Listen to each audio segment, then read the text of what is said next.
Alright, so we're going to be a Knight of Anvil today. Don't know how long it's going to take. In-game sound not playing. Why is life so difficult?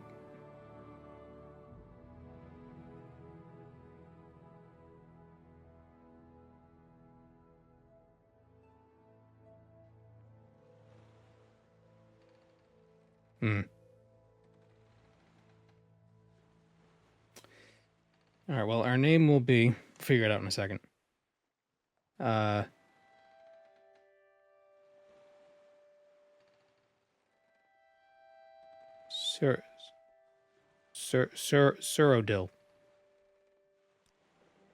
Well, not even last night stole. There we go.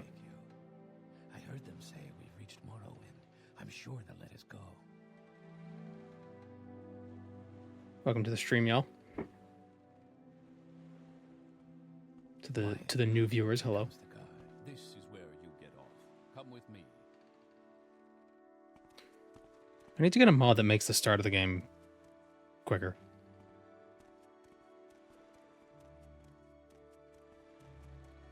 It's quiet. I did mess with the audio levels.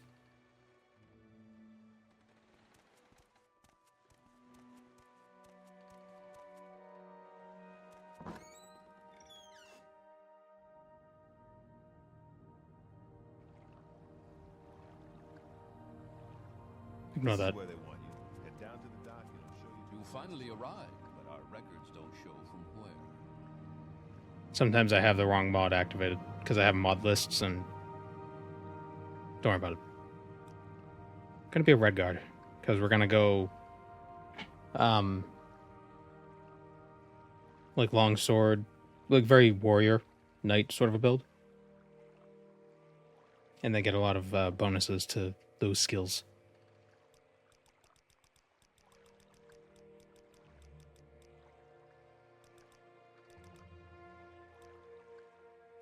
Emerald Data doesn't add a lot of red guard faces.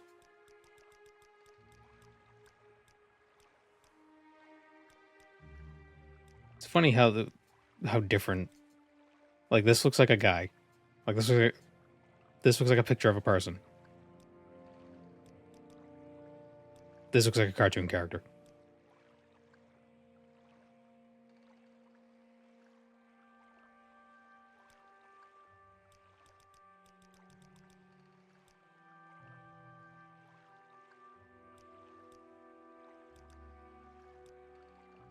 Could be like Cyrus. Even though that was what, 1,000 years prior to Morrowind.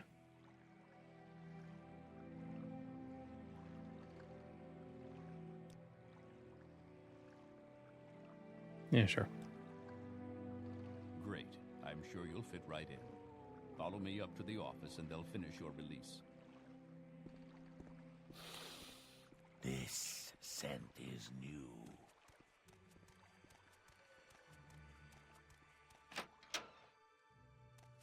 Yes, we've been expecting you. You'll have to be recorded before you're officially released. There are a few ways we can do this, and the choice Welcome, is... Moon and Star. I have prepared a place for you. Thank you, Brain Bung.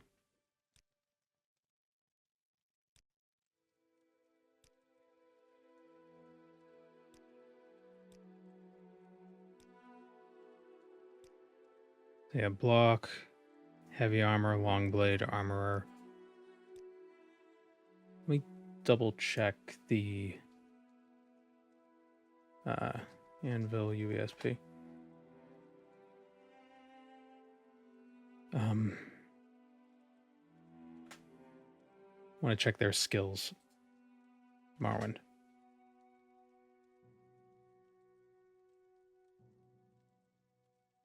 Factions. Kingdom of Anvil.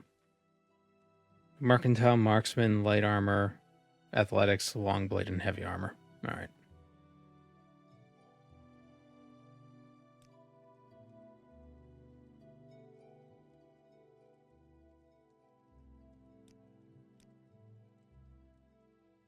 Take acrobatics as a minor.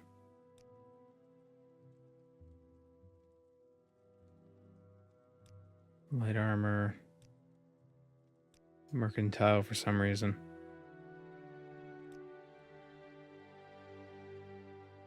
I guess marksman. And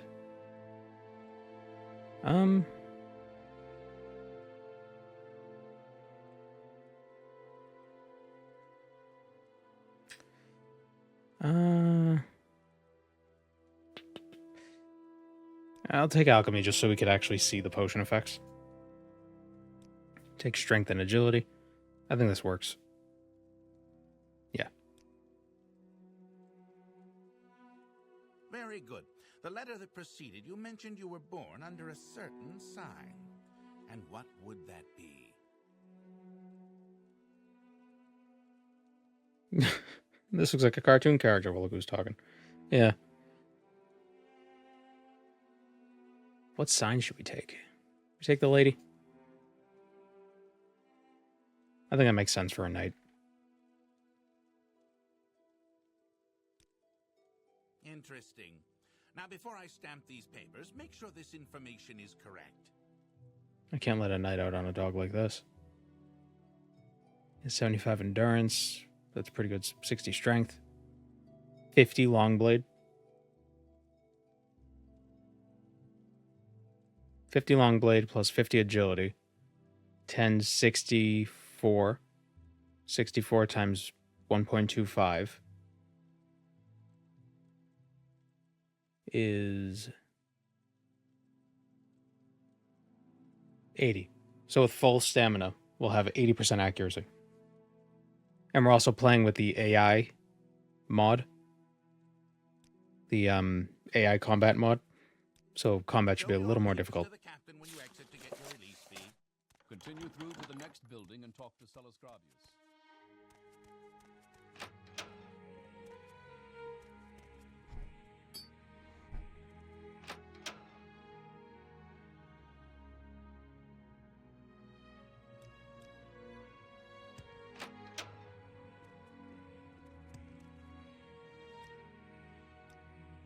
Oh, yes. Yeah. Oh, jumpy guys. Yeah. Yeah, people will jump around and try to attack us. We got Adrenaline Rush, which is a good... What is this regarding, Redguard? Greater power.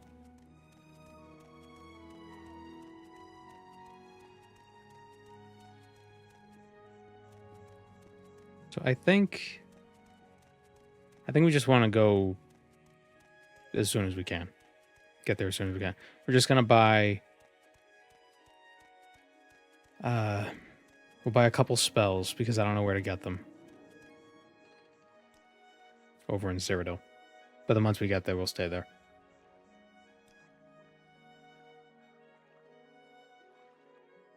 We make a special trip. Why is there a dot in the middle of the screen? What is it? What is up with that? It's like an extra cursor or an extra reticle. You see that? Why is that there?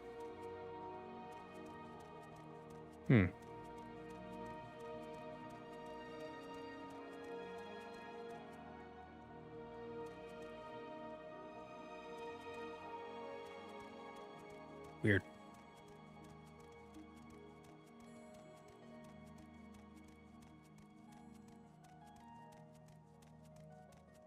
Yeah, the dot in the middle of the reticle. I've never seen the dot in the middle of it.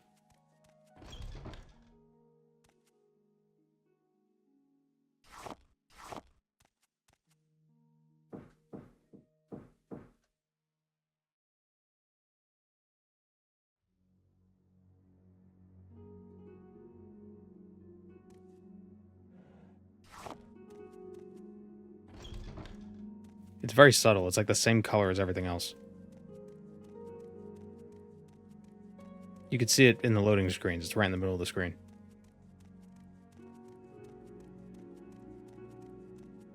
Maybe it is the hit and miss indicator. Was that in the Now I gotta look at those VODs from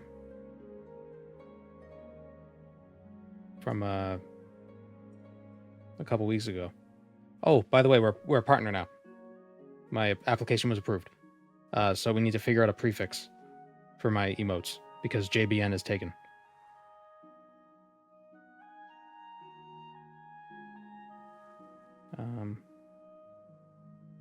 Let me pop open this mod or this video. Yeah, no, it's not. Yeah, it's not there. Strange.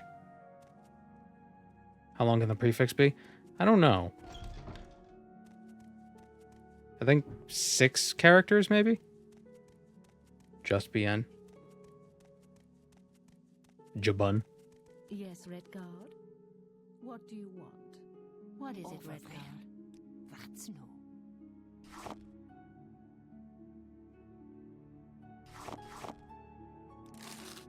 What do you need?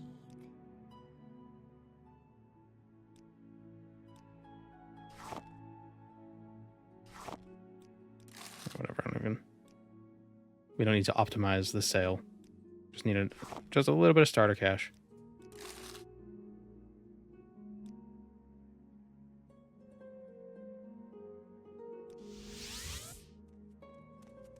Oh, Jabano. Jabano sounds like... Yes? That sounds like a place where you can get cheap hotels. Or you could find cheap hotels. Not get cheap hotels. You can't... Hotels are expensive. You can't just buy those. You want something, friend? Okay, hold on. I need to figure out what's up with this reticle. It's making me mad.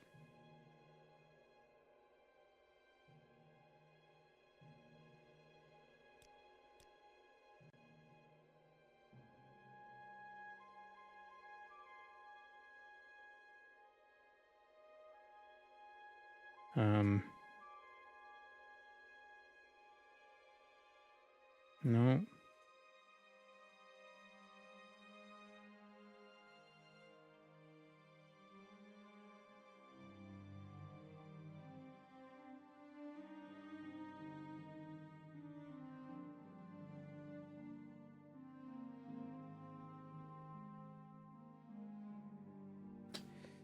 It must be one of the mods. Oh, wait a minute. Hold on. I looked at the wrong video. Maybe it's the hit chance mod. Specifically. Let me double check that video. Come on. Load.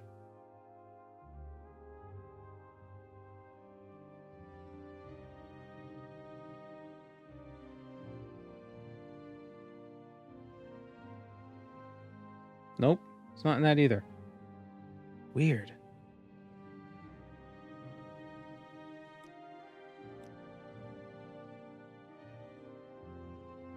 Yeah, you can see it really well right now. Right there.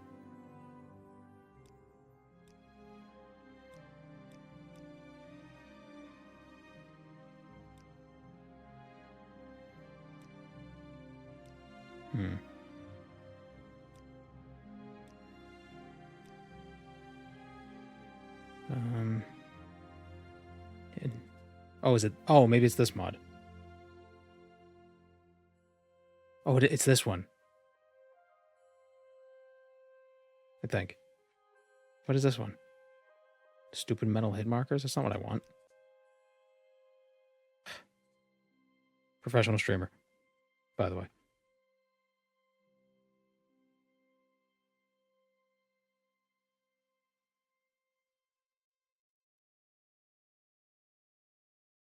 I think that changes the sound. And I don't want that. There we go. Okay, it's gone now. oh, Outlander, did you want something? You have my attention. Hello. I hope you won't take too much of my time.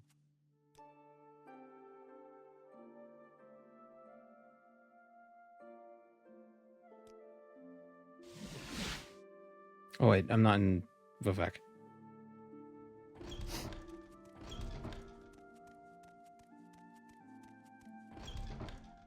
Vomit all the ideas into the suggestions channel? Yeah, sure. I'm listening, please. Go ahead. Do you Go want ahead. something?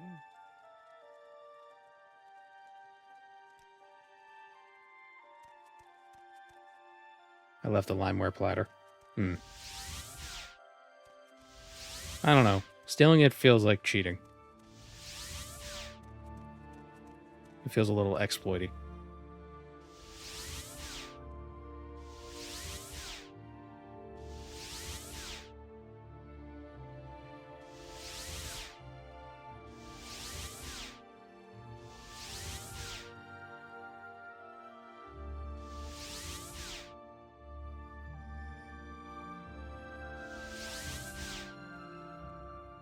Wait, this music. Oh. Wait.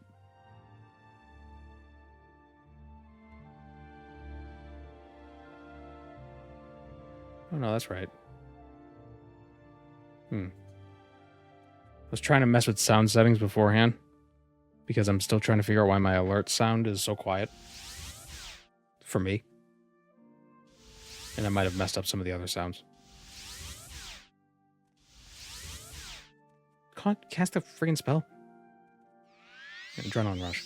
Maybe that'll help. It won't.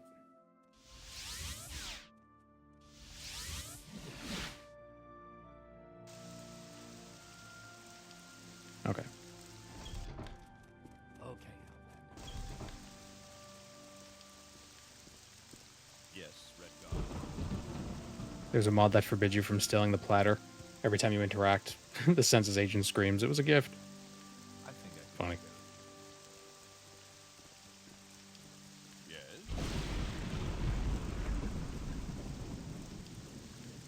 The weather here is terrible.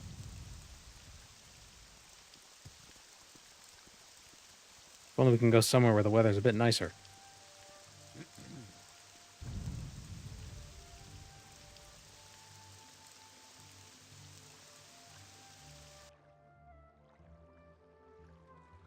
Speak up.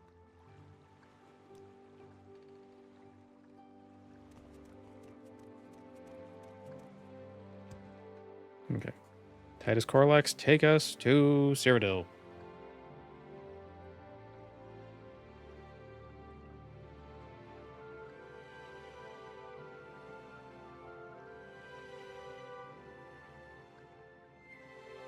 Speak freely, friend. We've made it.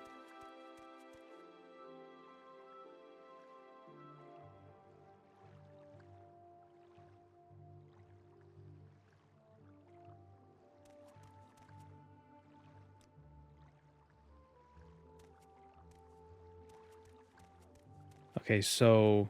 Oh, wow. Turning down the shadows to 4,000 instead of 8,000 really does help. Well, a little bit. Frame rate's still 30, but... yeah. Well, okay, it doesn't help that much.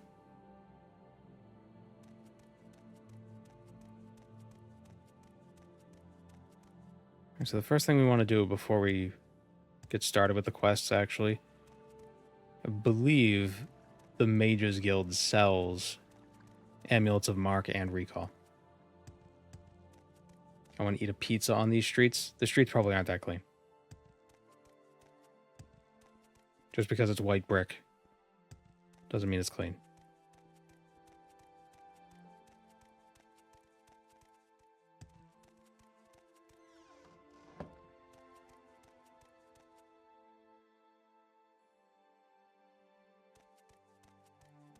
Yes, Yes, Redguard. Red Guard. What do you want? What brings you here, Redguard? I do like that you have to join the Cyrodiil Mages Guild separately from the Vardenfell one. Even though they're both Imperial, but I guess they're different enough. Yeah, Mark on Self, Recall on Self. If only there were intervention spells. And we don't need Almsivia intervention here, because that would take us all the way back to Nissus. Which is unnecessary.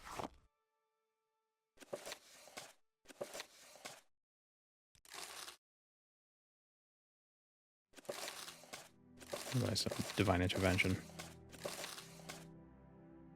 For some reason, the Divine Intervention scrolls are heavier. I'm must be going, so if you could make it quick. We talked about that before, right? What was the conclusion we came to? It's heavier because the tribunal is stronger here. Oop, I didn't mean to do that. I meant to read the book. I stole a glove.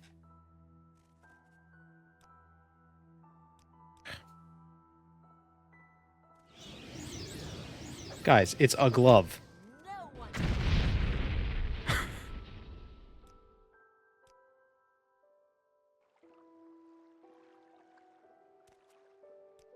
Okay, let's try that again.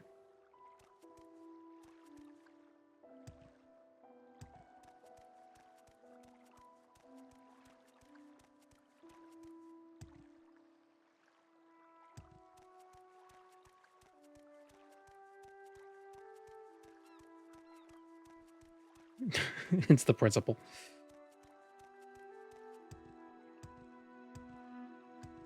I didn't even steal it, I just picked it up.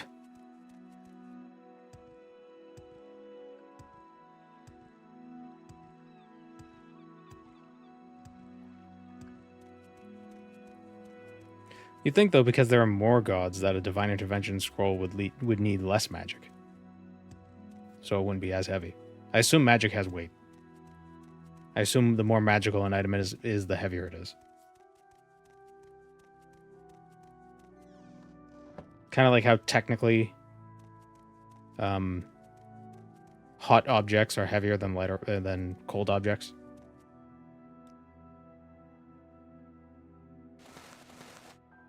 Because of science.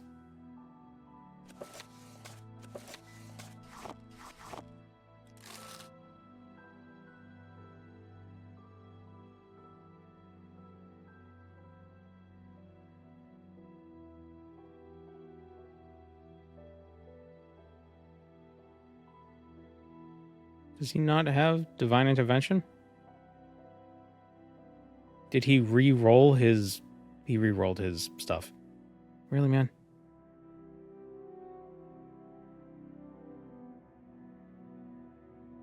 Boots hand to heaven. What do we got to remember? Buy some Unduces over here. Ah, hello. Did you... You've got my ear. Let's hear it.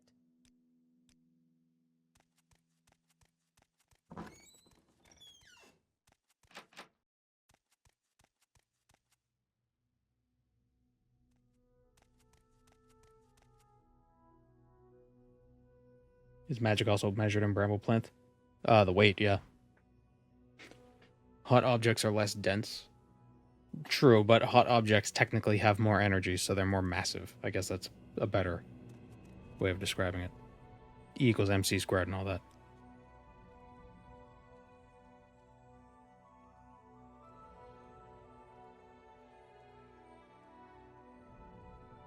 Welcome. What is it you want?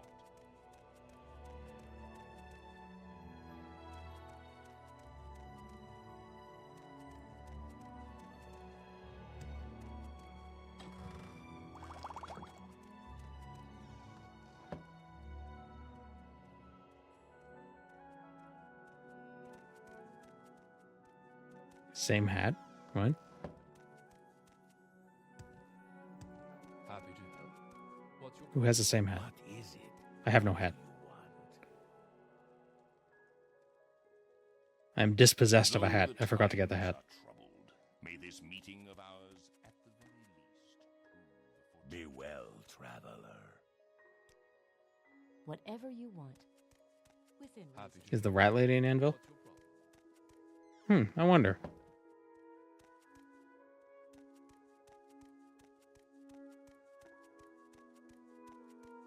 Yeah, because this is only a few. If this is at the time of Morrowind, this is only a few years before Oblivion. But maybe she wasn't living here in Oblivion, or in maybe she was back in Morrowind. Wait, what's the name of the rat lady in Oblivion? Is it the same one as the one in? It's Jeraine Thelis and. Oh no, that's the Pillow Lady.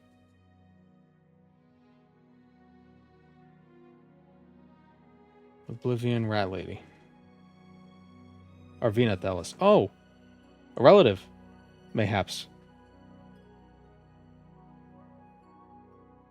Doraine Thelis in Morrowind has the pillows, and she's got the rat you gotta deal with. Arvina Thelis is in Anvil, in Oblivion.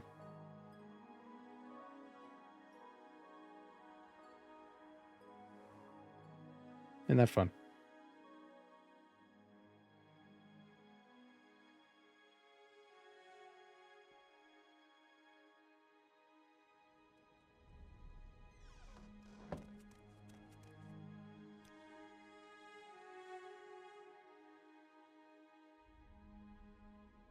Oh, he's got Divine Intervention. He only had one.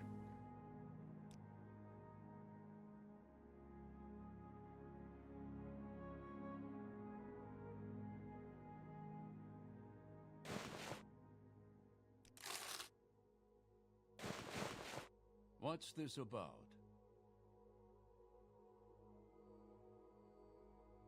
Different kind of hat.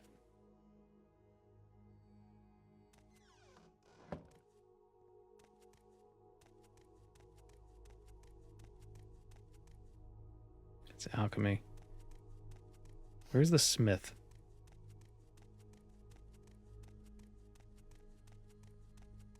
Is Corvus Umbernox in this mod, or is he the Grey Fox by this point? I don't know. Never even thought of it. I never thought to look for characters from Oblivion. I don't know why. I feel like I should have.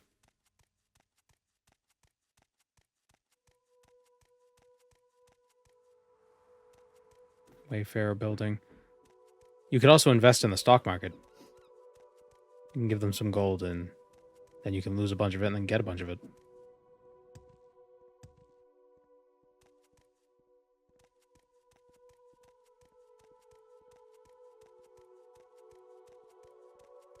How many shit coins can we get?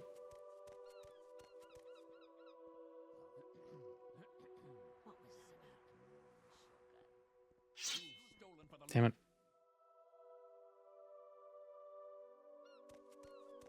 Cyrodiil is in... Where is Cyrodiil in the Mages Guild?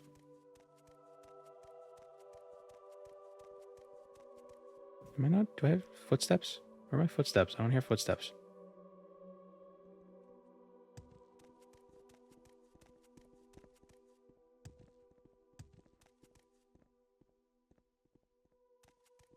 There they are. Pawnbroker. Do you have a weapon we can grab? A silver saber?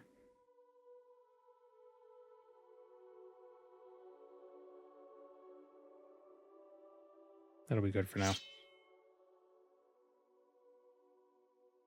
Oh, Colovian gauntlets. Gotta grab those.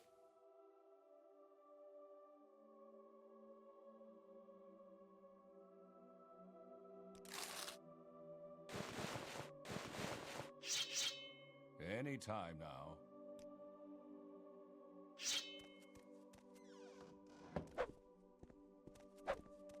I'm a pirate knight.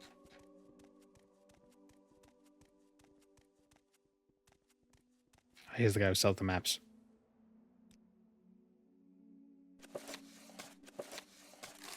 What, strangers?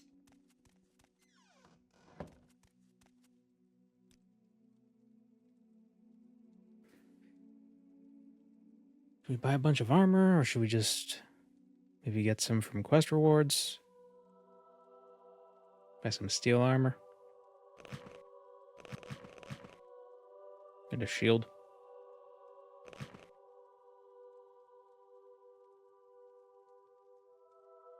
A Colovian leather helm. Colovian steel. Oh, well, we gotta get the Colovian steel. Obviously. A little more expensive, but I think it's worth it.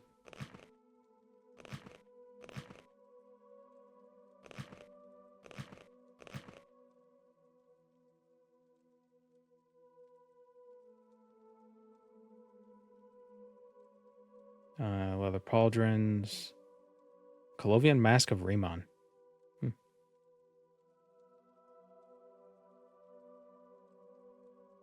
I want to keep the hat, though. Colovian steel boots. It works.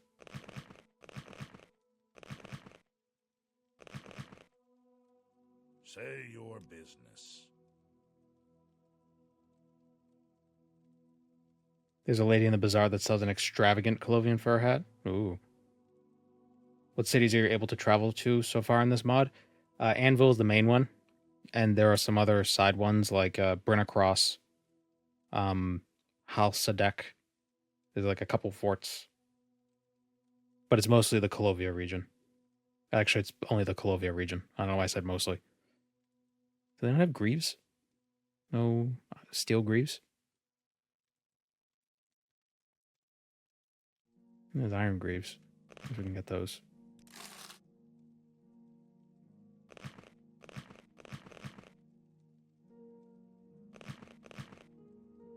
Yes, Redguard.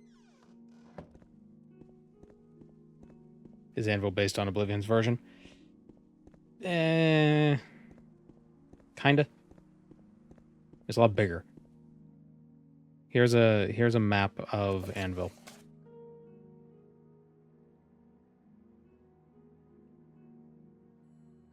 As it is in the game. A lot of temples. There's a wood elf area.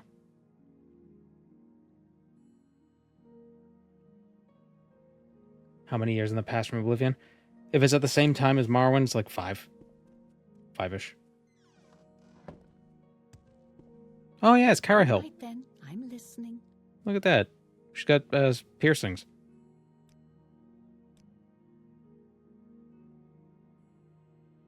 Cool.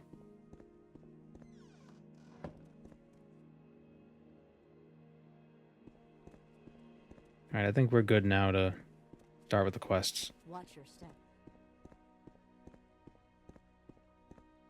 My footsteps are not matching my feet.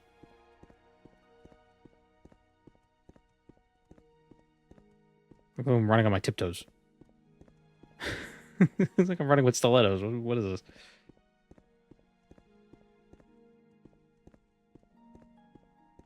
The whole Elder Scrolls timeline takes place over Patrick Stewart's lifetime. Well, except for Skyrim. Skyrim is unique. I guess if we count Redguard as well, Redguard takes place before all the... Does it take place before all the games? Does it take place before ESO?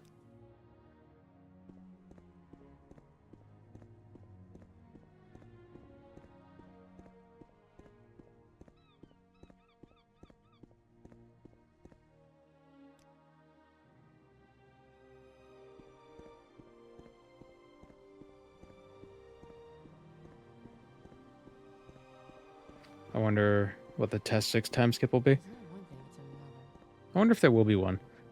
They probably will, so they don't have to get into specifics about the Civil War and who won. They could just be like, this was the ultimate result.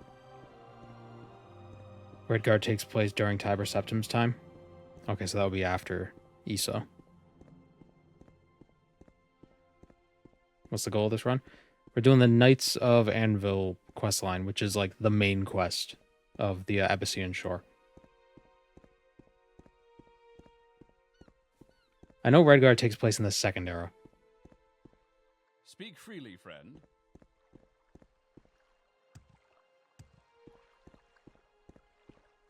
Is this Cyrodiil and Morrowind? Yes. In the game Morrowind, not in the continent. Not in the province of Morrowind.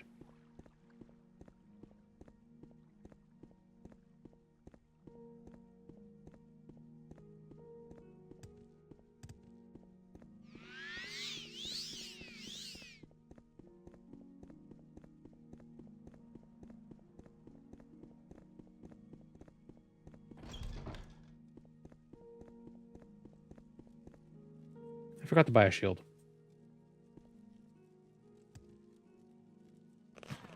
Damn it. It's normal though.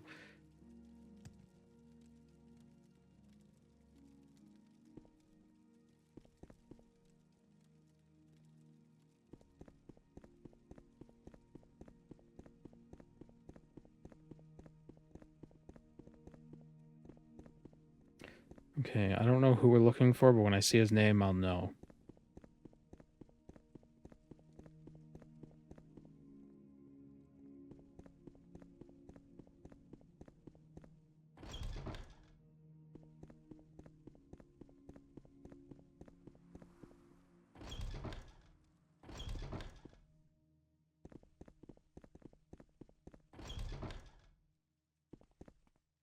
Let's hear it. Ah, here he is. Speak I freely, think I friend. could spare a few minutes.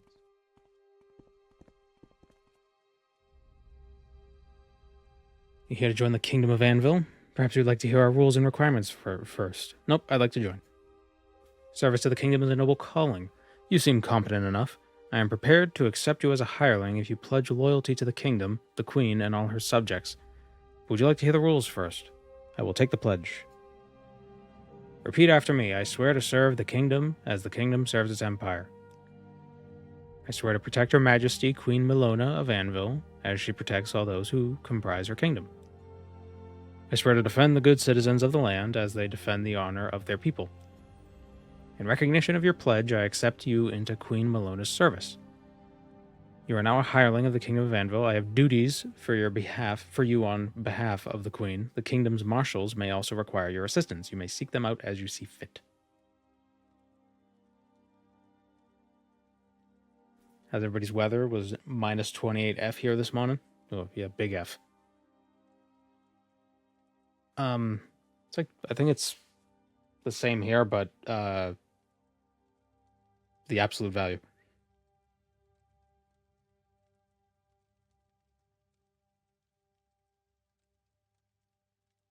Yeah, it's about the same, but not negative. All right, duties. The Anvil Guards have received reports of 2 intruders in the Connemorous Crypt.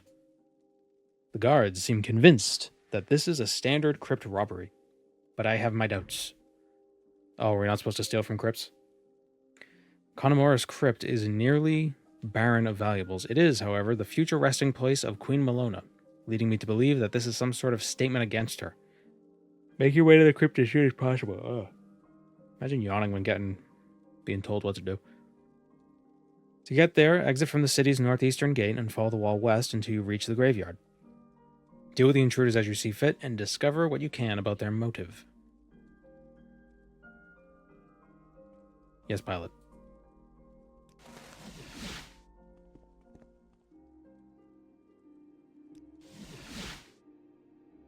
I'm probably going to buy some mysticism training.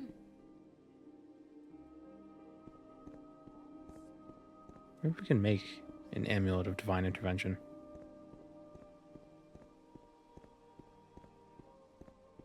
Toasty 32, which is incredibly warm for February where I live. Jeez, where are you? Finland? Actually, you might be. Northern Norway? Ah.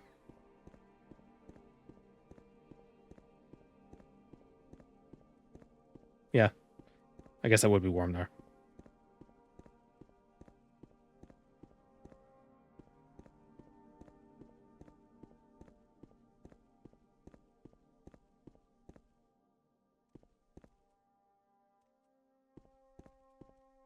I wonder if I could steal stuff from this bank. I think we tried that before. I'm not busy now. What do you need? Maybe it was somewhere else where we stole a bunch of stuff.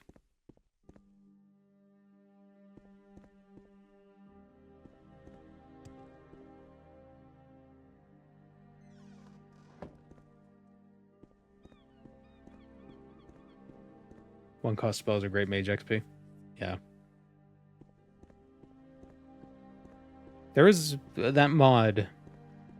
I'm not playing with it on, but the NCGEMW or whatever the name of the mod is, that changes how you get attribute points.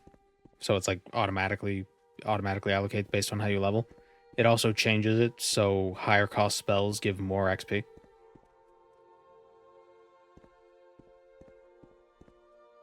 Which I feel it should. Like if increasing your level doesn't decrease the spell cost, then I don't see why more Magicka cost shouldn't give more XP. How can I help you?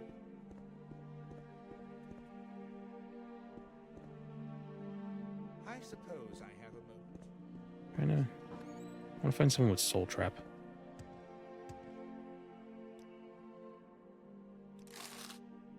Yeah. Even Soul Trap scrolls.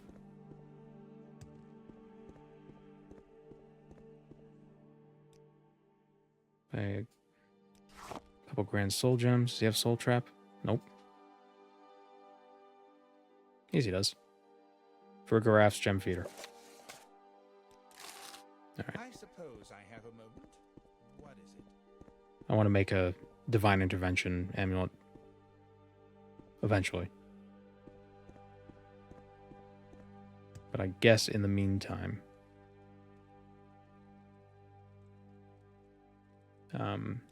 telekinesis.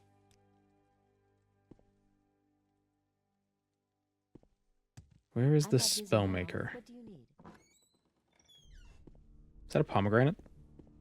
Nope, it's a Chug.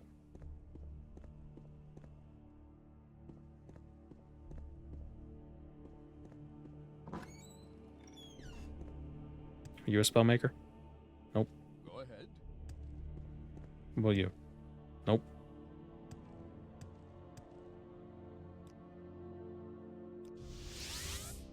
How may I help you?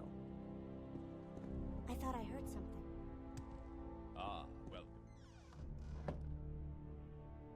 Where are all the Spellmakers? Why is the Mages Guild so tiny? Oh, there's more.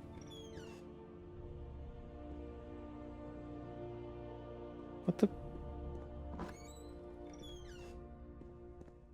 Let's hear it. Kingdom of Anvil does reward you with jewelry enchanted with DI. Oh, it does? Alright, well, I'll just carry on with the quest then. Ah, greetings. What shall... Speak freely, friend. Watch your step.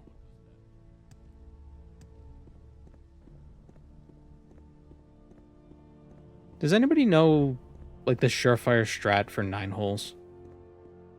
Seems like one of those games that's solved. And there's a way to never lose. Because you probably make some decent money from that.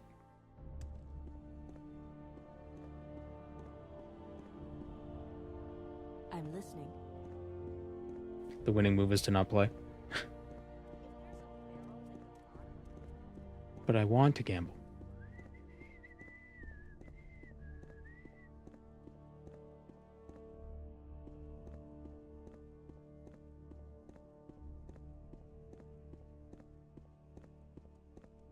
Did that lady have buck teeth? No, that was makeup. Or face paint.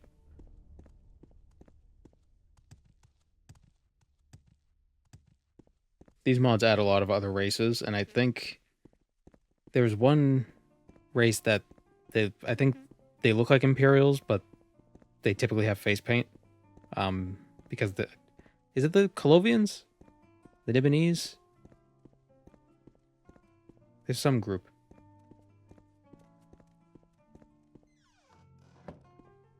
Riverfolk, maybe? Reachman? I don't know. Go ahead. I'm Where is listening. the Spellmaker, though? Do I need to be a higher rank to use a Spellmaker here? You? Oh my god, nobody makes spells.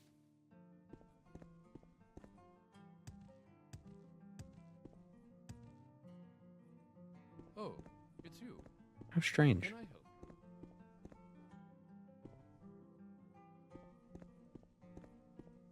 The teacher lady? Yeah, well, she won't teach me, because I have to be a higher rank. Be well, traveler. Oh, it's you. Can I help you? How about you? Good the hunting. Ah, welcome. What may I do for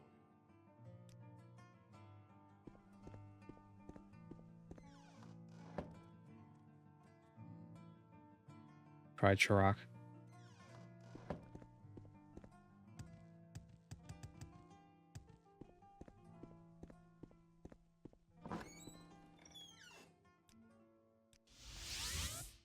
What brings you here? Hello. I hope you won't take too much If a of few my words time. can help, I'd be happy to talk.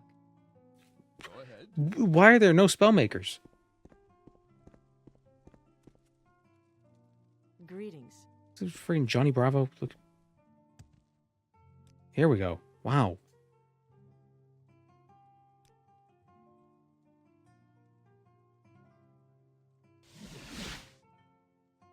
Do you want There'll be more than something 2 cultures in this mod. Oh, definitely. May I help you? I do like that they differentiate between races that don't really get differentiation in later games. Like how in Skyrim Reachmen are just Bretons.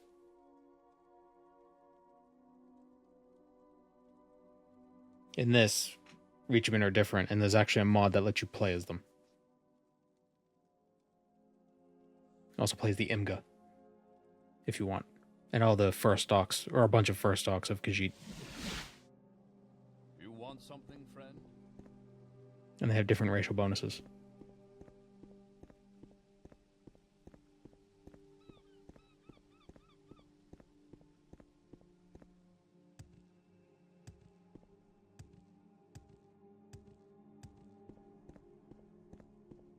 Yeah, 8 versions of Khajiit and 3 flavors of Imperial. Yeah, I think there's your vanilla Imperial, then there's the Imperials that have the face paint. They're a May different the type wind of... be on your back. That's a Nord. It's like a different culture, but I don't know which one it is.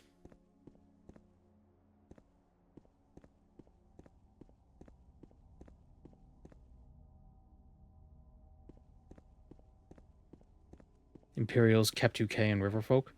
Are those are Kept2K and Riverfolk forms of Imperial? Think Hello, it'll Pixel. rain?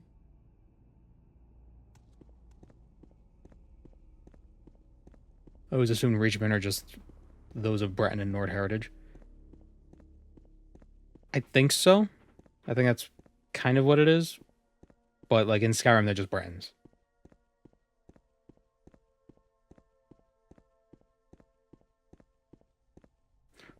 He's a good horse. Yes? What does she have that might be good?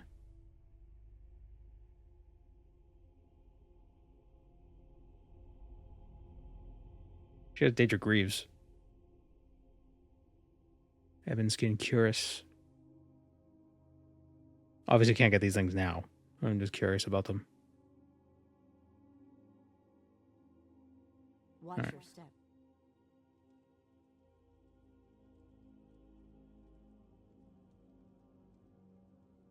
Oh, needs. Why was I was thinking Nibonese. When I was thinking needs. That's what I meant when I said Nibonese.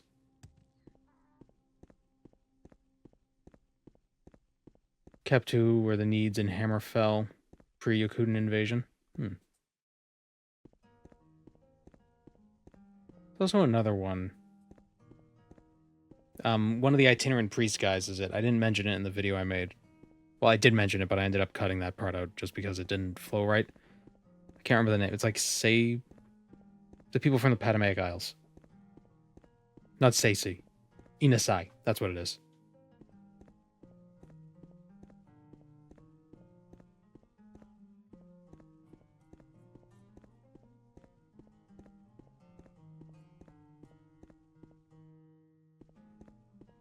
Because it makes sense. You would think, a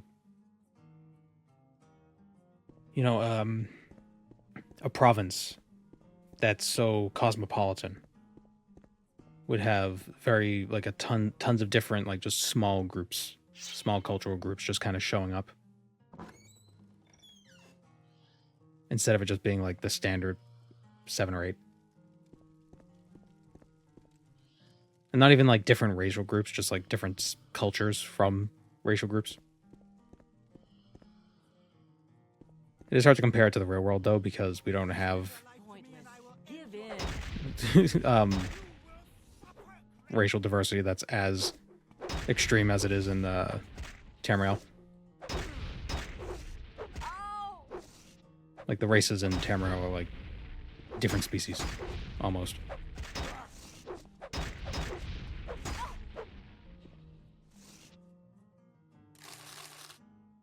Yeah, it's Colovian Fur Cuirass.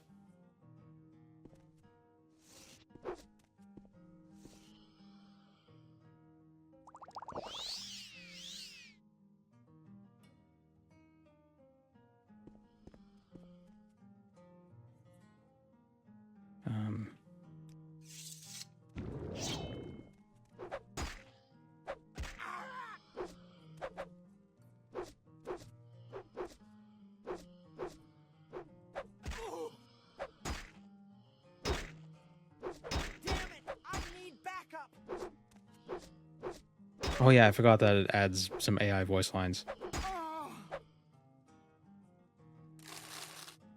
Turquoise. Turquoise.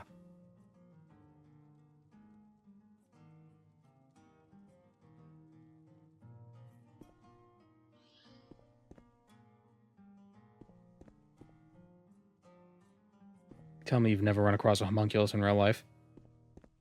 Well, I mean, to be fair, I kind of look like one, but I'm full size. Well, I am kind of a small person. I'm not very tall, but I don't think I'm homunculus sized.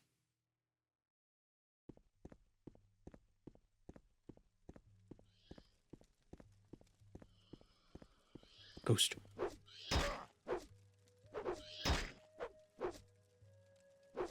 Thought I heard something.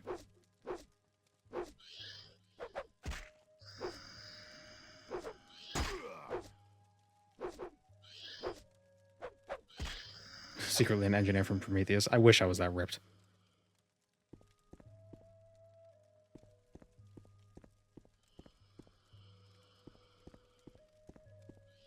Ooh, red ghost.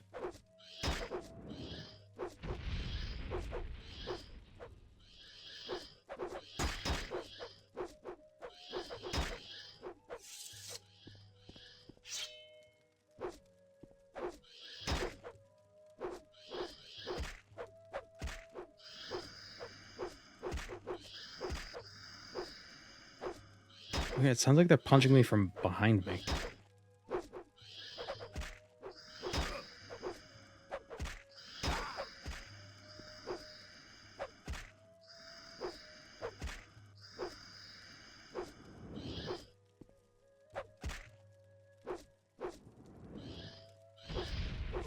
Whoop. I need more stamina.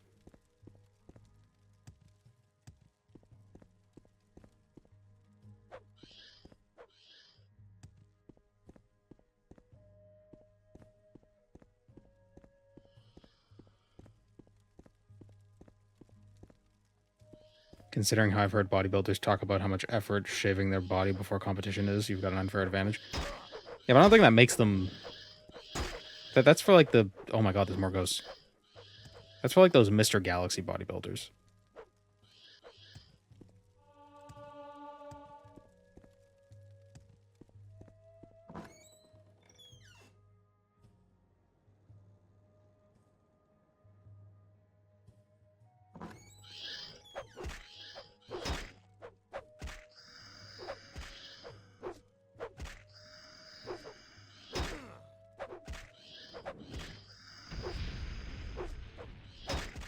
Yeah, for people who don't believe in necromancy, they got some really powerful ghosts. Oh wait, we're not in Morrowind anymore. Never mind. Wait, when is necromancy banned? In Oblivion. Is it banned yet?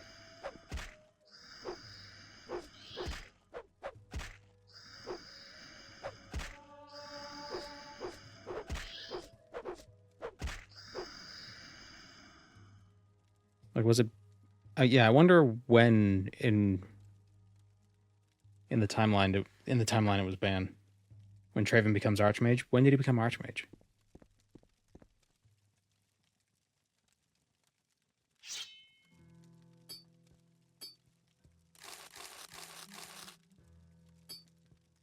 I like how they tell us it's bad to grave rob, but none of this counts as stealing.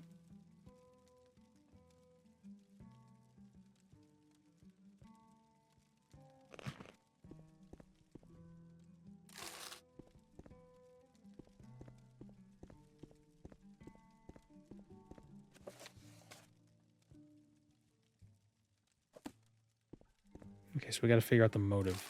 Oh, they had notes on them. I should have read. Who's going to report it stolen? I've killed the ghosts.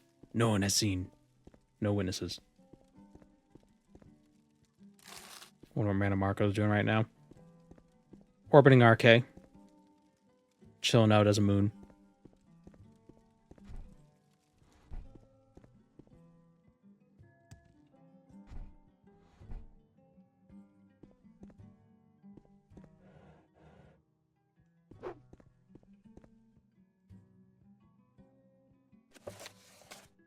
Do not insult our generosity. Your talents are hardly unique. The offer in front of you is final and is fair and final, and I suggest you seize it quickly before we rescind it.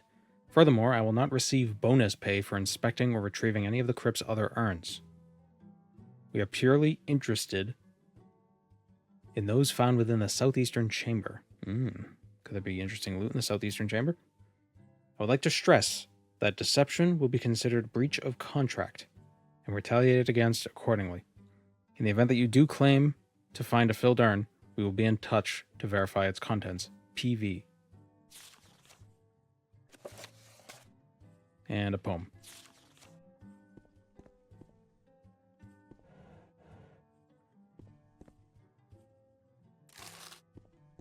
These amphora are filled with quite a bit of gold.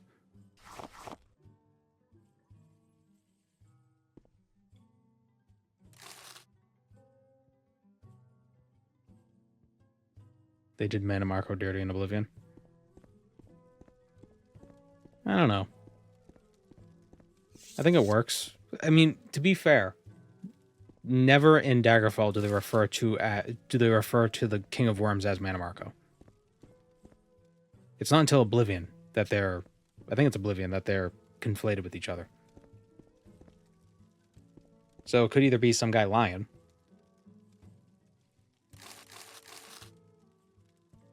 Like, it could just be a guy named Mana Marco saying that he was the King of Worms. So it could be a pretender.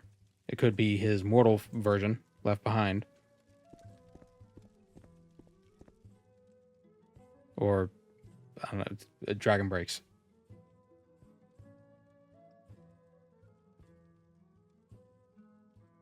It's not a retcon, you were being lied to. Hey, when all of your, when 99% of your lore comes from in-game sources. Looks like you've had a run-in with some trouble. You should find some healing, friend. Glad to hear the intruders have been dealt with. Did you find any clues? One of them was carrying this letter. I was correct. This wasn't a typical grave robbery. It's not common knowledge, but the southeastern chamber of the Conomorus crypt was reserved for King Claudius. Uh-oh. Claudius and Romans, that's not a good sign. Whoever wrote this letter must be suspicious that... I like how I say that like he was, like an exceptionally bad emperor. They all sucked. Whoever wrote this letter must be suspicious that he was secretly interred there. Nonsense, of course, but potentially dangerous nonsense from someone clearly willing to spend resources on pursuing it. I'll see if I can find anything about this Penis Venus. As for you, good work. Allow me to give you your payment. The Queen requires a servant to assist in the Hostel of St. Rosunius. The Hostel of St. Rosunius is a charitable home, which we dealt with during the Itinerant Priest video, for the poor in Little Arenthia. As part of Queen Melona's efforts to support the city's common folk, she deemed it prudent to support the hostel in its operations, instead of just like building houses.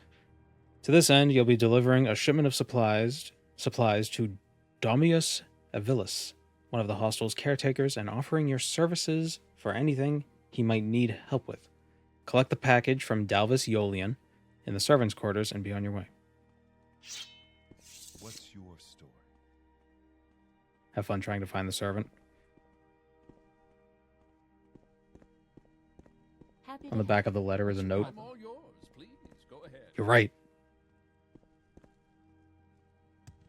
It's a C for cranberries.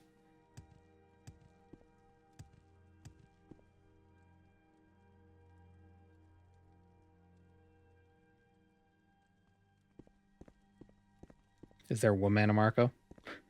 That's his wife. If I can be of So, any where are you assistance, from? I'll be I'll happy. never get.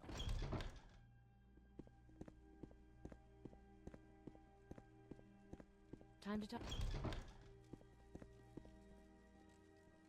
The Knights of the Nine.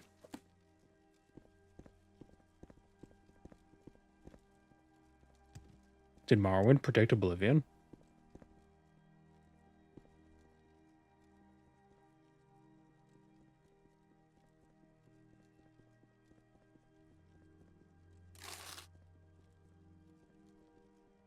Oh, that is a cataract. Cataphract.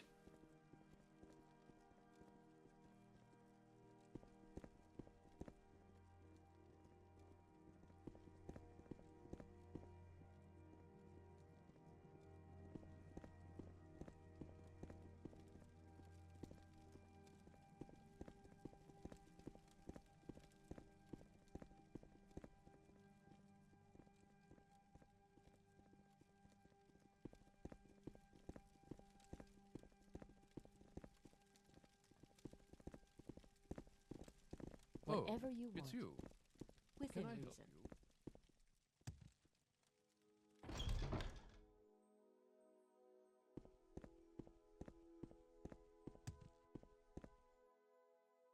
Oh, it's you. Can I help you? Oh, can't climb the ladders. Music stop? No. This is just a quiet track.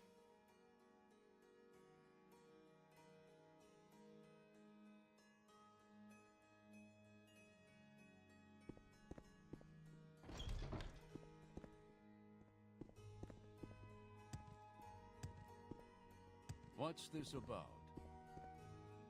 Here are the quarters. Why are the servants' quarters locked?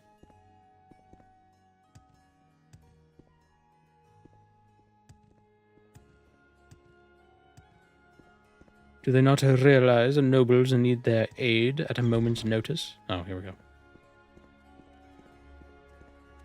I'm listening. Nilbo. Oh, he's gonna bring the ring. Nilbo Naggins. He's quite the pest.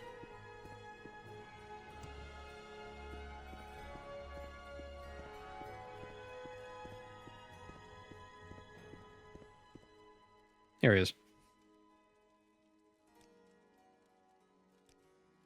For the hostel? Yeah, it's ready. Here you go. Happy to help. What's your problem? Next time I expect you to come to me.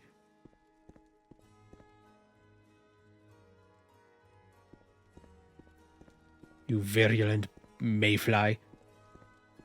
I bite my thumb at you.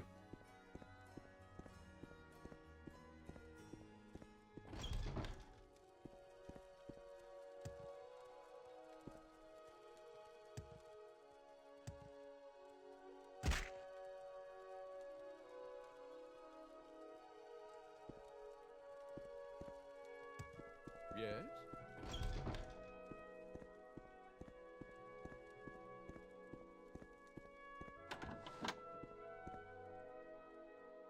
Now the real trick is figuring out how to get out.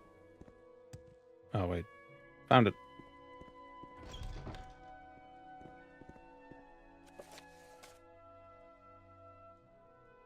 Okay, so we're going to the hostel. I believe the hostel is...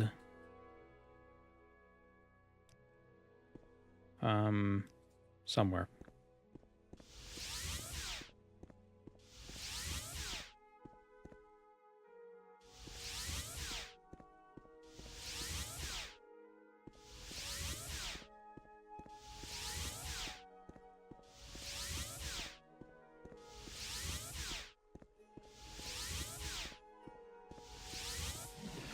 Daggerfall's dungeons aren't so bad if you have the option ticked off to make them not as bad. But that option doesn't affect the story dungeons. Although I will be honest, once you know how to get around those dungeons, they're not that bad. Like, what's really insidious is that there are these huge dungeons, but getting to where you have to go is like a 1-minute run. Yeah, it's in the Unity version. There's a little option You can just check off. Where it takes the non-story dungeons and makes them all the 2x2 blocks instead of like 10x17 or whatever the hell.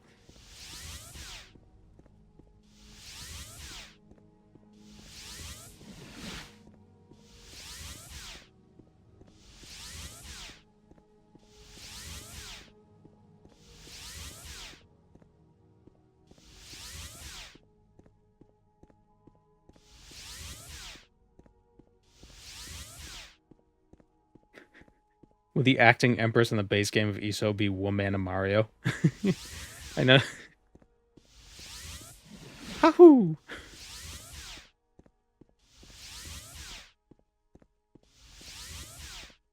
Is this space? No, yeah, that was yesterday. We were able to. That was a short little mod. It was it's a fun little experience. I don't know how we managed to kill that final guy. I mean, we had to cheese it a little bit, but what the hell was that? Oh, it's a shadow. We had to cheese that boss a bit, but we didn't have to use console commands to defeat it.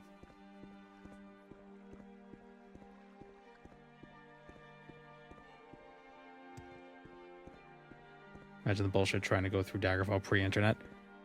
Yeah, and you had to go a lot slower with it too, because just navigating that game was difficult. You know, you didn't have mouse look.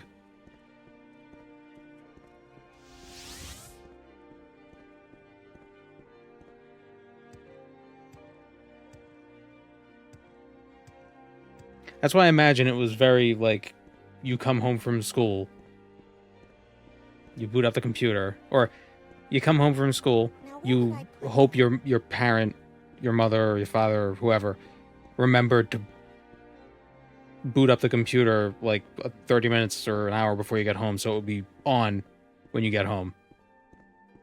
Because surely it would take forever.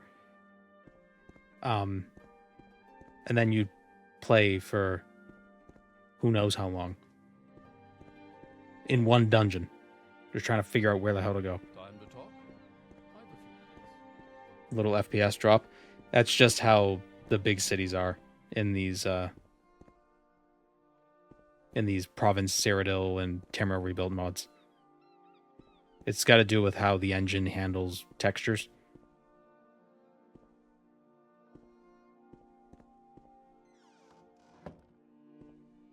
I think there's a way they could fix it, but by fixing it, it would make it more difficult to expand.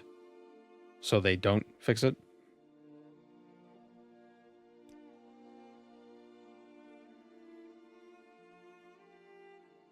Or rather, it's not broken, it's just the nature of the beast.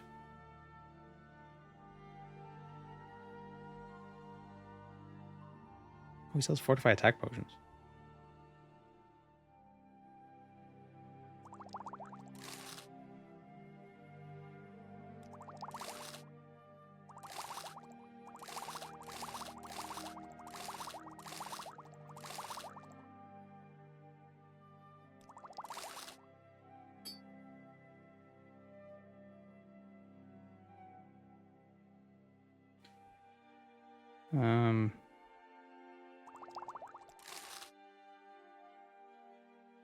Buy some... Oh, I have, like, no money. I could sell these magic potions. Sell a few of them. You want something, friend? The engine wasn't designed to handle this, basically. Yeah. I think there are ways they could have made it... Like it's sort of... This is what I had read, but I might not have understood correctly. They could have either made it run really well, but have been more difficult to expand upon, or made it easier to expand upon, but make it run not as good. And I get they went for the latter because they want to keep building upon it. But it is running better since I turned down the shadows. Still not great, but it's better.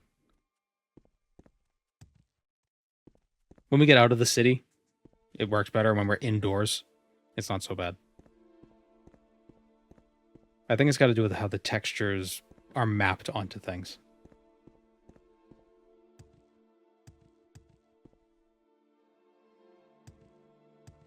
Maybe one of the people who were working on this mod can elucidate, can elaborate more. I'm listening. Where is the hostel?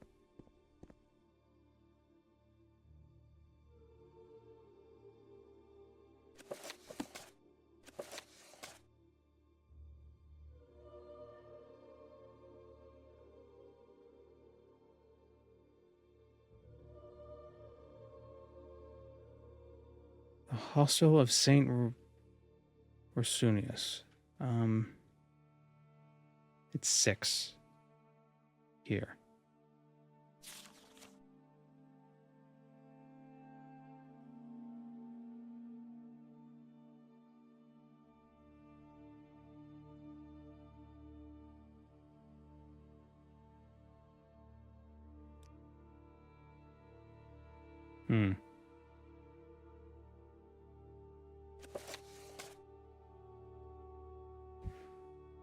The bird was flying real low. Nah, that was a shadow. Shadows kind of extend infinitely through things, through walls. 8 is Sailor's Fluke. Did I see Sailor's Fluke? What is this? This is Anchor's Rest. So where's Anchor's Rest on this? Is 5. Oh. Wait, is this? We're right next to it. Yes? I bring supplies on behalf of Queen Melona. This is just what we needed. Thank you. Runs towards time, the itinerant priest here, has been helping us a lot lately. Already. But I do have something that a kingdom envoy could handle. Just recently, a regular here named Taratina Roneria was arrested by a legionnaire visiting the city. She was drunk and angry at her circumstances, and at her lowest point, she happened to strike... Guides, really? Just knock something over. She happened to strike him. Please, if you could go to Fort Heath and convince them to release her, I can make sure it never happens again. Hey. What are you doing? You being fresh? Boy. Alright, we're off to Fort Heath. Everybody's favorite candy bar.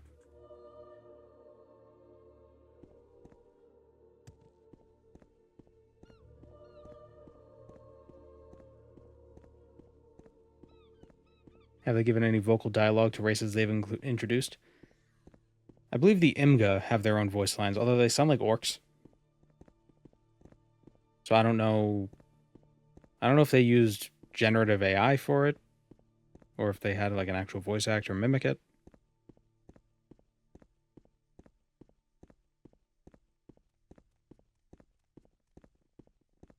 You're very welcome, Zach.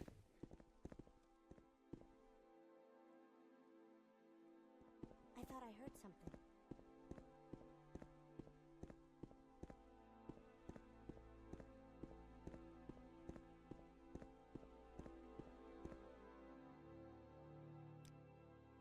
What are you doing, good boy? Where are you going? Want to go behind the keyboard? Yeah. What?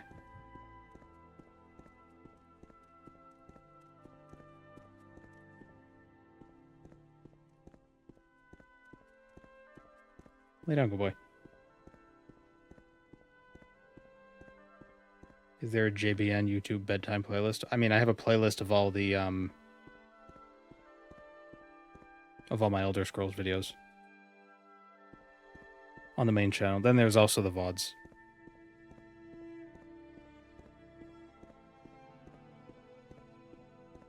Oh, right, the horse. I'm glad you mentioned that. I would have just kept walking. With no direction. I love the Morrowind UI border around the webcam. All right? Thank you. It was Ocean Cradle's idea. And it was a good idea. Moon and Star, I have prepared a place for you. Thank you, Master Do. I think if we can divine from House Sedek. What is this about?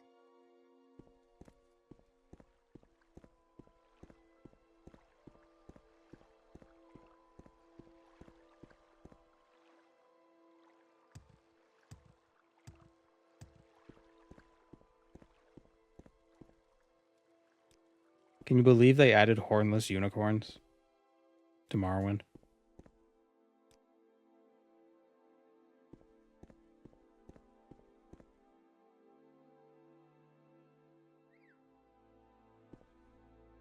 Hello. I don't know. Are these supposed to be bird monkeys? It's like the Wizard of Oz flying monkeys. I don't know if I like them or not. Yeah, they don't hold a candle to the scribs.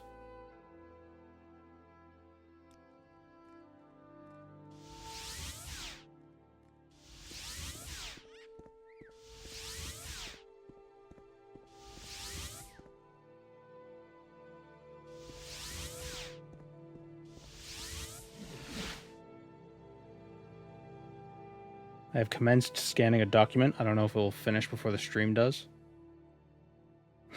My god, the scanner is loud.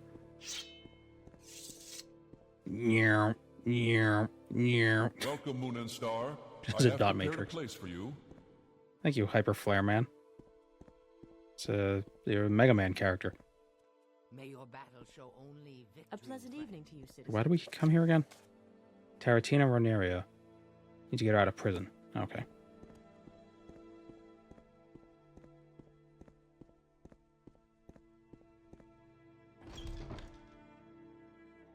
What was that?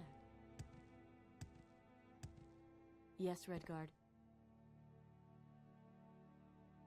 She looks tired.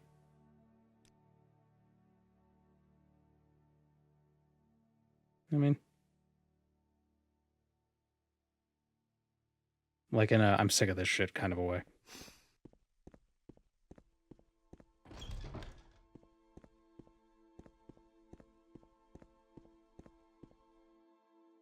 Redguard. Oh, those are beady eyes. Hate that. You can access the prison through the general quarters.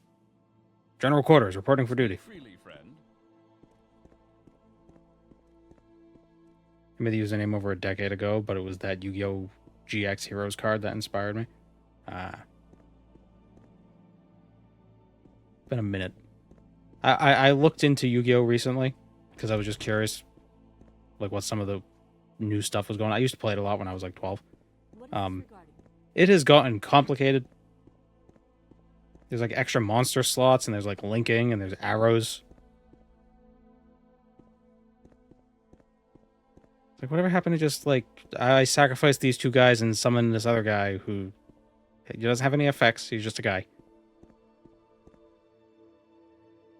It's like, no, you have to sacrifice these two things, and you could pull something from your second graveyard, but only if your first graveyard is empty, unless it's divisible by 22. Then you could summon Bingle the airplane god.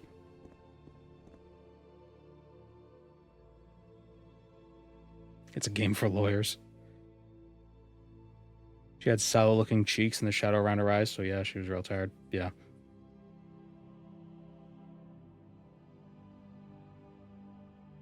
Yeah, arrows. They're like little arrows on the different sides, and it, like, but different cards have arrows on different spots. I don't know what they mean. And the fact there's like paragraph, I'm surprised they don't, like, the cards don't fold out. Like those inserts in magazines, you know, the pinup is like, oh, auga. Those, I'm surprised Yu-Gi-Oh cards don't have that. Link summoning.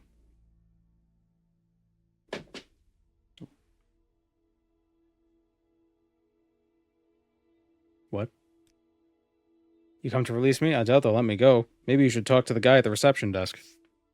The receptionist.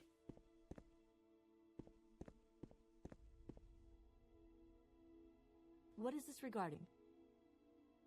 Wow, she doesn't look tired. She looks traumatized.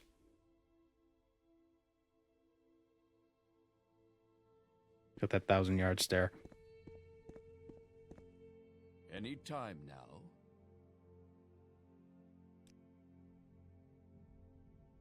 Carolyn Nylian at the reception desk. Imperials and their bureaucracy.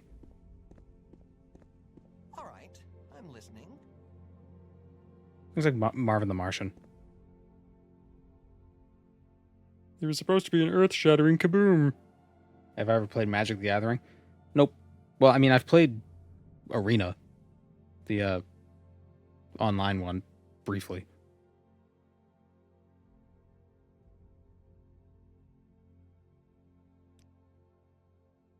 The prisoner, she's in for 5 charges of assault. She didn't have the money to pay the 200 Drake fine, so she's in jail instead. As an official of the Kingdom of Anvil, I order you to release her. You? No. At least you're not a high enough ranking member. You're not a high ranking enough one to make the mountain of paperwork worth it. I don't know what she means to you, but she can do the time like anyone else. I don't think I have the money. I don't have enough money.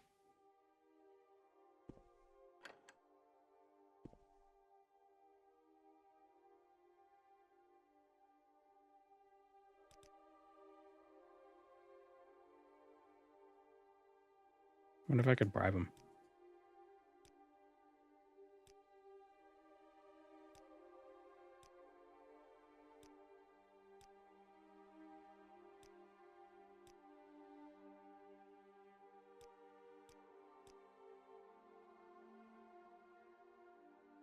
What is this about, Red Guard?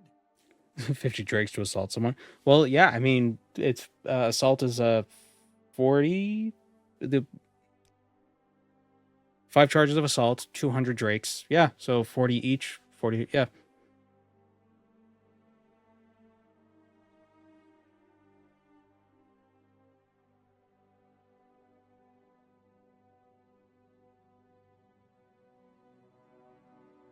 Moses using a Beyblade to part the Red Sea. Kids aren't as interested in... Kids aren't interested in the Bible anymore. How do we get them more interested? And yay, Moses dabbed on those haters. Just so out of touch.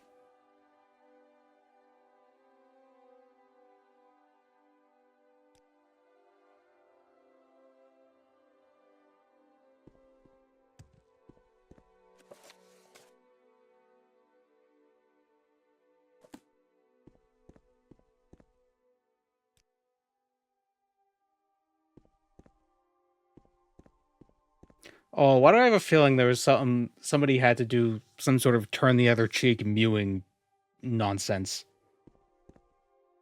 Sorry, right? stranger. My To time is short, so to relate to the kids.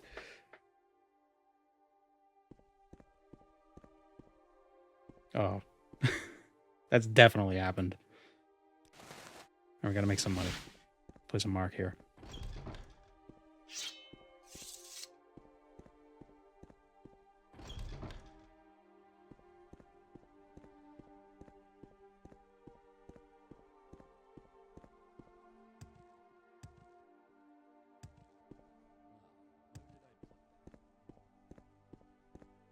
Murder is 1040, 1,000 for the death, 40 for the assault. Yeah.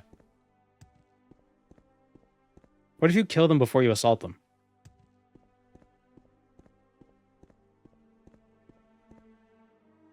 Or if you do it really fast, so it's all at the same time?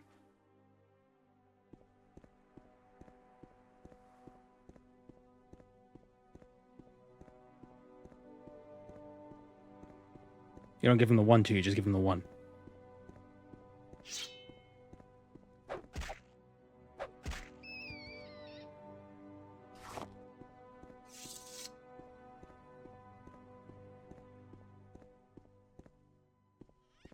This beaver is violent. Excuse me, it was a muskrat.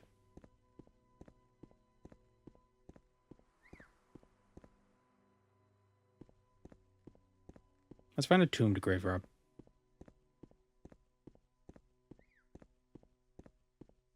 Damn, this muskrat is violent. Excuse me, it's one word. Just...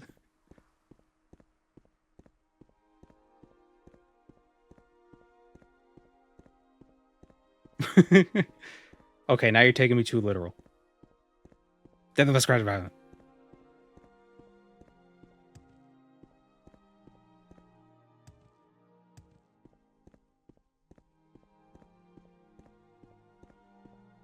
Why are there no tombs? Isn't there like a tomb somewhere around here? LMQO. Laughing my quads off. They're gone.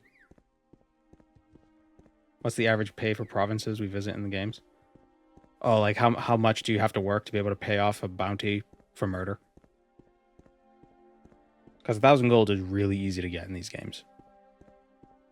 But like for a regular person, you know, if they're making, well, like 10 gold a year.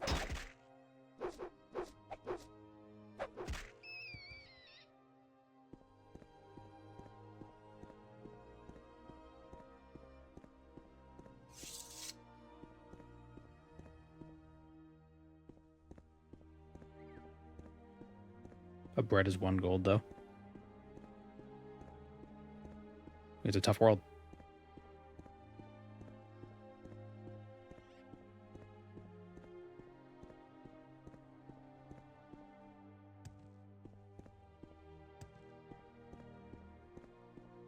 Question, though, is do the in-game prices for food, like, do they actually reflect what people have to pay? Or is it different? Or is it like, is it a bit like ye old currency?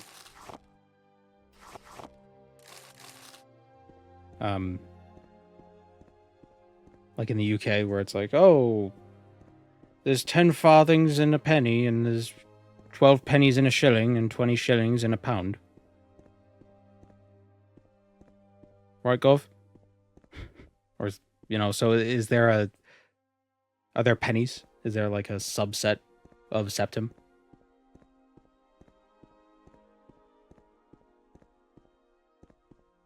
I see an Ayleid ruin down there. Let's go pilfer it.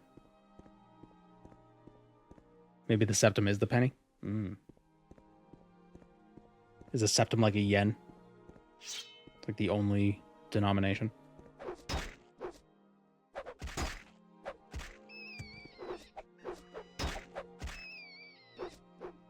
Does Japan have a larger denomination? Like how we have cents and dollars? Do they have something that's like 100 yen? Or is it all just yen? Because I always see the prices. It's like, oh, it's 90,000 yen. It's like, wow, that's expensive. It's like, oh, that's like $1,000. Or that's like $700. I mean, that's still kind of expensive depending on what it is. But you know what I mean.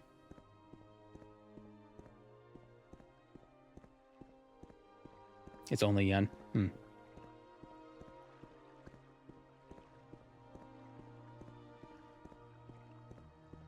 So that'd be like if we priced everything by cents.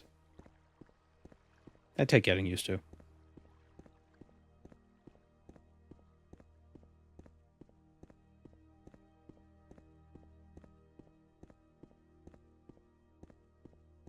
The euro has cents, right?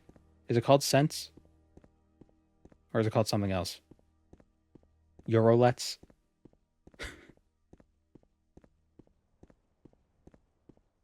It is cents? Okay. Oh yeah, because it's 100th. So cent. That makes sense. Where's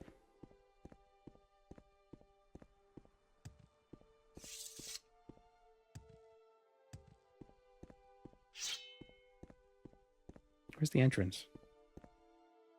Jump. Here it is. Oh, this is Lindisel. This is where we can get that Varlostone.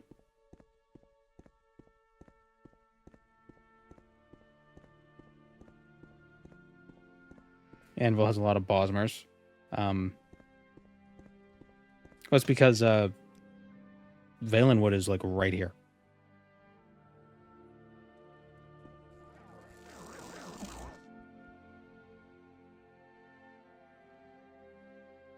Little Arenthia in Anvil is like it's like Bosmer Town. Because Arenthia is a city in Valenwood. Right next to the border between Anvil and like the closest Bosmer city to Anvil is Arenthia. So there's a little Arenthia in Anvil.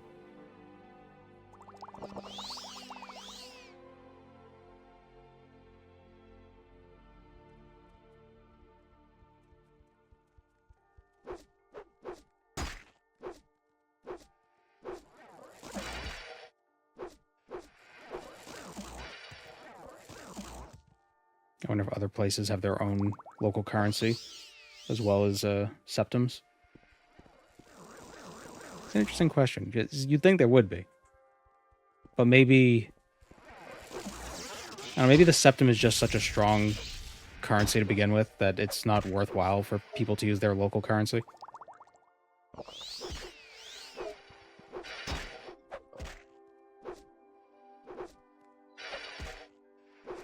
And the Septim Empire has been ruling for long enough that it probably just kind of took over.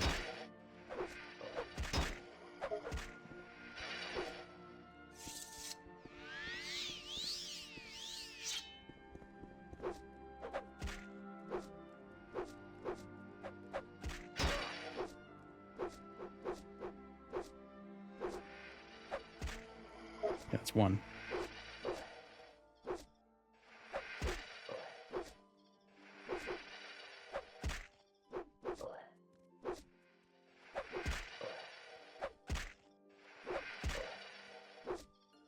Maybe septums are just pure gold, so any coin that's made out of pure gold can be used as a septum.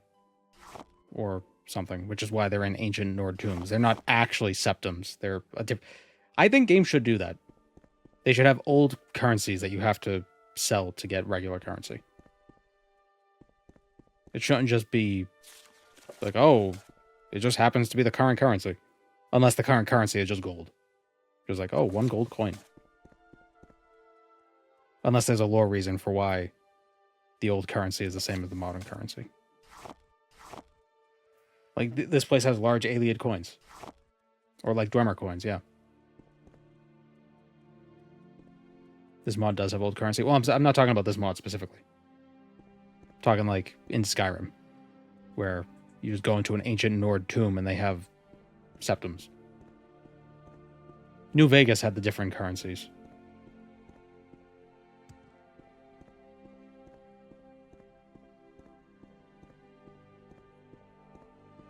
Pillars has a bunch of currencies that get automatically converted to copper. Yeah, I understand why they don't do it, because it's just makes it tedious. What enemy? Oh. There's a muskrat in the door. Let me just get rid of him real quick. Kind of glitched. Oh, come on. Well, I guess at least this makes more sense than when they attacked us in space. Oh, he is taking no damage. Well, I need a gold.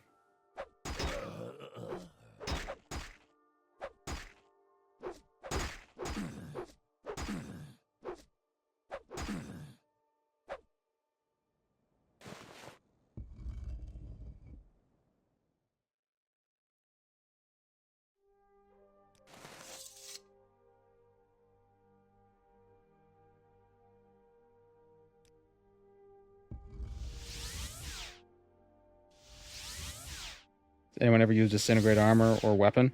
No. Apparently you can use the Disintegrate spell on Devaith Fear. And then he'll unequip his armor and then you can pickpocket it from him. But pickpocketing in Morrowind sucks, so... If I really wanted his armor, I'd just kill him.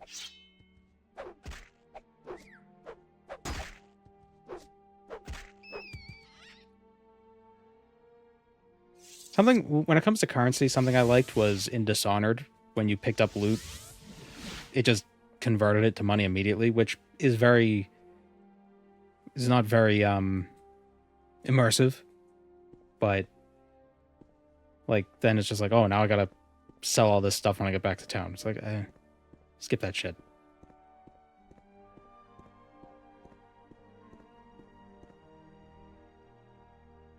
You wish to speak?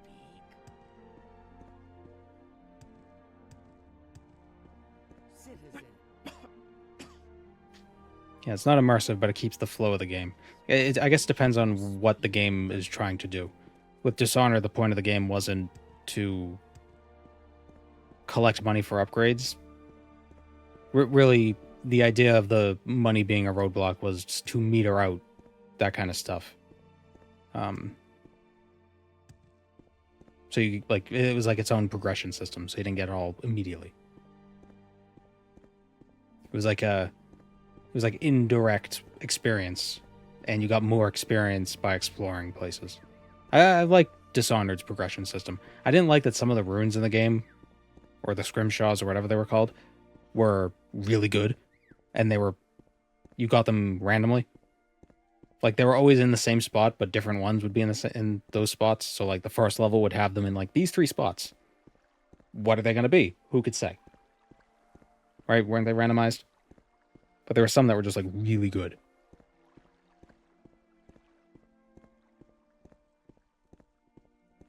What is this about, Barrel Redguard? at the bottom of the barrel, that's where you'll find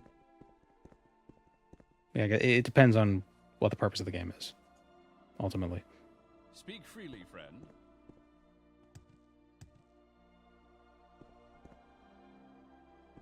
Here's a smith.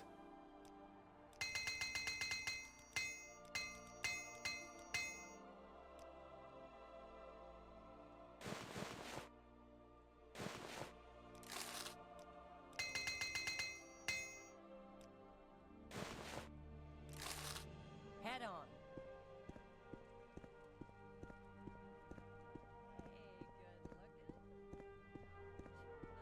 It makes every game fresh, having to adjust to what you get.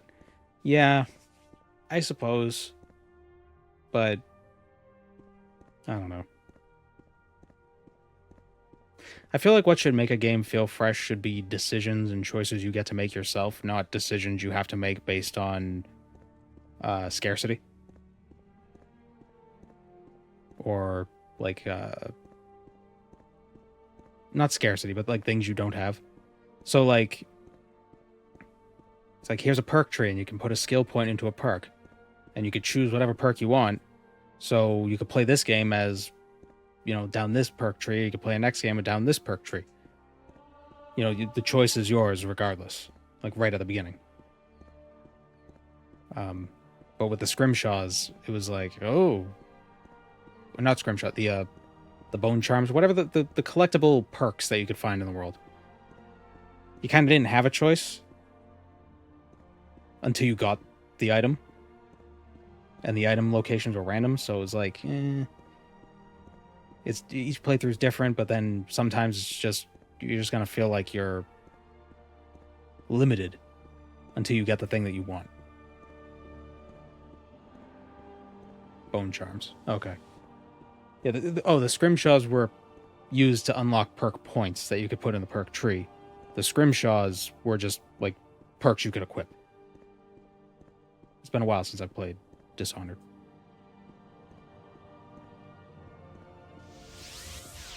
I've just been thinking about it because I've been playing the Dark Messiah game.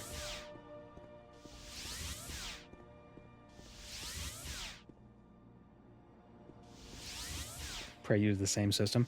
Couldn't you craft them, though?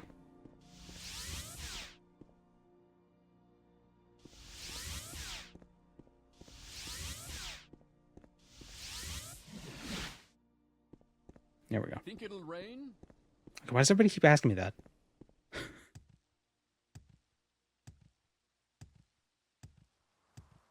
I need to beat Prey.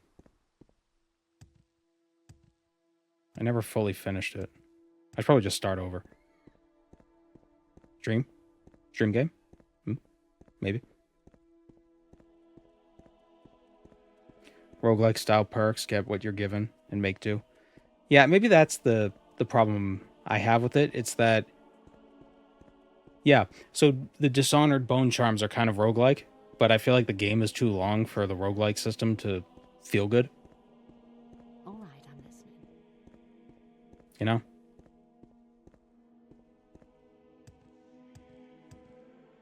Like, I feel like the roguelike system should be for things where it's like you jump in, you jump out, and the game is done. Right? Like, maybe the game takes like an hour or two each playthrough. But Dishonored, it can take you dozens of hours if you want to, like, do a special, if you want to get, like, find everything, do the special criteria, or, like, non-violent or whatever. Each level could take a few hours And there's like 10 levels.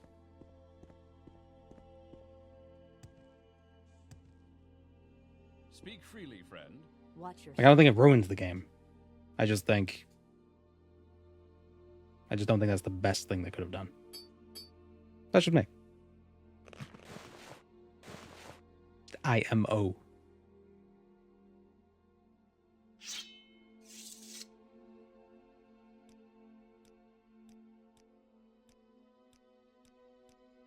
Don't take my money, damn it. Yes.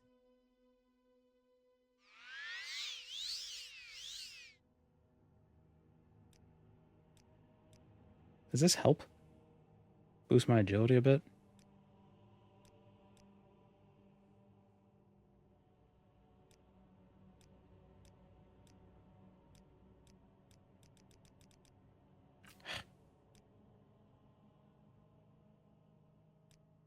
Problem is her mercantile level is very high. And mine is very low. Yeah, screw it.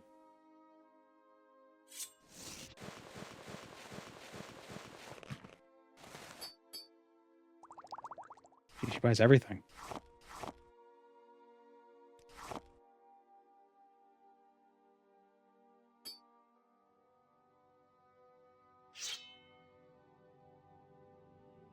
Do you have anything of intrigue, of interest, of grave import?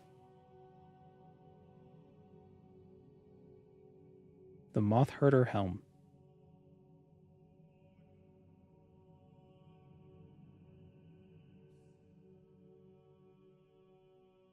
I want to get the Imperial Ebony stuff. It looks so cool.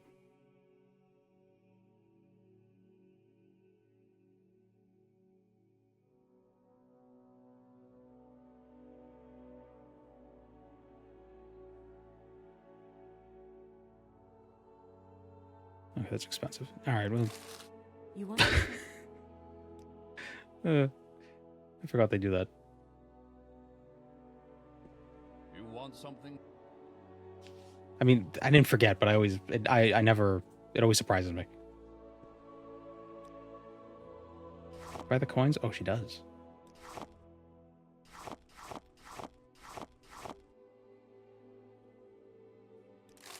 Can I?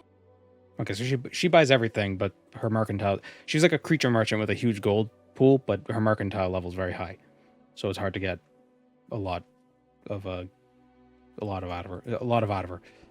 her. Hurry this up, will you? All right. He has 200 gold. Throw it in his face.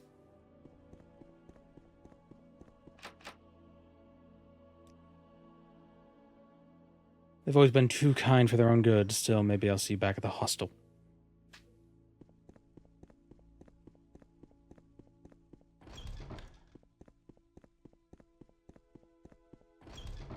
Is hostel... Is that a German word? It just means, like, hotel. Like vagrant hotel. It sounds so violent in English. Probably also doesn't help that my first exposure to the word hostel was through that movie.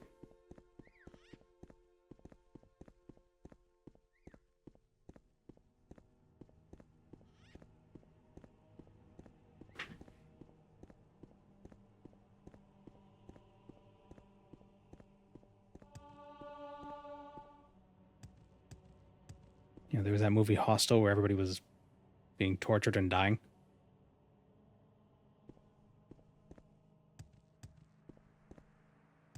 And that was the first time I'd ever heard the word. Because that was, what, like 2003?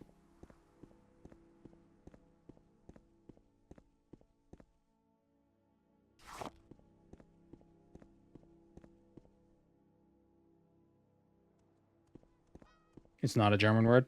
Oh. It comes from hospital or hospital. Yeah, hospitality. No, not hostile, hostel. Hostel. I assumed that was like... It was like a foreign word. that meant one thing, and it got brought into English without changing.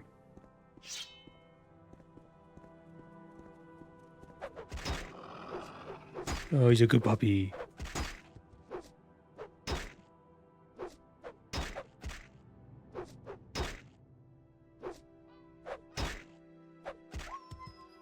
Maybe I always assumed it was a European word because you always hear about people, you know, well, maybe you don't hear about this in Europe, but people going to Europe and backpacking and staying in hostels in Europe while they're backpacking across Europe. And then they get turned into a human centipede, you know, that whole deal.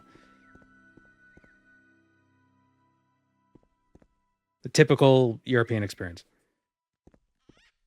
So I guess I just assumed.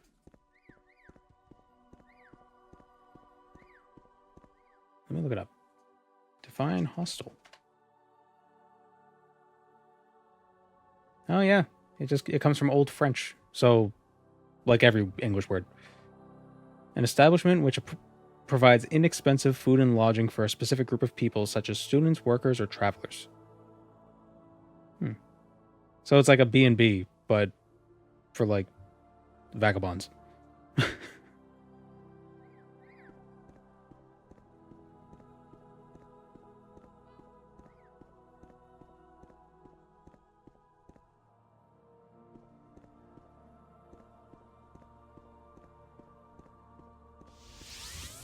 It's like an inn. Yeah.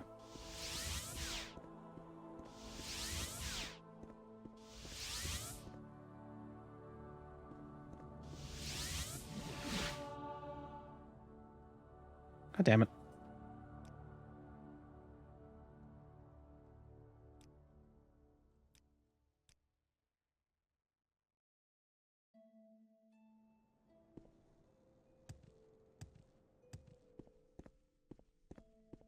Funny enough, never seen a hostel in Germany.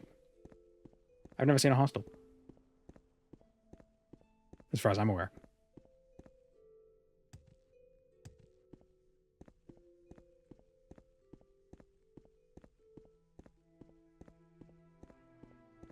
Are hostels cheaper than, like, motels as well?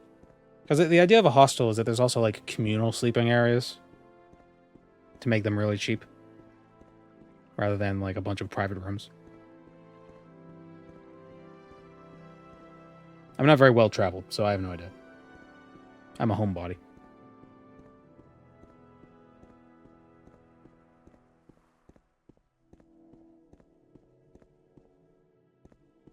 A motel is a solely American thing. Well, the idea is it's a motor hotel. It's like where you can basically park your car and spend the night and then be on your way. So they're not meant to be luxurious or anything.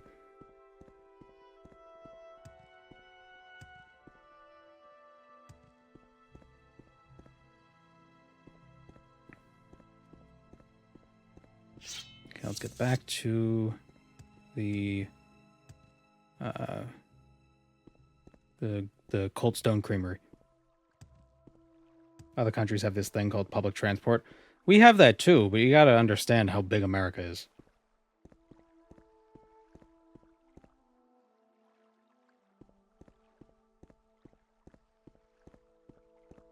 You know, if you happen to be driving from, like, across multiple states, you're not gonna be able to do that in a day. So that's why motels exist, so you can stop off and sleep.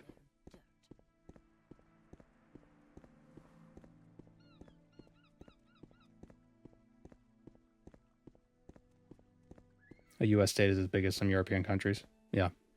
Some are bigger, some are smaller. But yeah, America's big. I mean, it'd be cool if there were a lot of trains going everywhere, but...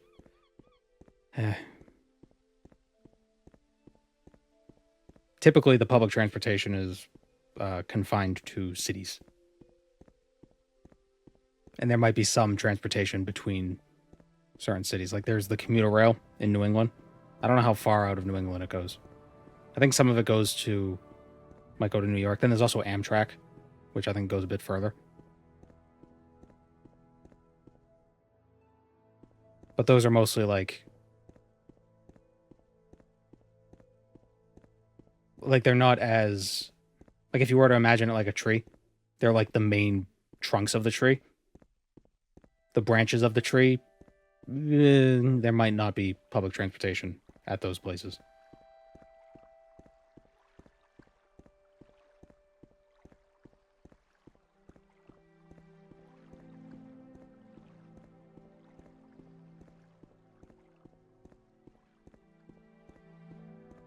But like there are, I want to say there's like 8 or 9 commuter rail lines that all go towards Boston. And they go as far out as like, I think some go to like, do some go to New Hampshire? Maybe they all stay in Massachusetts. But they travel pretty far out. And so you could take a train into the city and then jump on the T in the city to get around the city. It's not convenient. But it's not impossible. In my experience, those trains typically run on time. Barring, disaster. This is one of the Imperials with the face tattoos. I don't know what subculture they are. Speak freely, friend.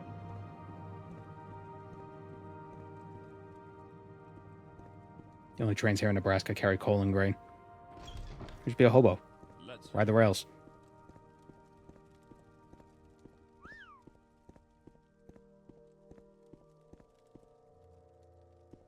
Vaults.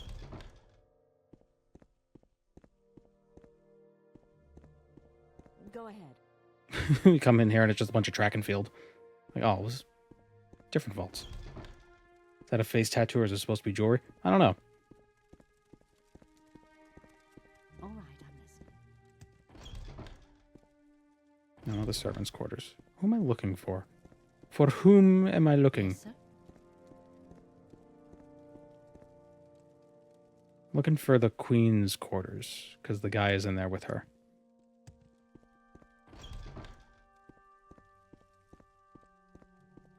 Union Pacific's largest switch yard is just west of here. Ah. Welcome to Nebraska. We have Union Pacific's largest switch yard. Oh.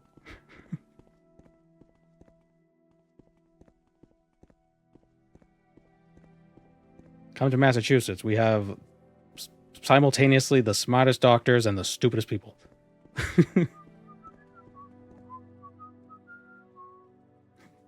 Don't forget the corn.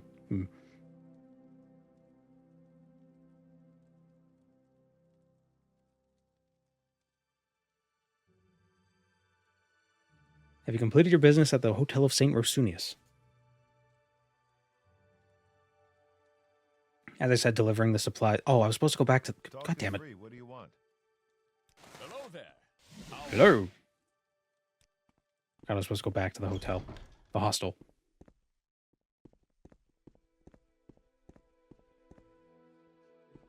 Everybody thinks Nebraska is flat. It's not. It's just where the interstate highway runs. Made making a road easy. Well, aren't most states actually flat?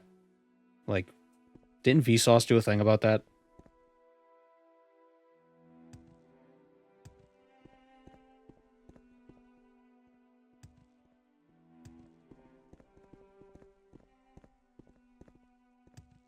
There we go.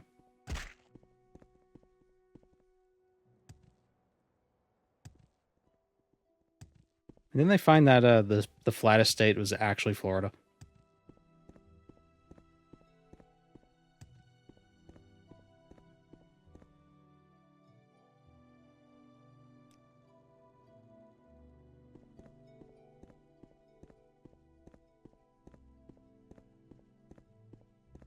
Welcome, Moon and Star.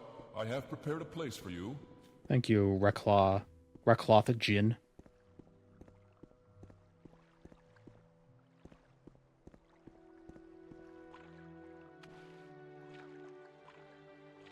I'd love to visit, like Colorado or one of those states because I've never seen like a mountain on the horizon. Yeah, New England's not flat, but it's also not very mountainous. It's mostly hilly. So Like, you might see, like, oh, there's a hill with trees on it, but it's not like a mountain in the distance. That'd be cool to see. Like, there's no, like the hills don't... You could walk up them.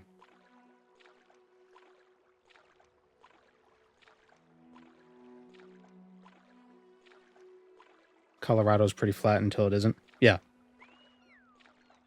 That makes sense.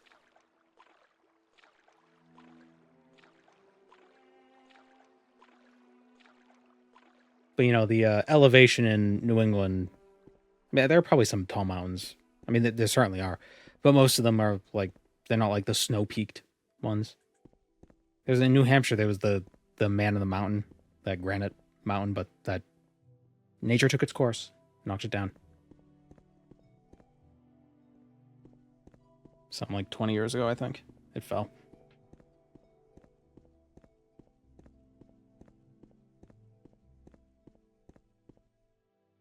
I'd also like to see the Grand Canyon. That's like that's the exact opposite of a mountain. We have mountains on the East Coast, but nothing like the behemoths out west. Yeah. Well, the East Coast mountains are younger, or older, than the West. Much, much older. I think the Appalachian Mountains are older than plants. What is this about, Redguard? But the Rockies are much younger. Relatively. Still millions and millions of years old.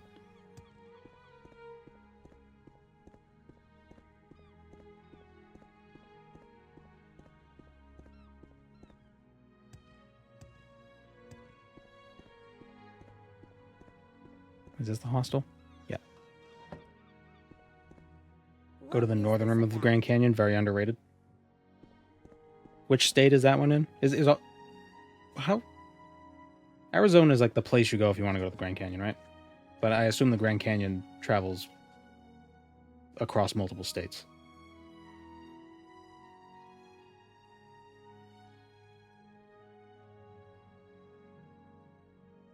Maybe it doesn't.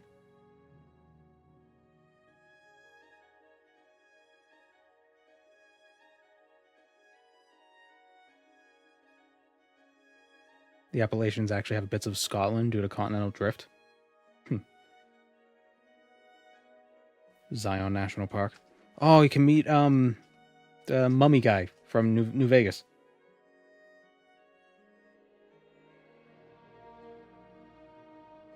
I don't remember his name. Tony Graham? Tony the Tiger? Graham Cracker? Joshua Graham. There you go.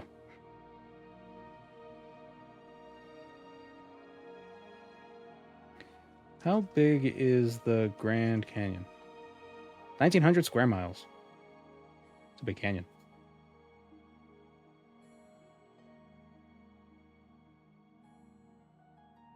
But does the Grand Canyon...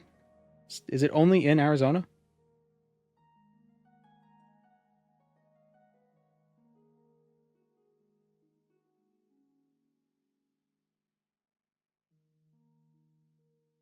I know the Colorado River travels through multiple states.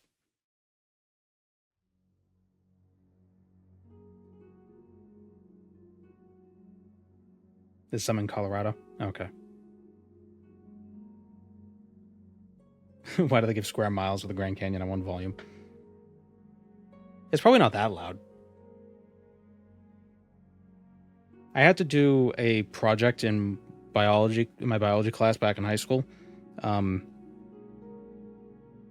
Where everybody got a national park and you were given, quote unquote, given like a budget and you had to buy stuff to be able to survive in that national park for like a month or something. So you had to do a bunch of research into like the local flora, the fauna, the environment, all that stuff. I got the petrified forest, which is neat. It's apparently it's this national park that's full of rocks that were actually trees.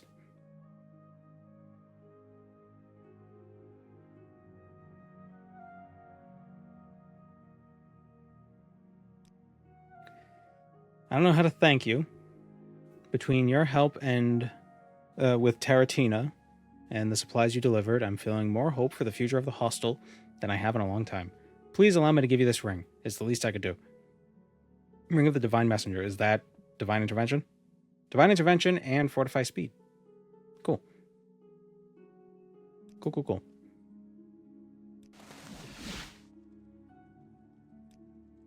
And 400 gold.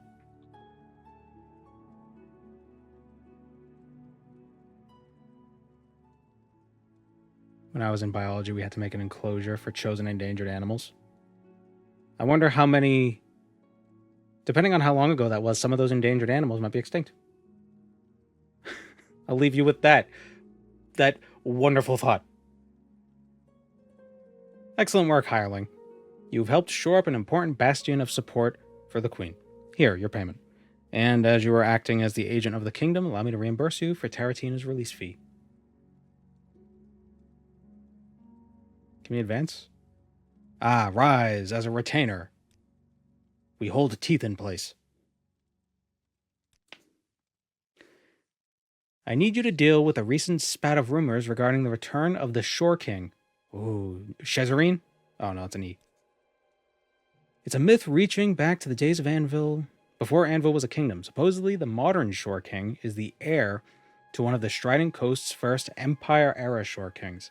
He's been waiting to claim the throne until Anvil was in its moment of greatest need. Don't know why that. Benighted by enemies within and without. Or so the story goes.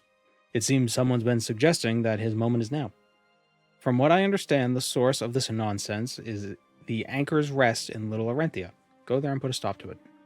You seem like very good company. Someone didn't make a good enclosure for their white rhino.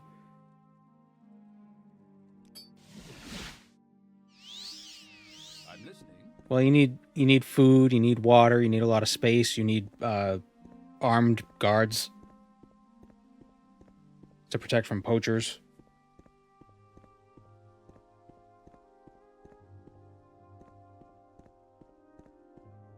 I had the proboscis monkey. Those are weird looking monkeys.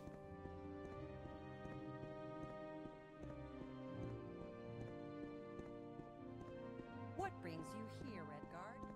See you around Moonfels.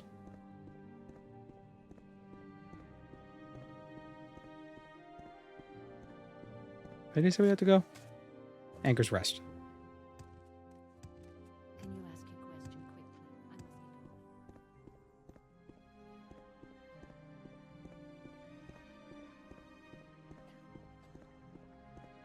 going. Isn't a proboscis the thing butterflies have for mouths? Yes. There's a little straw.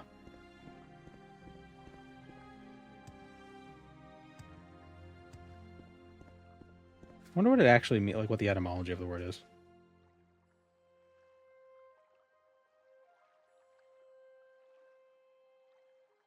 From pro and boskin, which means cause to feed. Proboscis means means of obtaining food. I don't think the proboscis monkey eats out of its nose. So I don't know why it's named that.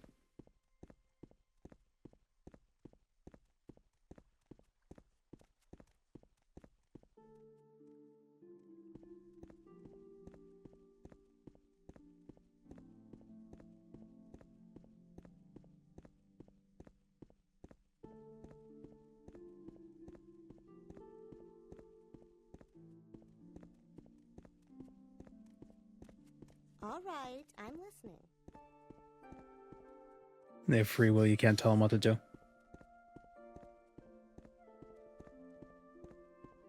Ovipositor monkey was vetoed. Ooh. Make sure you close your doors at night or else the ovipositor monkey will lay eggs in your ears.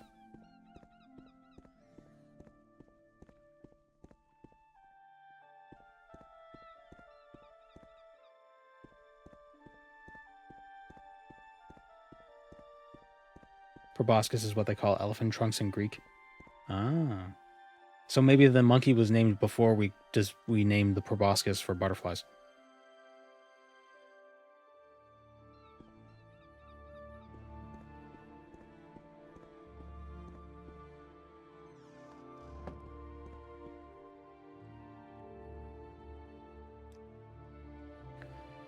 Not another one of you people. If I have to talk to you about your Shore King, I'm sure Notius Alvich over by the dartboard would love a conversation partner.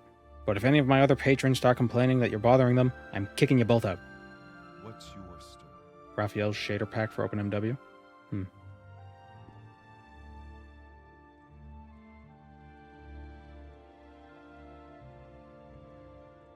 I came back to reality and heard the door comment. Well, I'm glad you were able to hear it. You needed the warning. Hey, old friend. Here to take a load off? We are well within your rights, too, considering the sorry state of Anvil. But don't worry, the Shore King will arrive and fix everything before too long.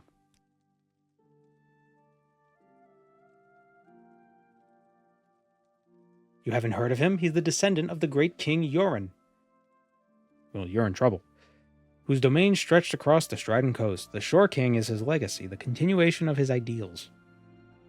As the true heir to the crown, he stands ready to claim what is rightfully his and cast out the Pretender Queen.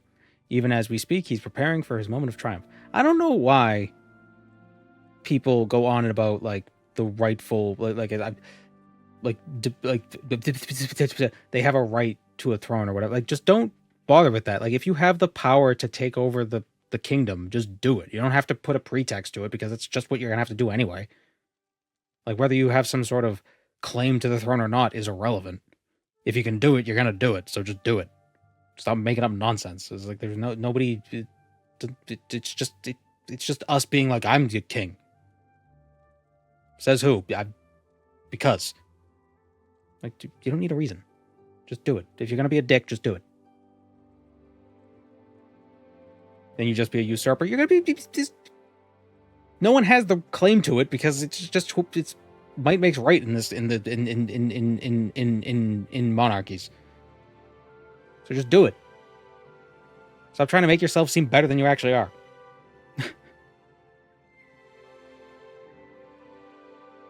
Too topical?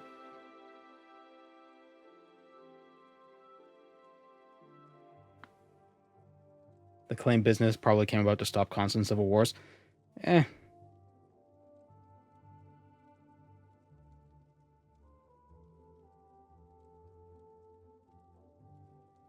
But the whole 100 Years' War was caused because some people were like, oh, this is supposed to be my land. It's like, no, this is my land. And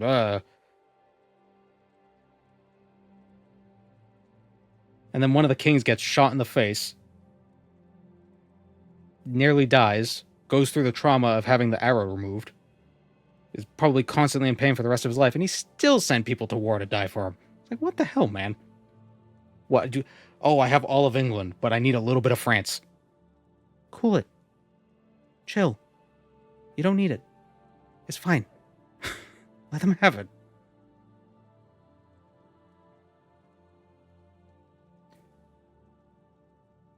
When will the Shore King take the throne? That's my rant for the day. When you have as many enemies as he does, it's important not to make your plans obvious, but it has to be soon. If he leaves Melona on the throne for much longer, there might not be a kingdom to inherit.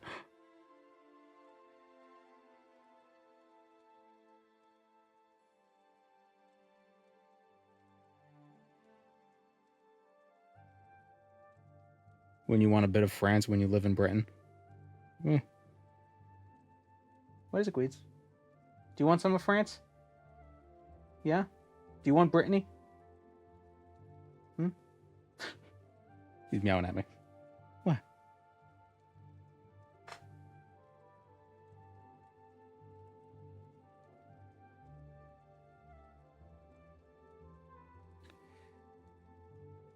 You think Queen Melona is a pretender? Isn't she? What claim does she really have to the crown? She has an army that supports her. There you go. That's all she needs. It was her husband who won the royal auction, you know? Okay. She only became queen because he mysteriously disappeared, and she certainly hasn't earned the right to rule. She's got the military. What with the constant pirate attacks, we all have to live with now. The only reason she's still on the throne is because Admiral Hassie disobeyed orders and quashed the rebellion against her. Wow. It's like power is the only thing that matters in this context. You need to stop spreading rumors about the Shore King. You're with the Queen, aren't you? Alright, maybe we can work something out. 500 drakes and I'll stop. I'll even sweeten the deal by telling you who put me up to this. The The only way to have the power to take the throne is by convincing people you should have it. The right to rule is just a fast track to it. Yeah, I guess if you can convince people that such a thing exists, then they're more willing to help you. Easier than paying them.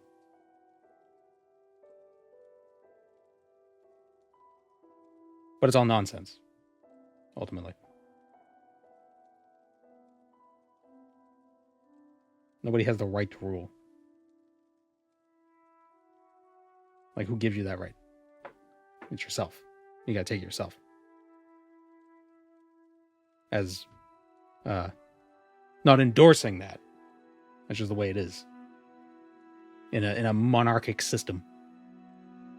The person with the bigger army gets the rule. That's basically what it comes down to.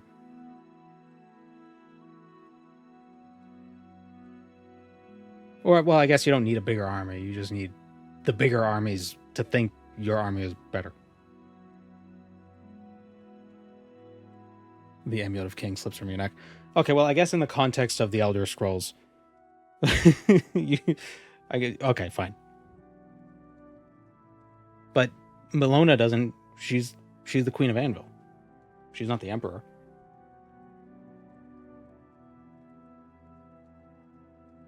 I mean,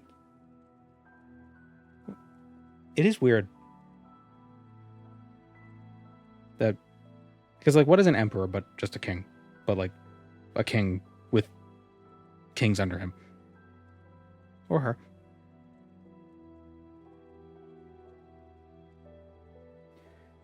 I'll beat it out of you instead. I will enjoy this. I'm listening. Enjoy this.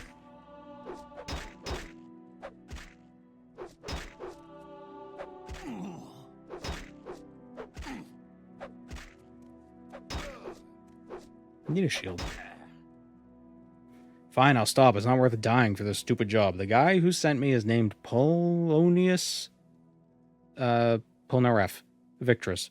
Paid me a small fortune to tell anyone who would listen about the Shore King. And before you ask, no, I don't know why. Now, if you'll excuse me, I need to get out of here before he finds out I snitched. He walks outside and then, like, gets shot in the face with an arrow. Any time now. Oh, you beat me. No.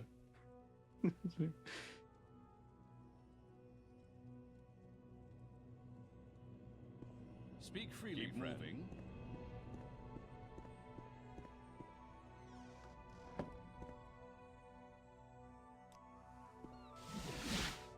You've got my ear. Let's hear it. Go ahead.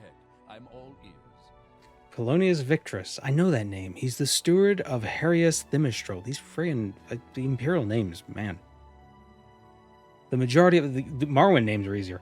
The majority shareholder of the the Gold Coast Trading Company. One thing that bothered me was how Cameron was able to wear the amulet in Paradise. Maybe he has dragon blood. Or maybe anyone can wear the amulet except for the protagonist. Maybe Akatosh just doesn't like you as the protagonist. So he's like, no, you can't wear it. Nerd.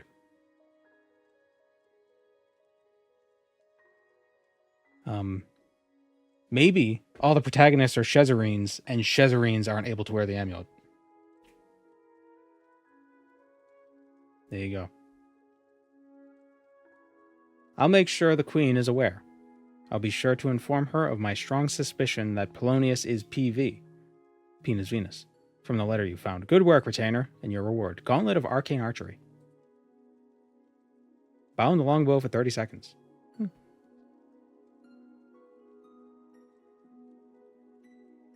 That's kind of cool, having a glove that makes a bow.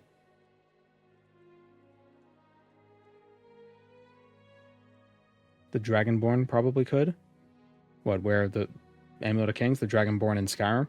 Well, the Dragonborn in Skyrim, the Amulet of Kings didn't exist anymore.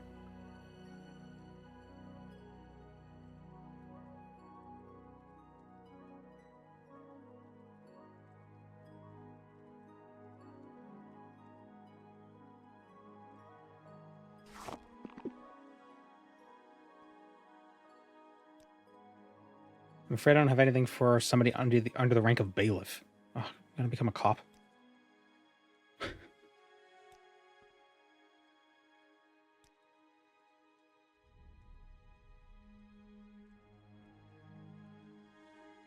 Oh, it's Mage's Guild. Mercantile, marksman, light armor. Then I need 1 at 20 and 2 at 8. I think I have that anyway.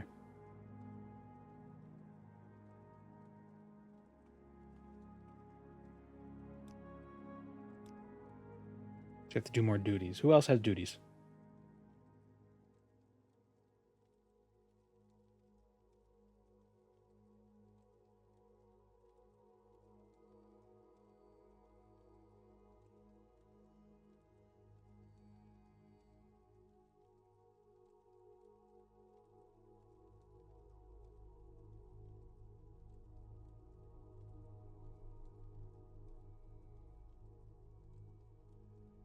This is Raymondus Palilius we could talk to, and he is in Palilius Manor. And Palilius Manor is...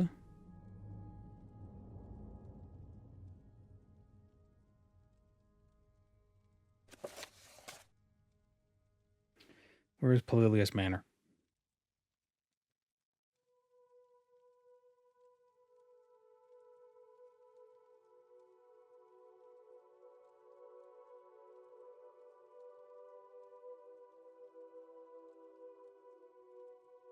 Does anyone see it?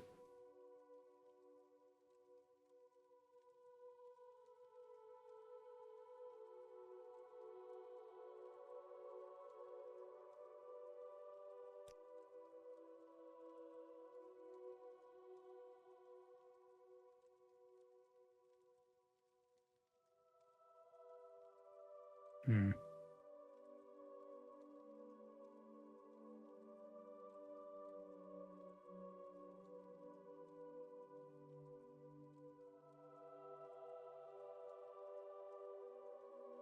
Brother of Queen Conamoris. The Anvil's Garden Quarter.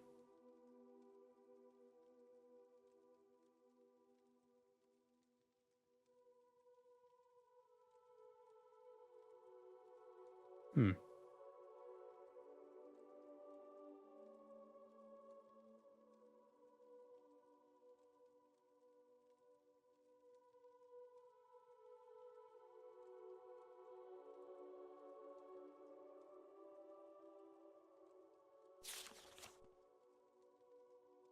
Can I ask about other people? Marshals? Oh. Marshal of the Coast. He resides in the Garden Quarter of Anvil. Delius Halgern, Marshal of the Crossroads, is in Brenna Cross. And Valina Telver, Marshal of the Isles, resides in Karach.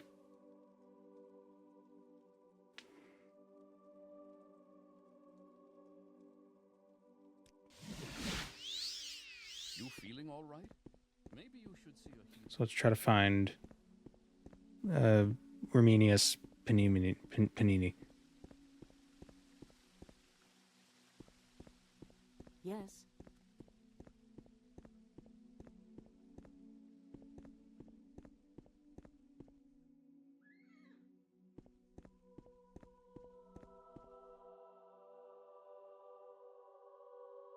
From what I remember, they used an Elder Scroll to send him forward in time, but it all happens in the Third Era.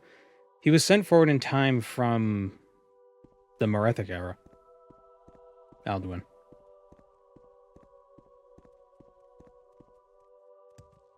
Skyrim takes place in 4E 200-ish. And we see a vision from, like, before the First Era. Greetings. And do we know how long the Merethic era was? Because whenever you look up a timeline, it's just, like, the Merethic era. Like, it's not, there's no time span. And before that was the Dawn era. Oblivion's main plot is at the end of the Third. Right. But I was talking about Alduin being banished to the future. The Dragon Wars were before the First Era.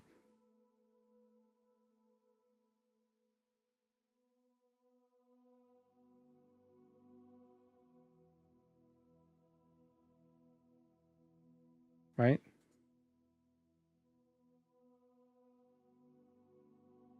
Yeah, the Morethic era. The era of myths.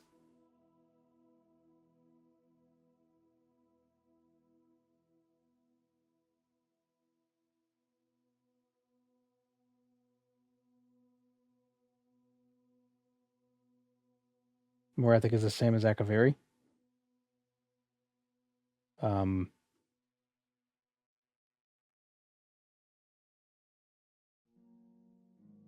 Akaviri is a place, or a people.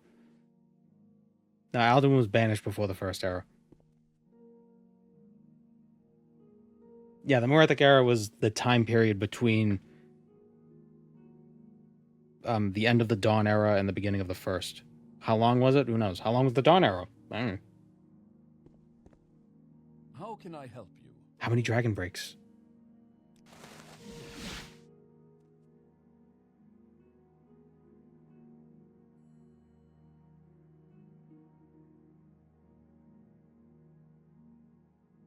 Akaviri was first era, Potentate was the second. Yeah, the Akaviri Potentate was that between the Riemann and Septim empires? It was like a short-lived empire, and then Septim took over.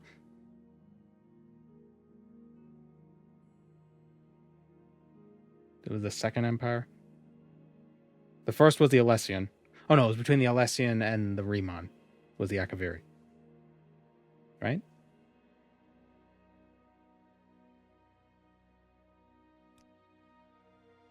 I do have some duties for you. I need you to investigate rumors of a curse at Osseous Ranch. Osseous Ranch sounds like there's going to be necromancers there. The ranch owner, Racius Osseous, has been flooding me with letters about a curse supposedly destroying his livelihood. He asks for the kingdom's assistance with the matter.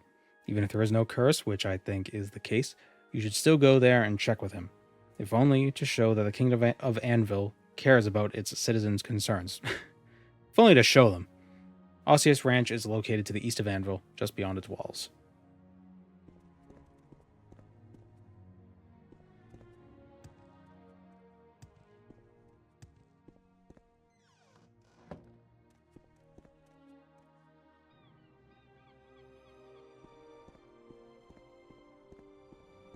I need some levitation potions.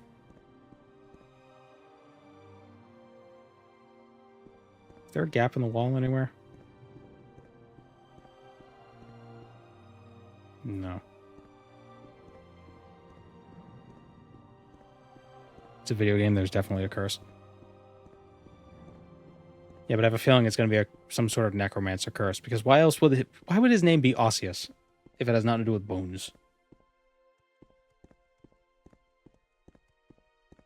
The dragon priest, excluding Mirak, fought the dragons. Now, the dragon priests were allies with the dragons. I mean, some of them might have betrayed the dragons. But they worship dragons.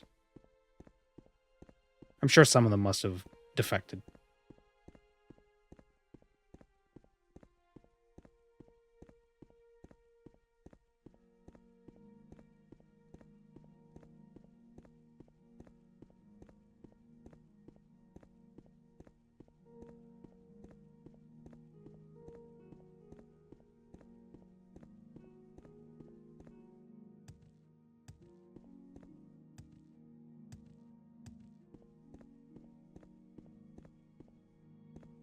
Yeah, why did the humans rise up against the dragons? Just because the dragons were dicks?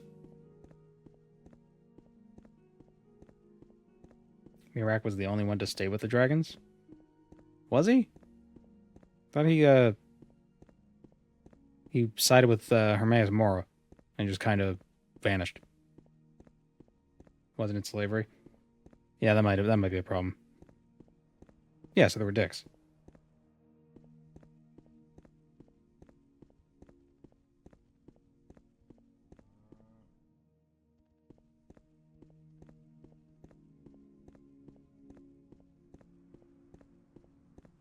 It couldn't have been all of the dragon priests betrayed the dragons. I mean, why would they? I feel like the dragon priests are probably the the most comfortable.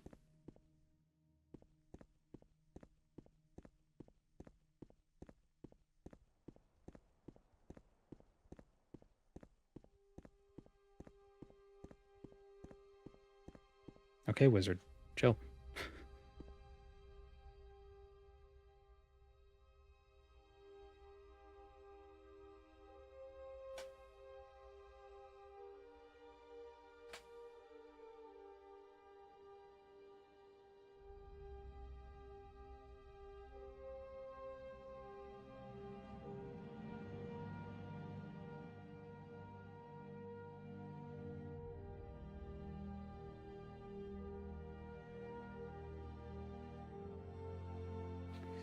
And at Morrowind, where Ysgramor and his people came from, the dragon priests demanded tribute and set down laws and codes of living that kept peace between dragons and men.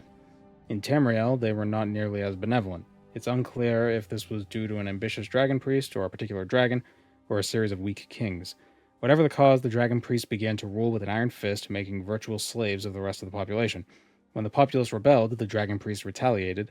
When the dragon priests could not collect the tribute or control the masses, the dragon's response was swift and brutal. So the dragon war began. At first, men died by thousands. The ancient texts reveal that a few dragons took the side of men. Why they did this is not known. The priests of the Nine Divines claim it was Akatosh himself that intervened. From these dragons, men learned magics to use against dragons. Dragonrend. The tide began to turn and the dragons began to die. The war was long and bloody. The dragon priests were overthrown and dragons were slaughtered in large numbers. The surviving dragons scattered, choosing to live in remote places away from men. The dragon cult itself adapted and survived. They built the dragon mounds, entombing the remains of dragons that fell in the war. They believed that one day the dragons would rise again and reward the faithful. Yeah.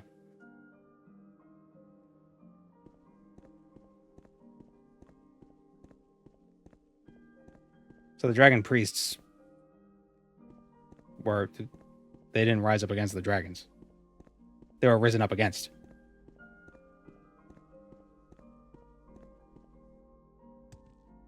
Well, that's from a book in Skyrim, so I don't know, maybe the book is wrong. Like, it's unreliable narrator, that whole thing.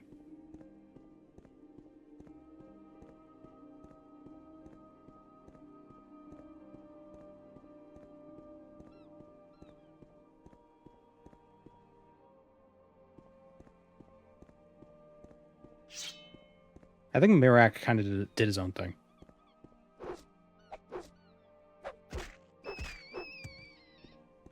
He was acting more like a dragon than a dragon priest, which makes sense because he was dragonborn.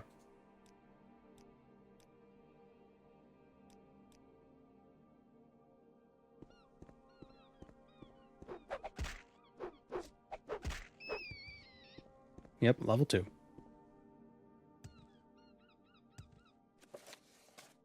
I'm looking for a ranch. Why was I out here looking for a cave?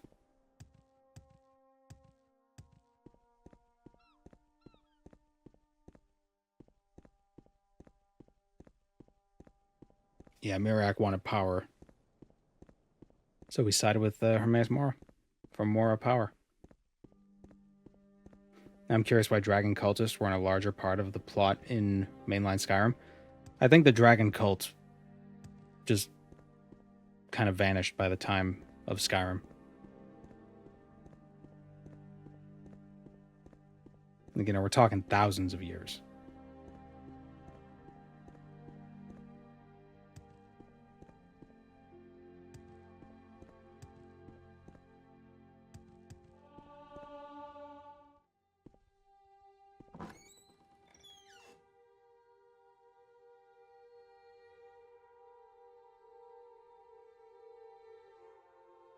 Like, I feel the dragon cult in Skyrim is the equivalent to, like, ancient Greek myths today. You know, it's like it's that far separated. So no one would believe it. I mean, the difference being that the dragons actually existed. But, you know.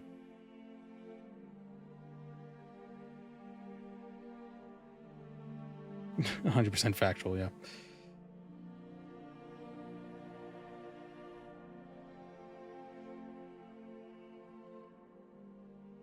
From what I see on the wiki, only a few priests resisted. Well, resisted the Nords or resisted the dragons? I think the thing is that the Nords just overwhelmed the dragon. Like the dragon priests couldn't stop the rebellion because they weren't strong enough. They needed the dragons. But then some dragons taught the humans how to yell at them. And then the humans were able to send Alduin forward in time.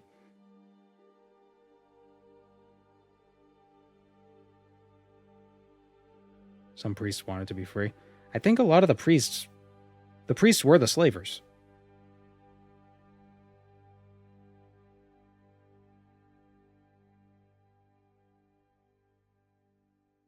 Like, basically, they had the most power, and the dragons were just kind of like, yeah, okay.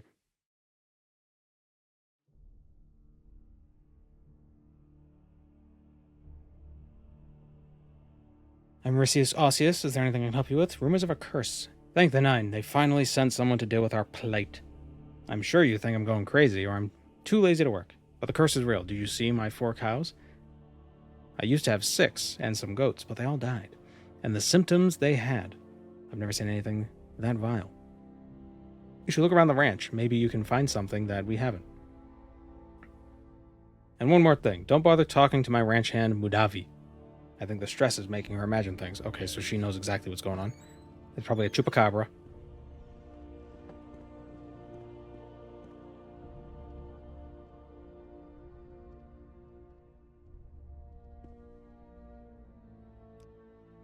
The disease has been a real mess, but Mudavi thinks she knows what has been causing it. The Beniris family is all dead, right? Then why did Mudavi see people moving in and out of their abandoned crypt by the city walls? Rysius is too pious to ever accept that we've been suffering from anything but a curse. But maybe the solution is much simpler. You should check out the crypt, but be careful. Those people look dangerous. Ah.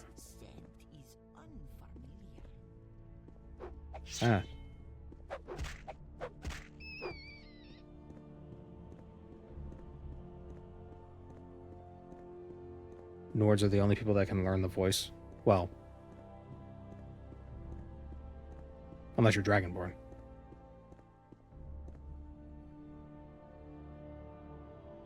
Have we seen any non-Nords use the Thu'um? Because it was taught to them by dragons. But is there something innate to Nords that let them do it? Like, the Nord creation myth is that Kine made them, and Kine, is being the goddess of like the wind, voice, taught them how to do it. But then we learn in Skyrim, it's like, oh no, it's actually the dragons.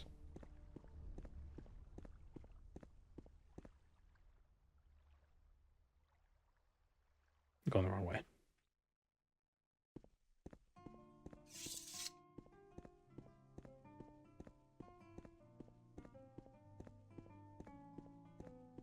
Isn't one of the Greybeards an Imperial? I don't know. Could be. Although, you could argue that do some Imperials... Do Imperials hail from Nords at all? Or do Nords hail from Imperials?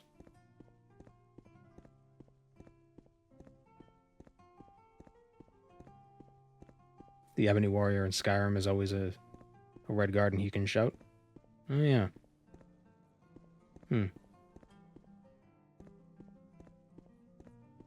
Yeah, it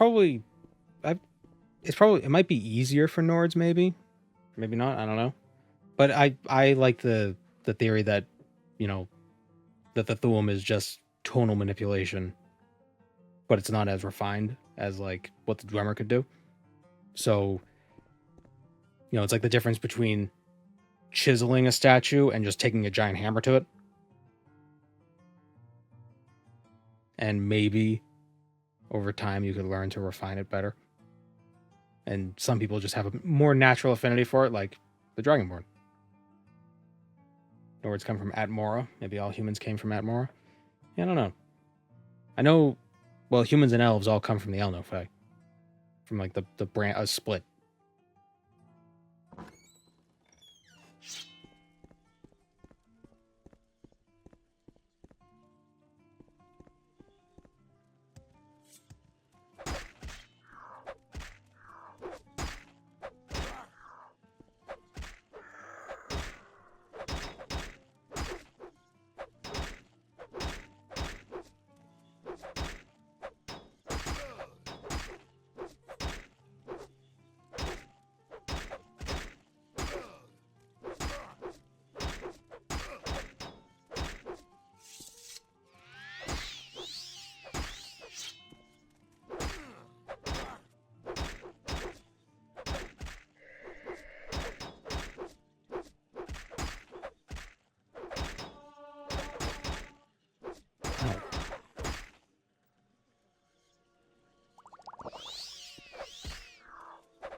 Give me the shield. Aha.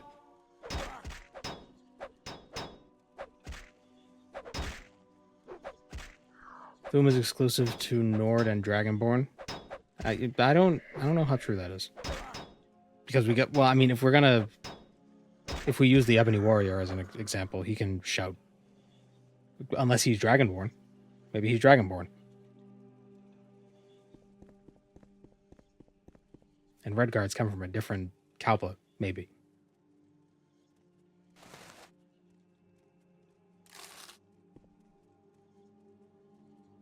Yeah, there's definitely conflicting origin stories. Both because they probably didn't have it totally planned when they were first writing it all. You know, Bethesda didn't have it totally planned. And also, it's kind of realistic. Different cultures have different stories for their origins. Feels real.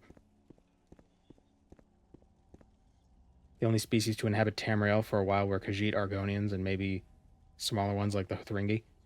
Well, some would argue that that Khajiit are just a type of elf.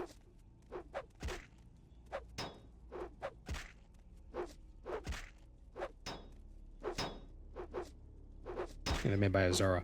Well, no, made by Azura with an H.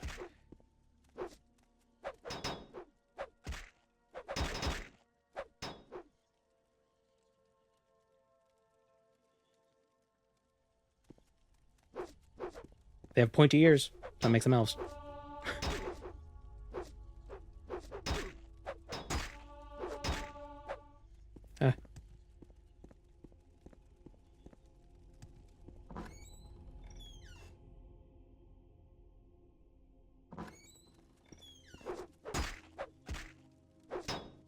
And it makes sense that Khajiit were made by Azura. Moon and star, they're affected by the moon. So that scans.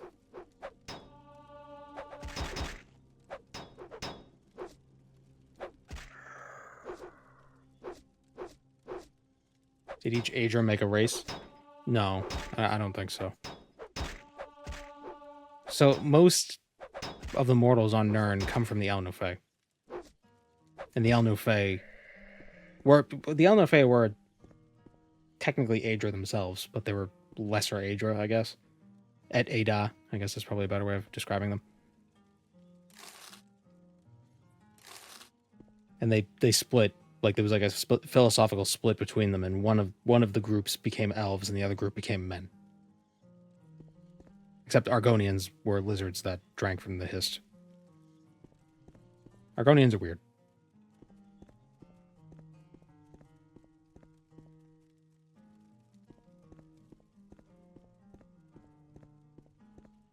Khajiit are not elves. They find disrespect being called elves. Well, there are people in real life who disrespect being called an ape, but we are apes, so it doesn't matter if they disrespect it. If Khajiit are elves, they're elves.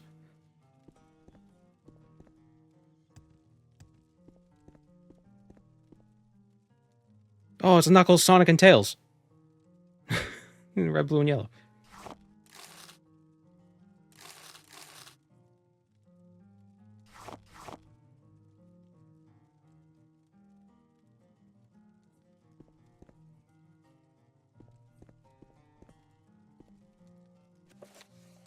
The Ten Commandments and the Nine Divines. Stendar says, be kind and generous. Arke says, honor the earth. The cow says, moo. Mara says, live soberly and peacefully. Honor your parents and preserve the peace and security of home and family. Zenithar says, work hard and you'll be rewarded. Talos says, be strong for war. Be bold against enemies and evil. Be bold against enemies and be evil and defend the people of Tamriel. Kinnereth says, use nature's gifts wisely. Debella says, oh yeah, open your heart to the noble secrets of art and love. Treasure the gifts of friendship. Seek joy and inspiration in the mysteries of love. Giuliano says, know the truth. Observe the law. When in doubt, seek wisdom from the wise. Akatosh says, serve and obey. Serve and obey your emperor. Okay. Study the covenants. Worship the nine. Do your duty. Heed the commandments. Lick the boot. The nine say, above all else, be good to another. one another. Be excellent to one another.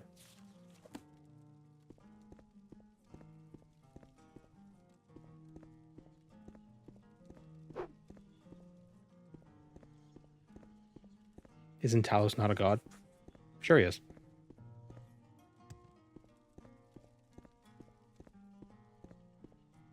The people who wrote it certainly believe he is.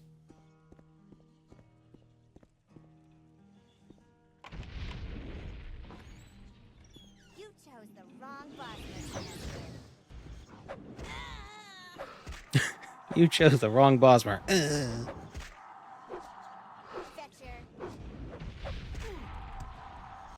I died.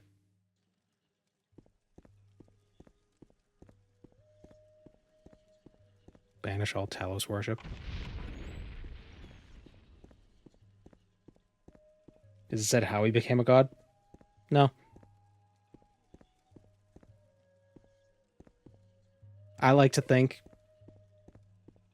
Actually, no, never mind. I was going to say I like to think he mantled Lorcan, but maybe not. I'll see you dead. Part of it could be that his actions mimicked the Anatiomorph. That was similar to what we saw between Akatosh, Magnus, and Lorcan. So it was Tiber Septim, Wolfheart, and Xehanarctus. And like their souls fused and became a god.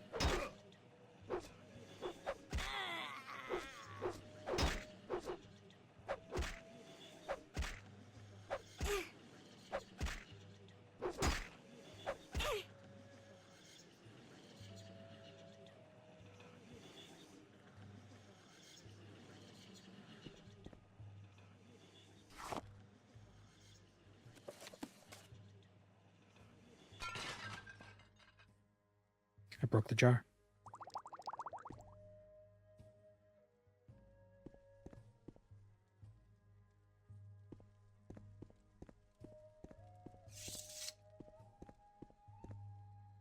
Yeah, maybe he used the Numidium for it.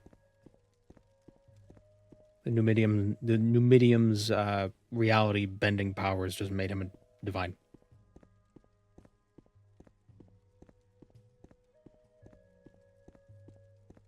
I've heard Talos is 2 people. I've heard he's 3.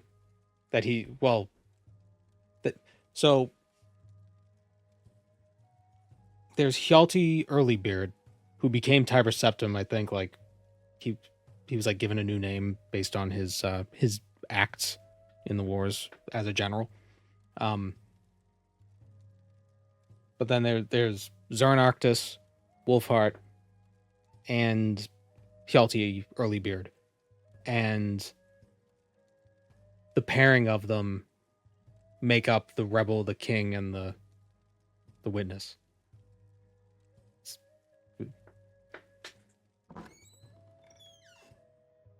I still like the idea that Lorcan incarnated as Talos, as Tiber Septim, and then became divine, claiming Nirn as his realm. Finally.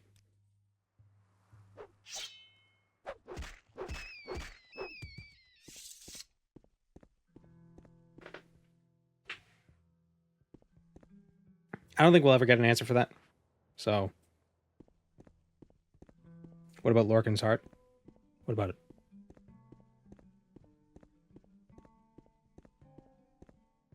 Because even though Lorcan was killed, you can't kill a god.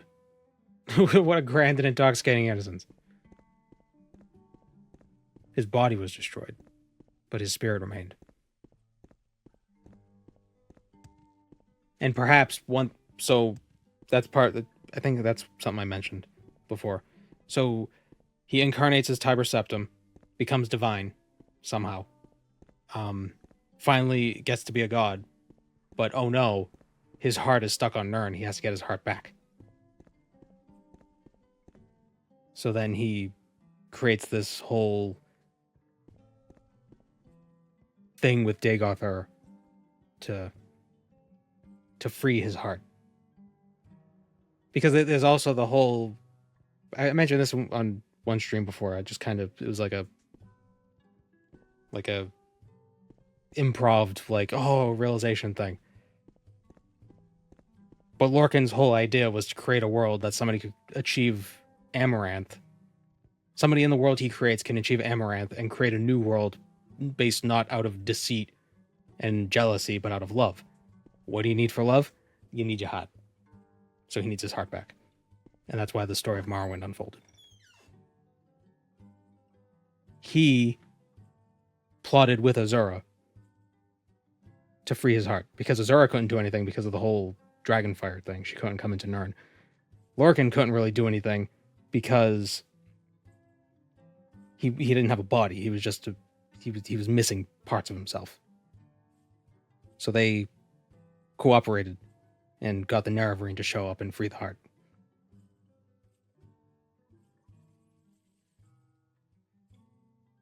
Because what does Azura want as well? She wants people to love her. She values love as well, in a weird way. So maybe her ideas align with Lorcan's. So ultimately, the entire story, the moral of the entire story, is that love is the most important thing. Which is a little schmaltzy, but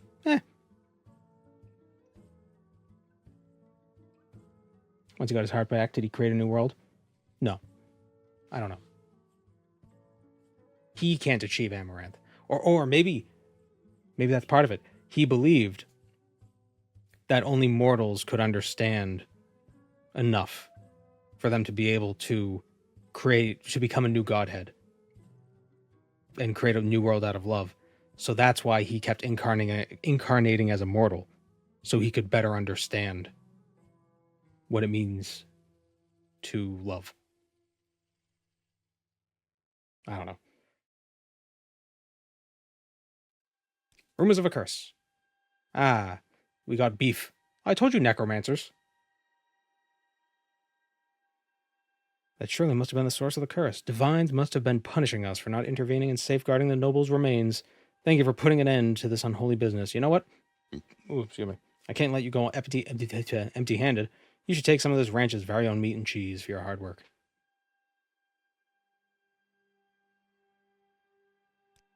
Yes? The problem is, like, my theory kind of relies a bit on Coda, which is barely even unofficial lore. It's like a concept for a graphic novel.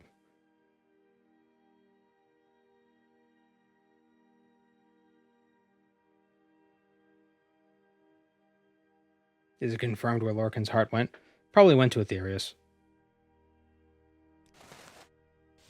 It left Mundus, that's all we know. Necromancers in Benaris Crypt? This is no good, though not entirely unsurprising.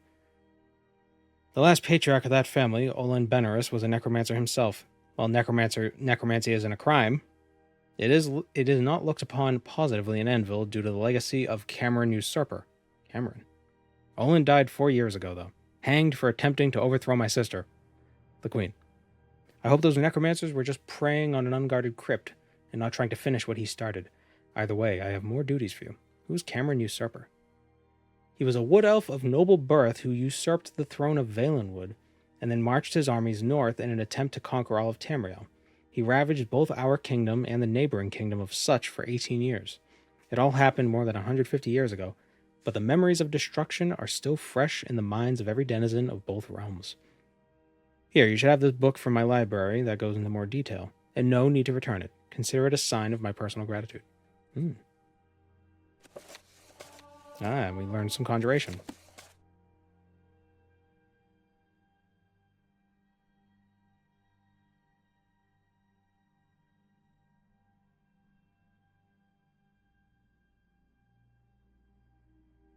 Coda is a step removed from fanfic. Well, it was Kirkbride's thing, so I mean, it's unofficial, but it is also fanfic, but it's not, but it is.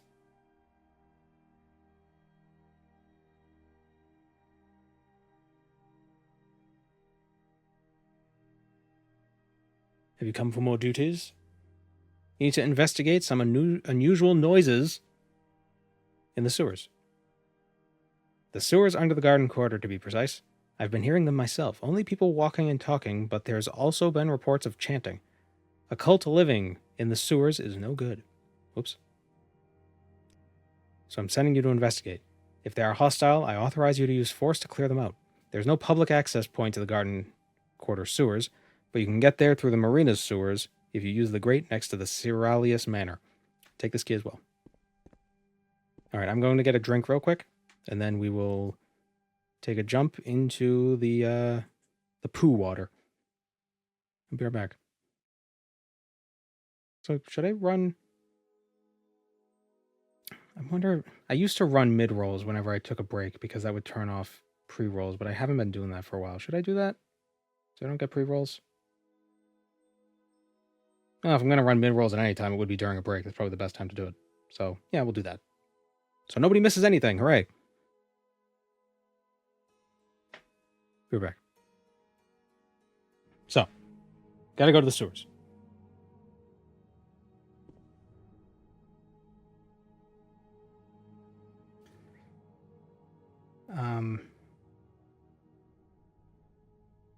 Vivek had Kim until the Narvarine all over Morrowind. I don't think you lose Kim just because you lose your divine powers. It's enlightenment.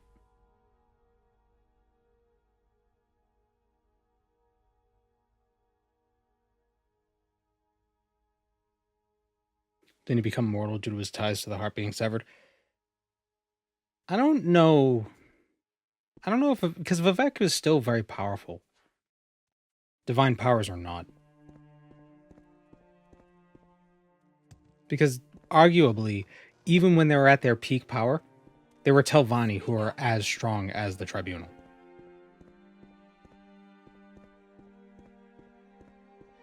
In my opinion.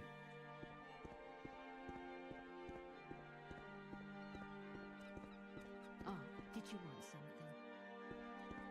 You know, so even once they lose the heart, they could still be very powerful.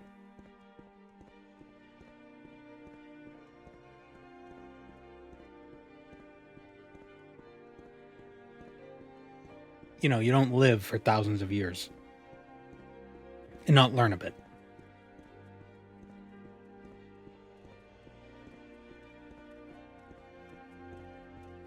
You want something? Is Narvarine like a Dragonborn? A little bit. Yes and no. The Dragonborn... I think it's more clear what a Dragonborn is than what the Narvarine is. The Narvarine is the reincarnation of Naravar. But is he actually the reincarnation of Naravar? Or is he just somebody who does things that might be like what the incarnation of Naravar would be? Like, who knows? Vague. Because when you talk to Dagoth about it, he doesn't know, you don't know, nobody knows.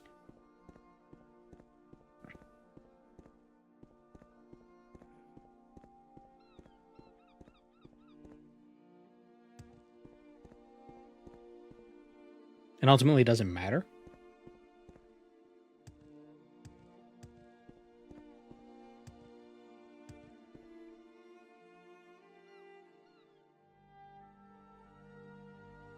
Yeah, I don't like Kim as a console command thing either. I use that as jokes sometimes because it's funny.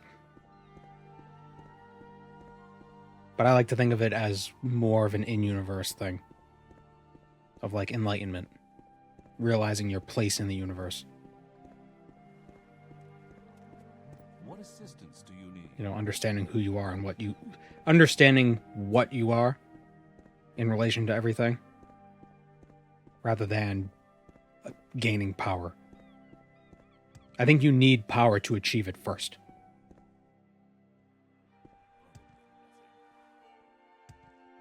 Without zero summing. You know, it's a process. It's not just a realization. It's not something you just have to believe. It's something you have to know.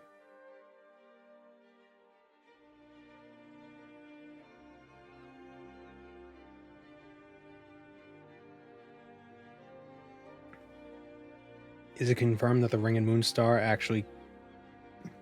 The Ring of Moon and Star actually kills those who aren't chosen? I don't know. Or was I responding to Lord Oreo? Yeah, I agree with you on the Kim thing. I think it's funny to joke about like, oh, Kim powers, blah, blah, blah, you know, but I think that Kim is like a really interesting part of the lore, and summarizing it down to like console commands kind of cheapens it.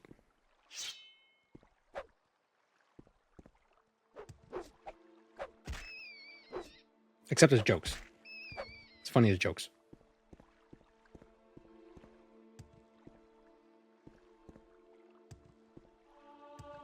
I like to think about the console command stuff as being more like Amaranth. Like, now I'm the godhead, you know?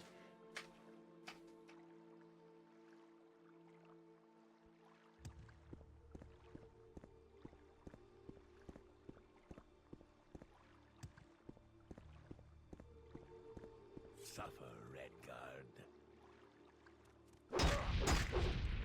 Whoa. I should have got more health potions.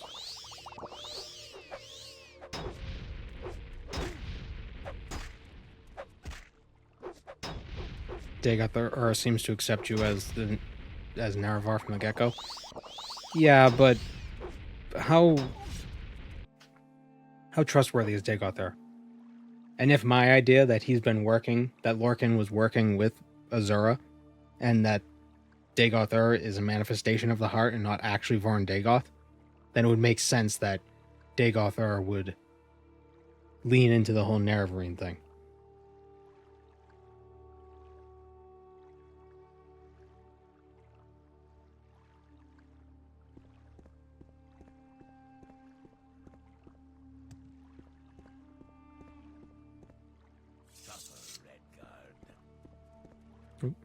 I think this Argonian is part of the Fighters Guild quests.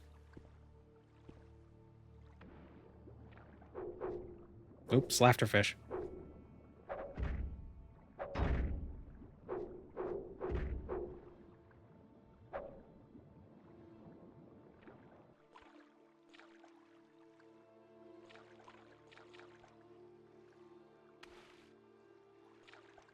Oh, I was thinking, like, why can't I climb up this? And I realized I'm not playing Dark Messiah.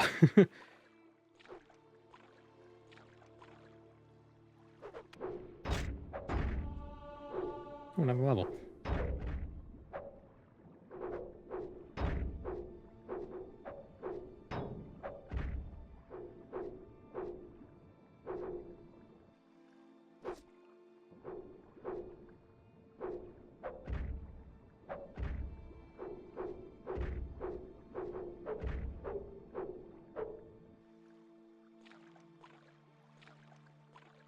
I didn't know you could talk to Dagoth before the fight.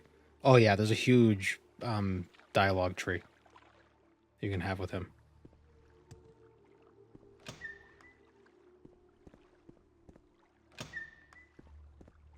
Nothing you say actually matters. Like, it's not like there's going to be any difference.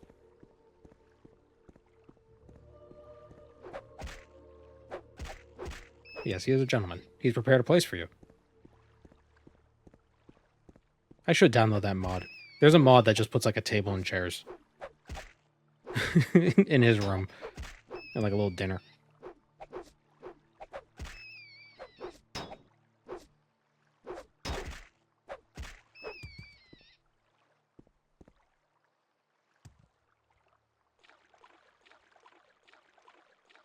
Can I rest?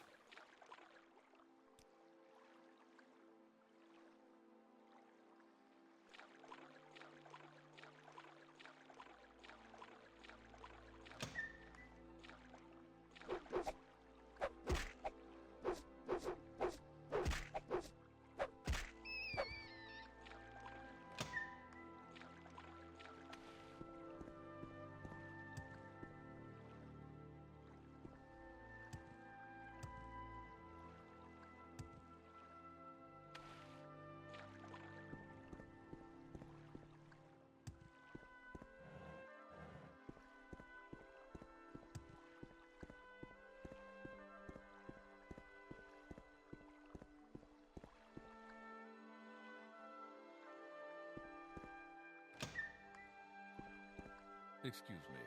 Did you say something? Random sewer dude.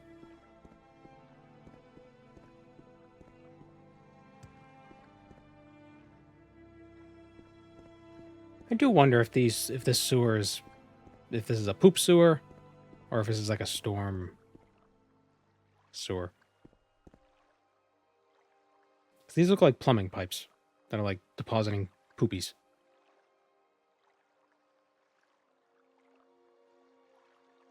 Hello, Valkorion.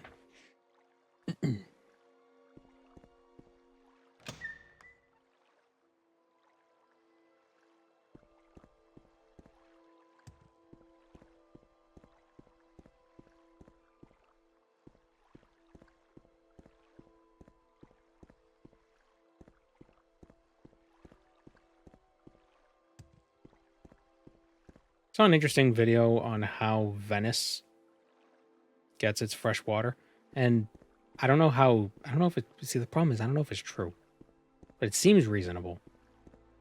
Where basically the whole entire city, like, it funnels all their water into like using gutters, it funnels it all into like city centers, and then the water trickles through a bunch of like sand and gravel, and that kind of filters it, and then it all collects in a central well, and that's where they can get their water. So they pretty much collect all of the rainwater that falls on Venice into these wells, into these cisterns. And there were huge penalties for tampering with the wells. Who's this? It's fine with me. Go ahead. Oh, don't mind me. I just picked through scraps down here. See if any of them are worth much. Okay. Primitive water treatment? Yeah.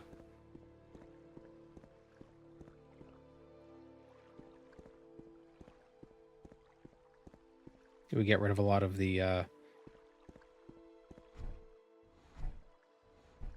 large materials. It probably wouldn't get rid of any of the bacteria in the water if there were any. But they didn't know about bacteria back then, so it didn't exist.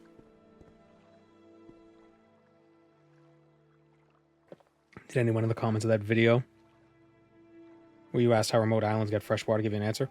Oh yeah, a lot of people gave me answers for that. Wells.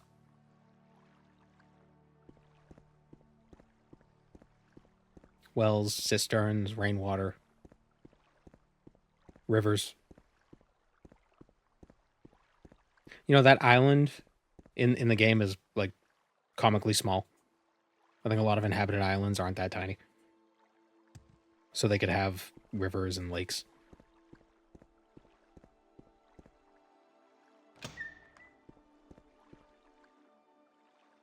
You know, Malta's small, but it's not itty bitty.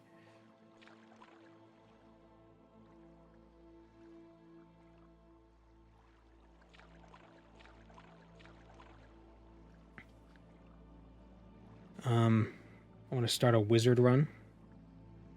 Casual, I'm now play Skyrim as a war mage, but I was wondering if Morrowind would give me a better experience as a mage. It's tough. Morrowind's magic, you can do some crazy things with it. But I personally don't like it for combat, because a lot of enemies have reflect effects.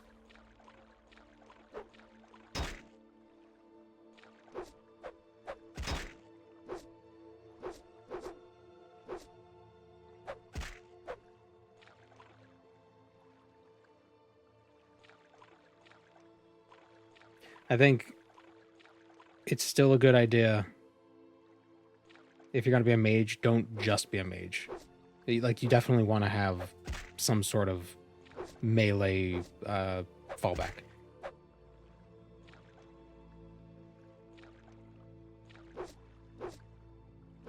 Spears are great, yeah.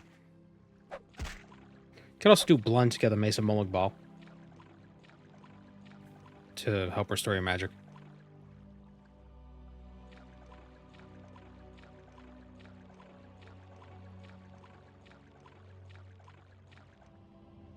But I think if you're new to the game, you might not want to like put all your eggs in one basket. But you also don't want to spread yourself too thin. You know?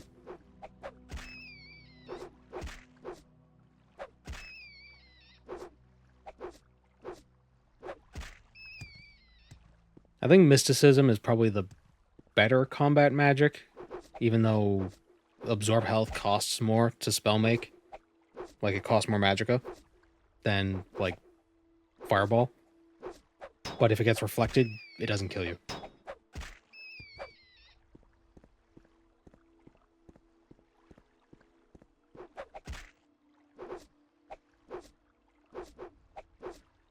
You know, casting absorb health in yourself, just you take the damage and you heal the damage at the same time, so it doesn't matter.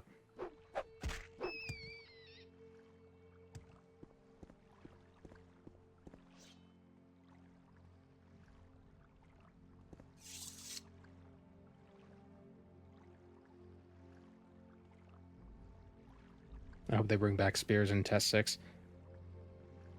Yeah. Spears are cool.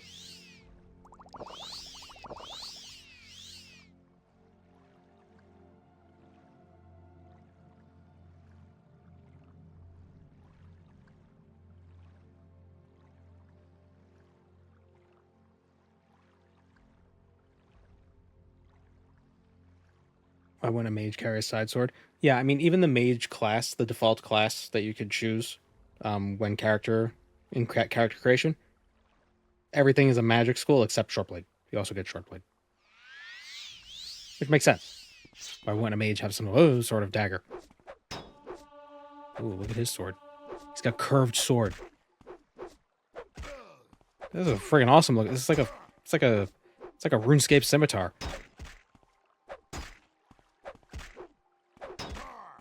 Gandalf had a sword? Yeah. Although, Gandalf really a wizard? Wasn't he like an angel? Technically. Arvin. Redguard Steel Scimitar. 27 on slash. Can't hit ghosts with it, but cool looking. Aw, man, it's this way? Ugh.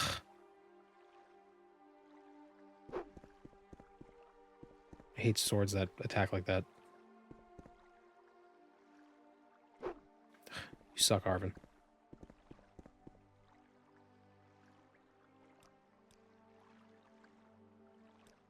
Level 3.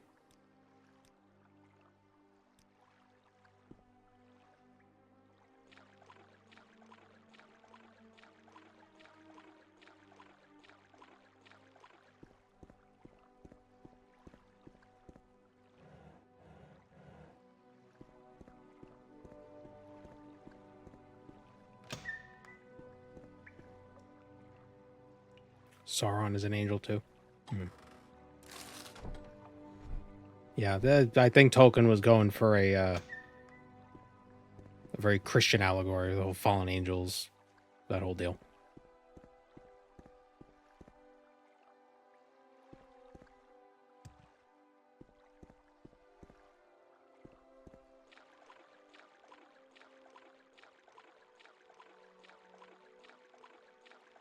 Oh, wait, 1 second.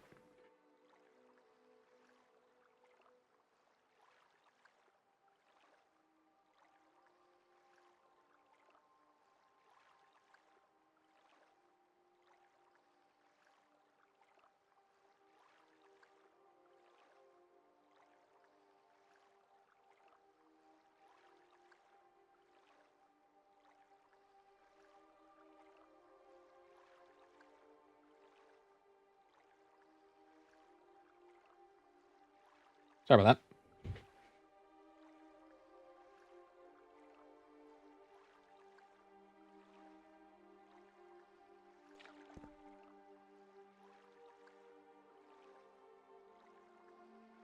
Okay, here's the garden quarters.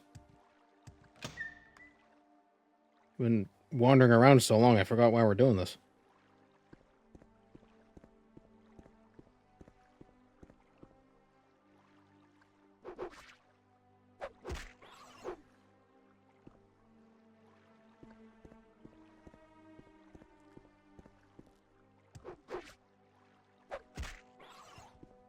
Melkor is a thing too. For when the Lucifer stand-in isn't just enough. Oh, yeah, isn't Melkor like the super devil? Like Sauron is just a general in the super devil's army. Mega Satan.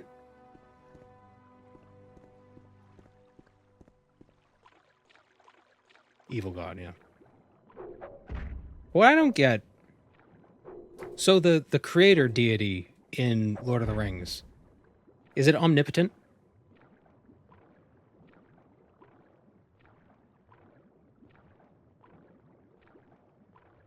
Like, why does it send angels to do its bidding? Why isn't it just like... It's like, this guy's messing with my creation. Done. Oh, he's gone now. Like, what the hell? Just do that. Now, what he could have done was been, oh, this creator deity only has the power to create.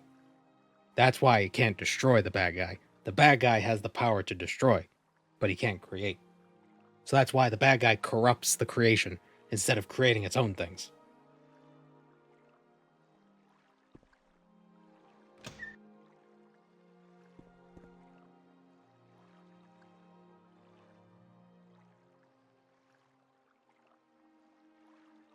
Just got to the last dungeon of Arena. Woof.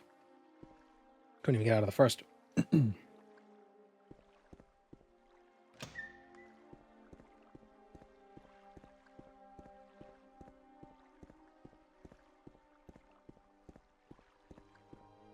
Now I'm in Sanderson territory. I mean, I don't know.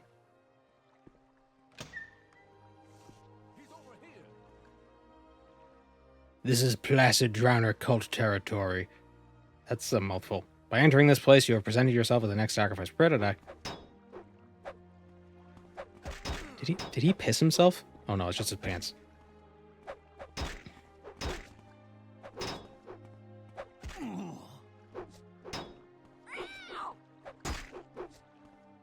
Did you just meow at me?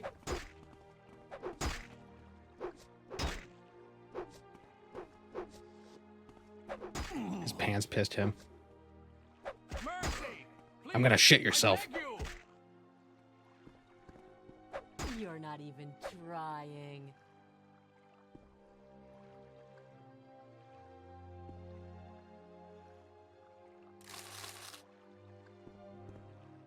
Yeah, the mod makes it so they can surrender, but I don't take prisoners. I'm supposed to take prisoners, but I don't take prisoners. So I have to kill you so you can't say that you wanted to be a prisoner and get me on war crimes. You too. Oh my god. I just deleted that guy.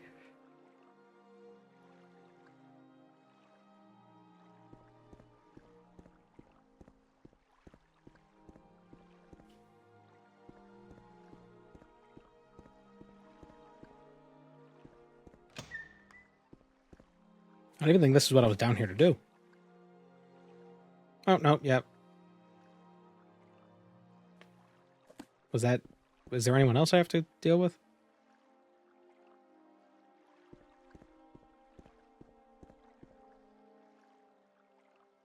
Is the modded surrender like in Skyrim?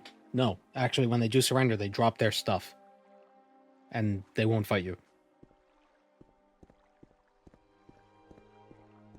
So you could still get their loot without having to kill them. But you get more XP by attacking them, so.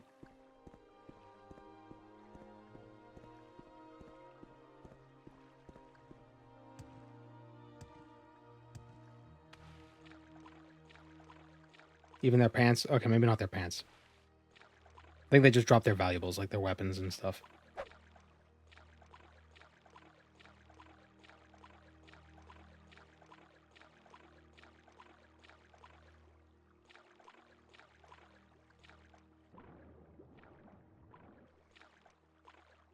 XP is execution points. Yeah, exactly.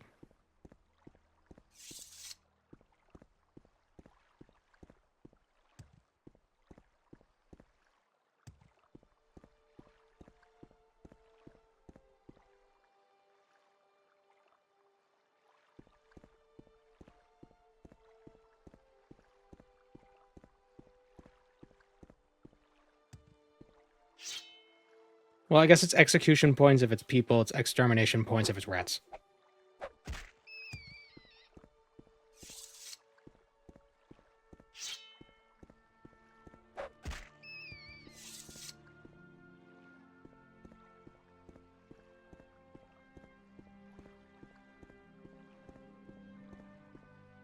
Have you guys seen videos of the rats being tickled for science? Ooh, spider. I think they tickle the rats and then they push the rat away and the rat runs back and wants more tickles. It's really cute.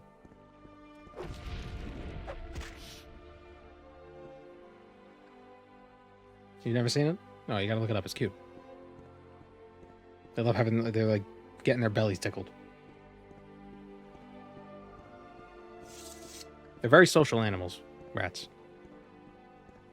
It's not surprising. They're very closely related to humans, and we're pretty social. Some of us are. Some of us not so much. Some of us are pretty you gotta wonder how the hell you got to that point. Is it ethical to tickle rats for science? They seem to like it.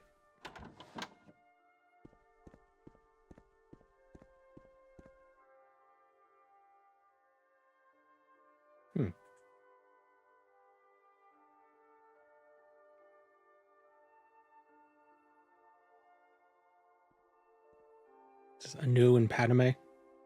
Maybe they're fighting over Nurni. This is when they die and then they create the new world or something.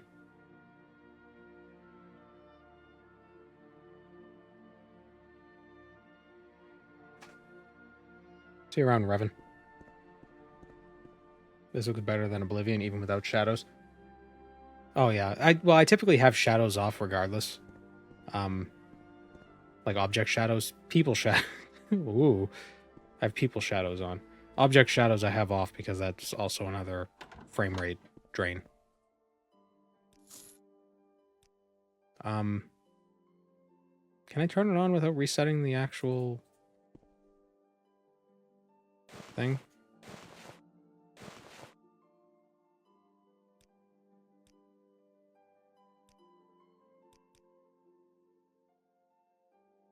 Yeah, I think if I want to activate the other shadows, I have to restart the game.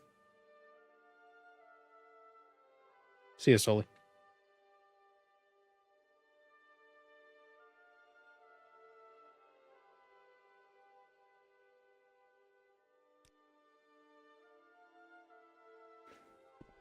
The room gave you deja vu.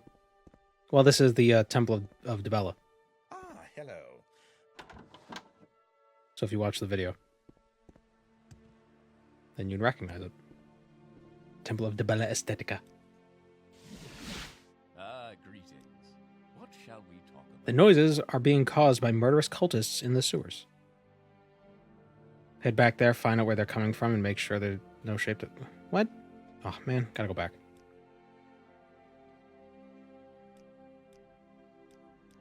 Yeah, lose a little bit of progress, but be faster than making our way through this maze again. Alright, so these are a couple of the cultists. Where are the rest?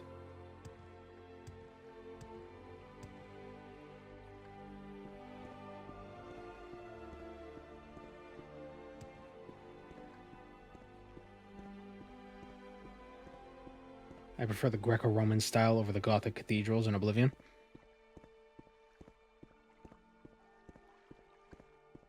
I never really thought about it. I always... Yeah, I guess they aren't really Roman-y. That's different. Yeah, they are a little more... I guess Oblivion is less Roman and it's more like late medieval.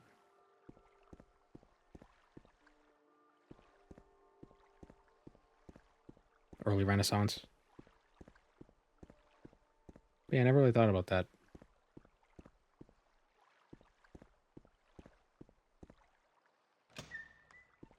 Cultist? Surrender now and Yep. I might let you live.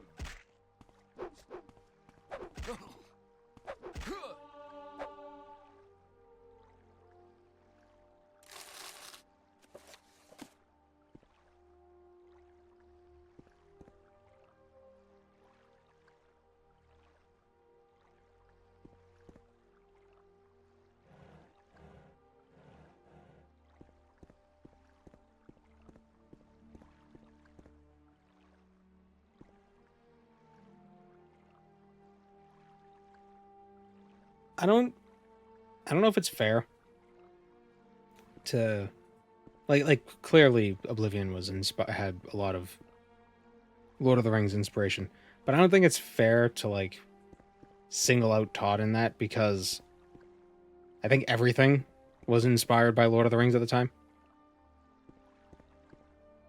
I posted an image in the Discord because, like I said, I've been playing that Dark Messiah, right? Right, where is it?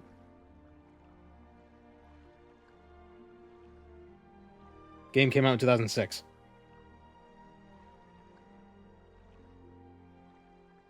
Like, come on.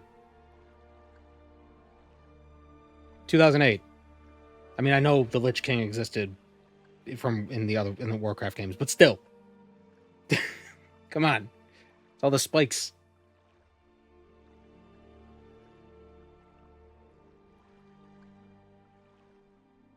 And there was the Oculus in, or even like Icecrown Citadel. Actually, when did Warcraft 3 come out? 2002. Okay, yeah, so there you go. Does Oblivion have a spiked crown? Some of the Ayleid structures have like that very spiky architecture. You've been playing Dark Messiah on stream? I played it on Tuesday, and then I've been playing it off stream.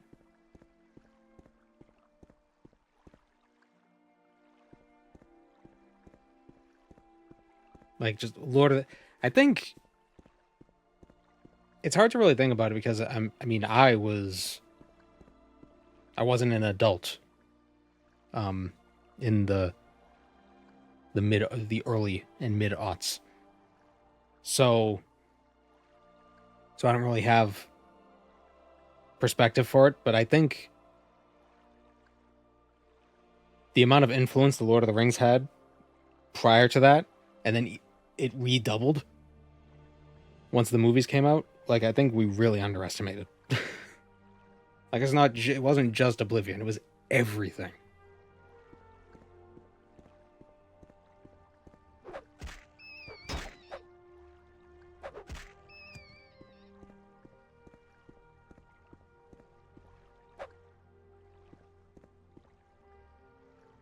Lord of the Ring rips off Warhammer more than Lord of the Ring, or Lich King rips off Warhammer more than Lord of the Rings.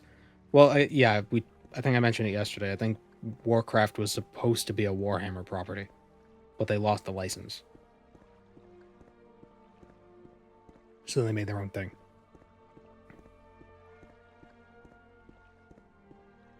Which is why the orcs are from space.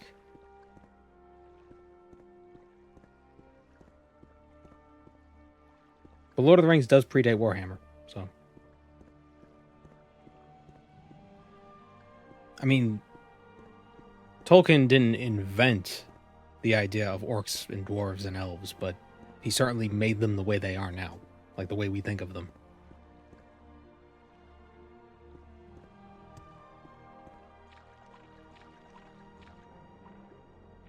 Are there any decent fantasy movies besides The Lord of the Rings? Movies? I don't know. I don't really watch a lot of movies.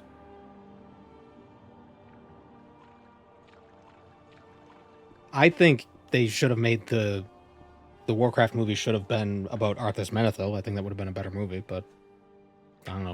I'm just an idiot.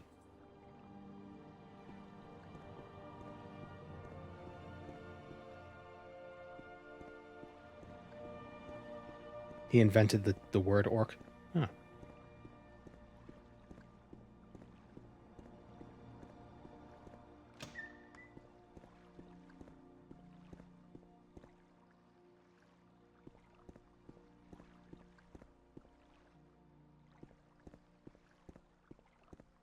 Trying to think of good fantasy movies. It's tough because some movies, like Star Wars. Does that count? Because, I mean, it's sci-fi, but is it really? Like, it's more fantasy in space. You know, just it being in space, does it being in space make it sci-fi?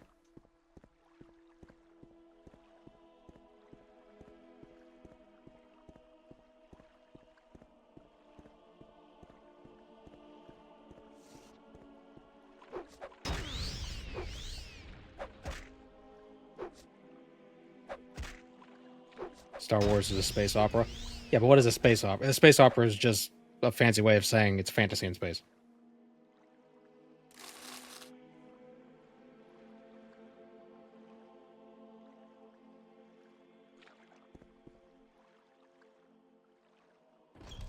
It's like we have space wizards. Like, I mean, I don't think using the Force is magic. It totally is. My victory is at hand. They could have tried to give it a scientific explanation later, but it's just magic. Friggin' bad guy shoots lightning out of his face. Or, not his face, his hands. His face. It would have been funnier if it was his face. He's literally a lightning wizard.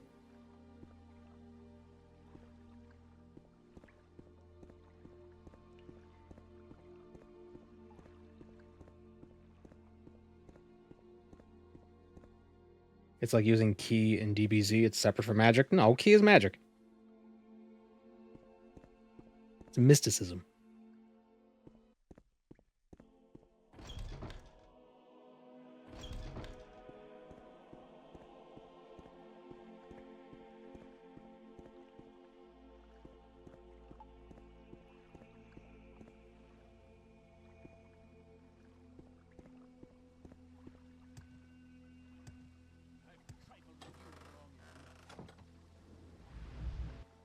I think Dragon Ball Z is more sci-fi than Star Wars is.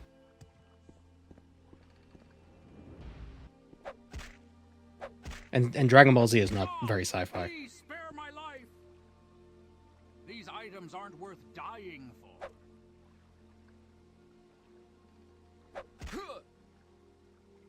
Didn't even drop anything.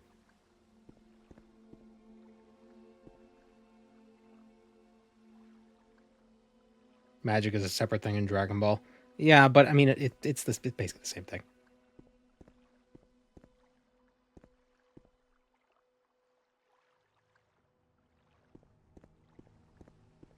The ships in Star Wars are way more advanced.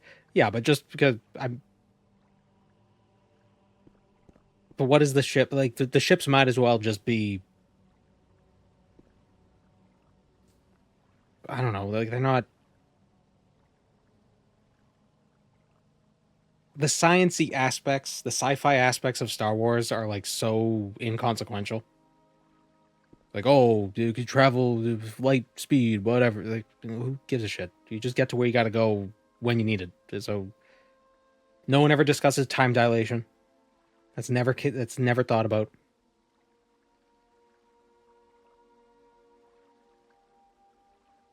Which really bothered me with Starfield.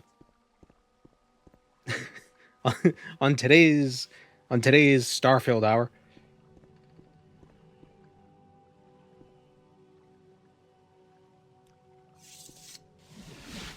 Greetings, Redguard. How may I help you? Yeah, Star Wars is science fantasy. Yeah, it's fantasy in space. That's not a bad thing.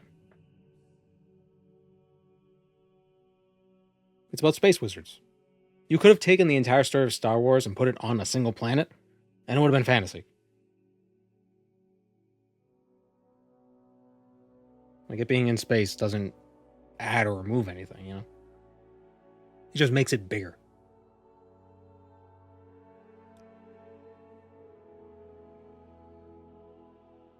Yeah, there's nothing wrong with it. Any sufficiently advanced technology is indistinguishable from magic. Yeah, but in the context of Star Wars, it's just freaking magic.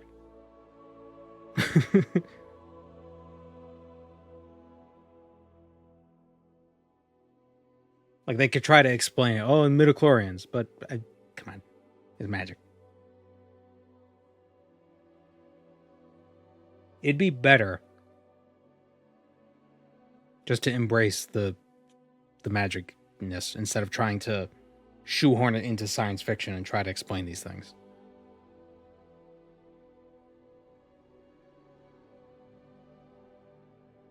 Fantasy conjures up an idea of low tech. I like to think that, for me, fantasy conjures up the idea of just like a different world completely. Whoop. Like everything's out of 10. Like none of the mundane stuff matters. You know, like what are the farmers doing? Who gives a shit? We got a prophecy to make true. Everything is fantastical. Everything is turned up.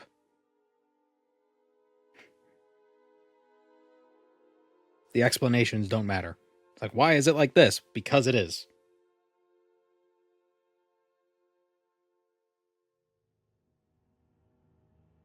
Any kind of sci-fi in my mind is fantasy. I mean, if you want to get really reductive with the definition of fantasy, then yeah. Like, all fiction is fantasy because it's all make-believe.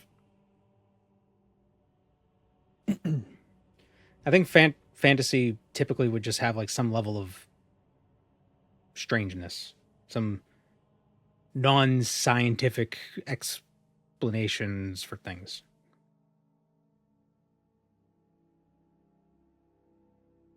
Is space opera more fantasy in space or future or sci-fi?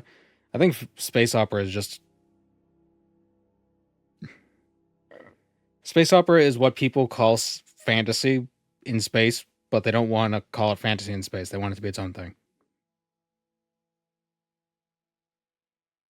Like, it's fine. Just call it space fantasy or just science fantasy. Like, you don't need a new word.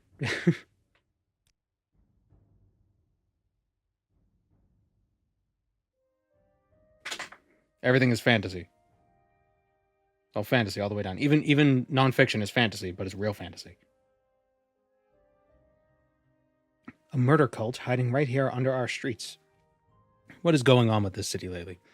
You performed admirably, retainer. I'll make sure to send someone to block the connection to the grotto. It's too much of a vulnerability to the city otherwise. Here, you should take these potions and some gold for your work, and report back when you are ready for more duties. Where does Dune fit into the continuum? I can't answer that because I've never... I haven't actually seen Dune. Or read the books. But I would... From what I know about it, it seems like it leans more on the fiction, science fiction, than fantasy. But it's still so far disconnected that it's very fantastical. Because it's also... It's like an alternate future of our world, right? It's not like a totally different universe.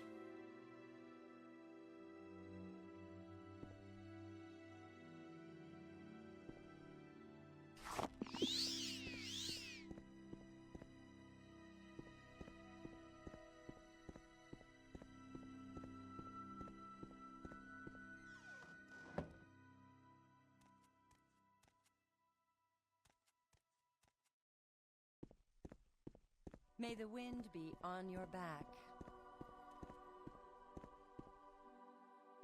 I think a good way of judging if something's fantasy is like, is there one specific thing that makes everything possible in this world? So like in Star Wars, it's the Force. The Force. What is the Force? In Dune, it's the spice. What is the spice?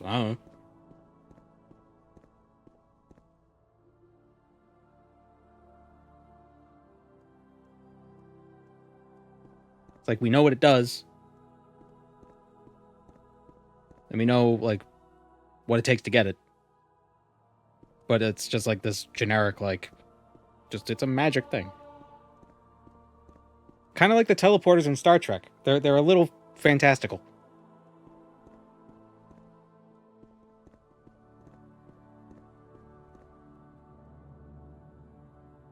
Like, oh, it's the Heisenberg compensator. Which by definition could not exist. Because of how physical laws work. A little magical. I haven't heard from him in ages. I thought the spice was like salt or something. So if I'm not mistaken, the spice is required for space travel because they're like... People consume it and then they could do like crazy math so they could correctly navigate because they don't use computers. Please don't rub the mic. Yeah, the spice is drugs. Pretty much. It's like magic drugs. Spice is skooma. Happy to help. Which is why Khajiit are from space. Right, Gweeds? You from space? Yeah? Ow.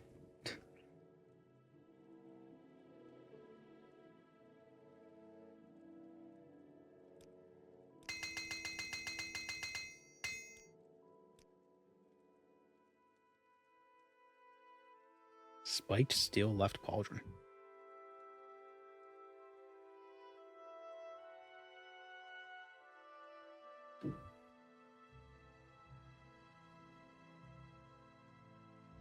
Say your business. Is sugar a spice? It's everything nice.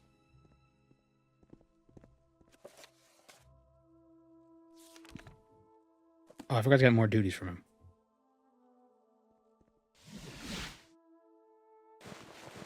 Let's hear it.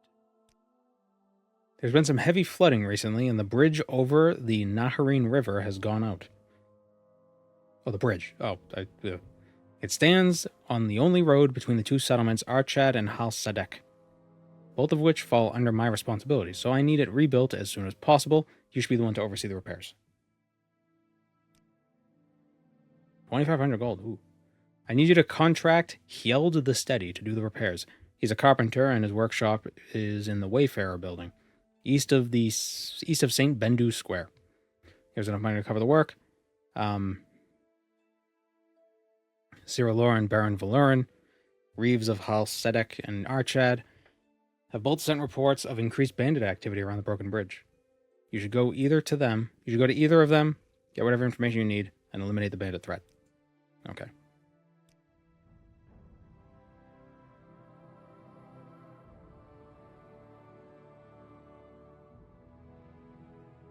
Y'all ever notice how many cats and space species there are in sci-fi/fantasy?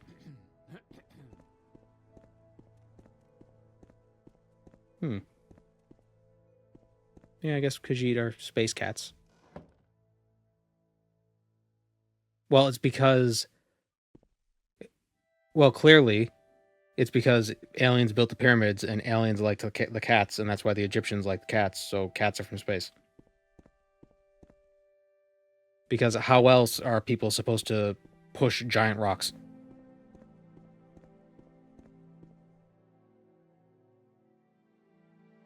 How could they know to stack the rocks in the perfect shape of, in a pile?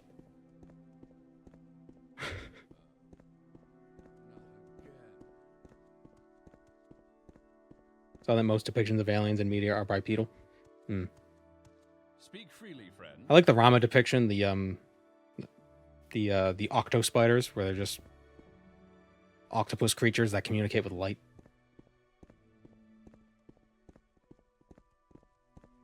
Happy to help. Jaffa Cree. I gotta look this up now. Jaffa Cree. Stargate.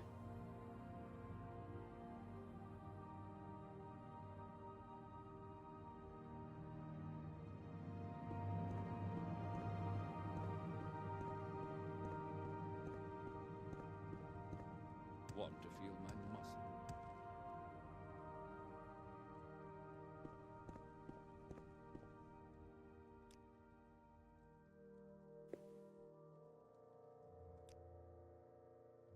I don't know if I can help you, but I'll try.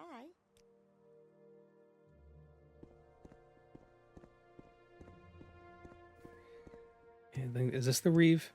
Nope.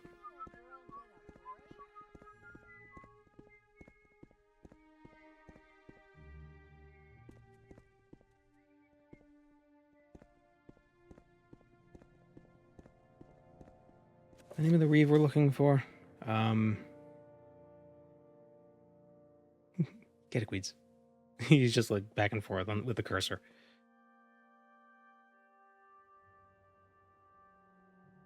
Get it. Good boy.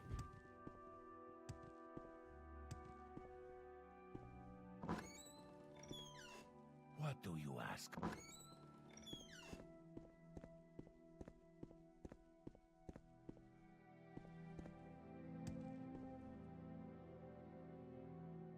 Speak freely, friend.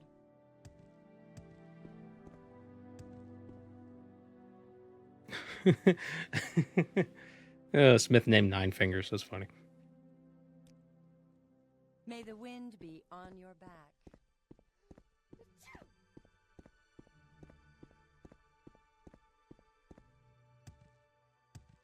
Whatever you want, within reason. Where is this? The reef? Taintius? You want something, friend?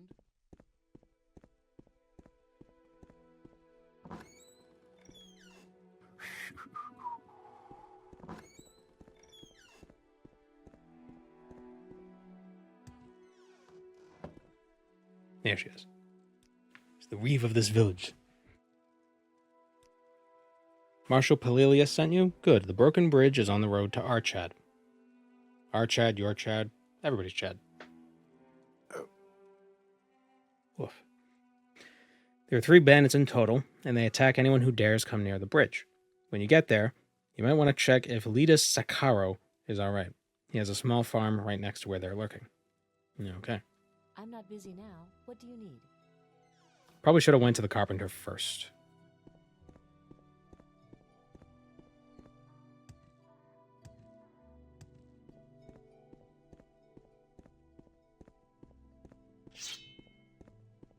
If I can help, I will, but don't take too much time.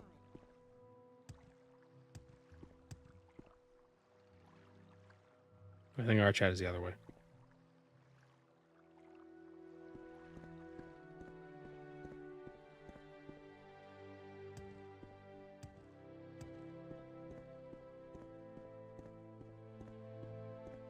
I'm also EP, a milder form of sleepy. Mushrooms can sleep. You know, I've said this before. If we discover non-animal sentient life, it's going to be a mushroom.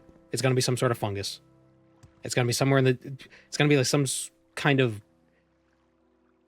fungal hive mind that lives in the Amazon that has existed for tens of thousands of years, can communicate telepathically, and it's like, oh, okay. I mean, yeah. That tracks. I wouldn't lose any sleep over it. Like, yeah, I could see that. I can see that coming. That makes sense. This fungus is weird.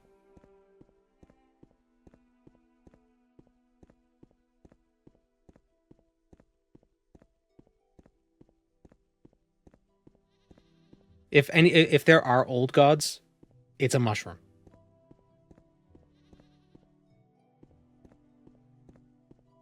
All this like tentacle octopus stuff. No. These are mushrooms. How are you today? How can I not know about the bandit threat?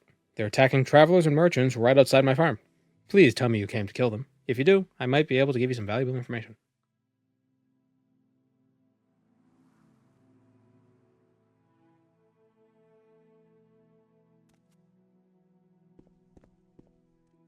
After the kicking I gave that weasel, he better mind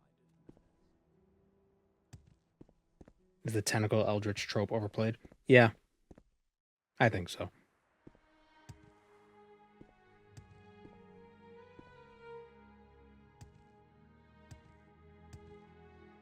Got the funguses.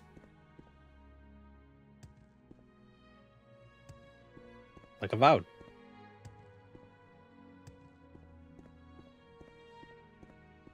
And where are these bandits? Why do we need to rebuild the bridge? There's already a perfectly fine stone bridge right there.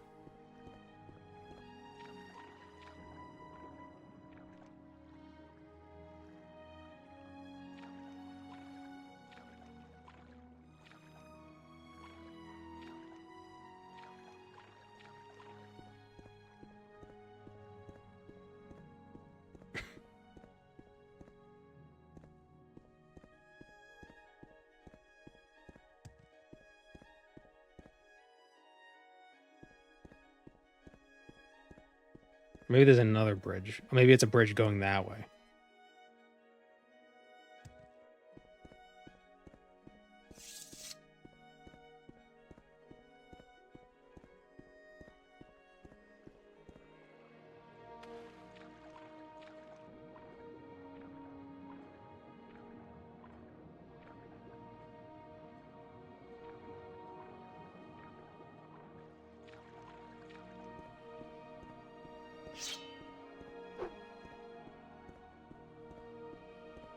Are mushrooms really that weird if you don't think about them in the framework of other organisms? They're sort of just a convergent evolution path to plants. I don't know. There's just something very bizarre about mushrooms. I can't explain it. Like they almost have like this communication system built into them. Whoa. Like it's not actual communication, but it's like there's a complexity to mushrooms that you don't see in plants. I think the weird thing is that we're their animals and fungus are more closely related than fungus are to plants. I think that's the weird thing.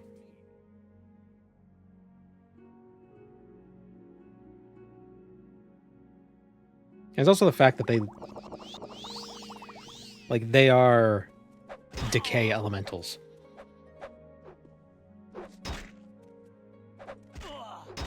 You know? Before the only reason why we have fossil fuels is because mushrooms didn't exist yet. There was nothing breaking down all the plant matter.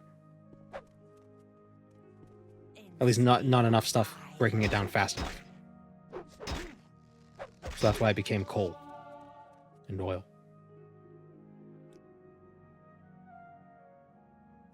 Have I headed to the Ursulaco Barrow Caverns to get the Bone Biter Bowl Soul Centipool from the Wraith of Soul Centipool because Sumatul Ashcan of the Ursulaco Ashliners wanted you to prove yourself to the Ursulaco tribe and we'll discuss the Narvian prophecies with an Outlander in this run? We haven't.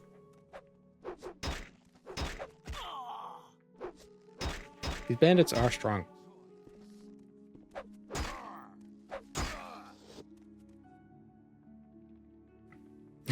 Yo, chill, dude.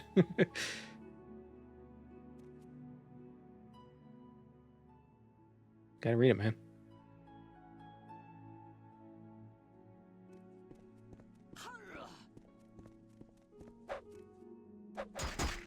I can also say the alphabet backwards.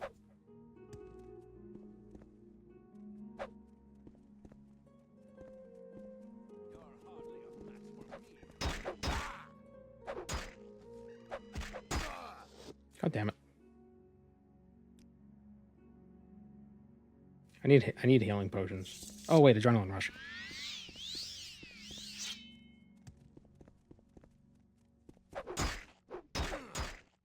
There we go. This one is no more. Oh, that was a sad thing to say. Yeah, the 50 extra strength from the adrenaline rush. I mean, that's like 50% increased damage.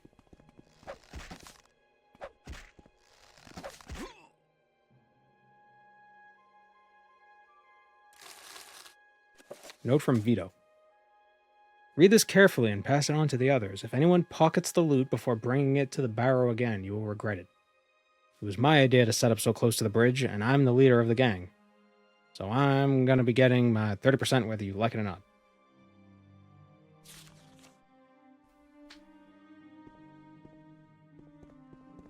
But yeah, ZYXWVUT, SRQPONM, LKJ, IHG, FEDCBA.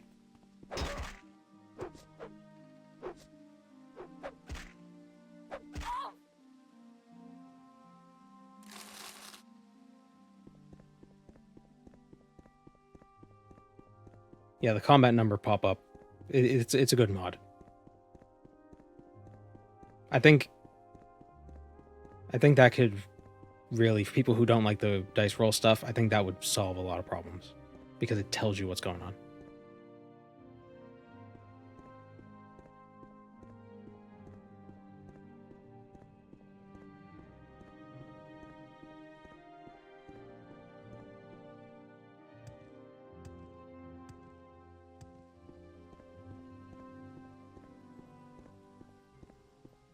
the zeta yet instead of the alphabet.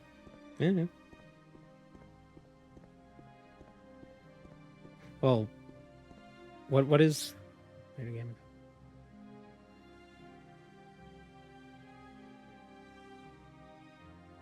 Wait, is it Greek alphabet? What does it end with? I mean, what is it? What's the second to last? Is it Epsilon? Or is Epsilon Alpha? Oh, it ends with Omega. Does it? Does it? Alpha, Beta, Gamma, Delta, Epsilon, Zeta, Iota, Kappa. Oh yeah, because of Alpha and Omega. Beginning and the end. Right. I used to know the Greek alphabet.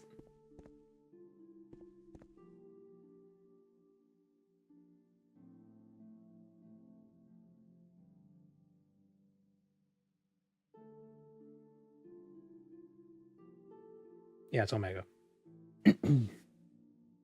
Yeah, so it's not, it wouldn't be, oh yeah, Zeta is like near the beginning. Yeah, the Omega Psi.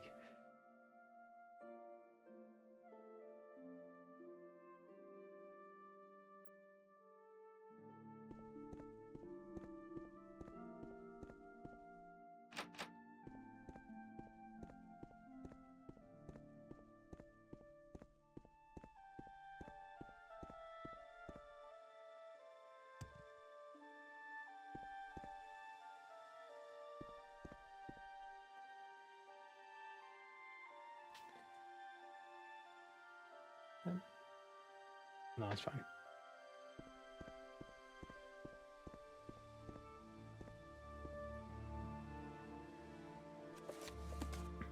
Where did they say to go? Bring it to the barrow.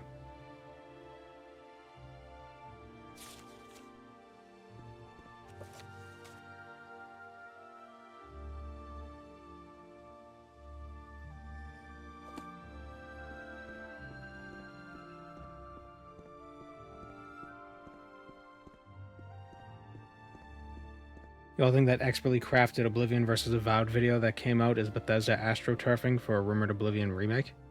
I don't know what video you're talking about, but I don't. Would Bethesda have to astroturf for that? They could just announce it, and then the hype would generate itself.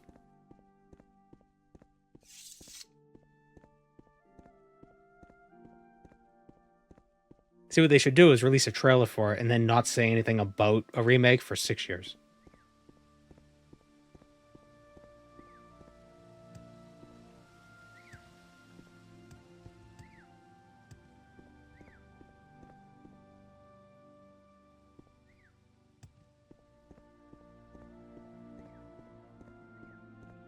I've never seen an American start with the thumb before.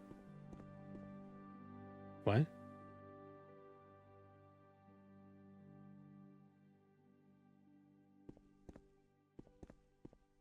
Oh, when I was listing the alphabet? Oh, yeah. Well, if I count... Wow. Just... What just happened? Welcome, Moon and Star. I have prepared a place for you. Thank you, Zale, for the prime. Yeah, I didn't even really think about that. Like, 1, 2, 3, 4. Although when I say 3, I do that. I wouldn't do this. This is weird. This makes sense. But if I were counting, I would probably start with the thumb. So it'd be like 1, 2, 3, 4, 5.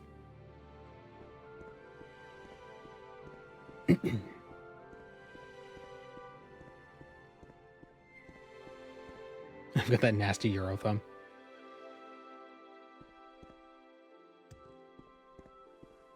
One, 2, 3, 4, 5. Maybe it depends on what I'm doing. I don't know.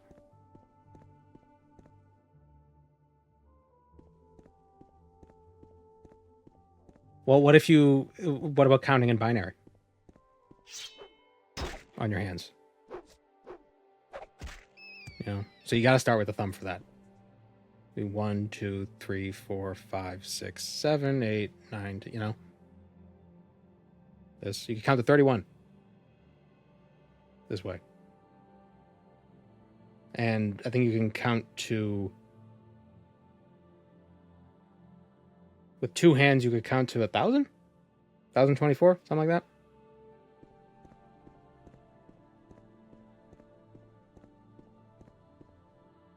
Where's that farm? 1,023 on 2. Yeah. Then you put up a toe.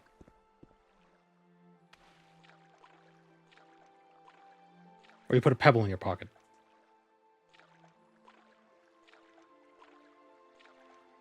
What sword am I using? This is a Redguard Steel Scimitar. It's a curved sword.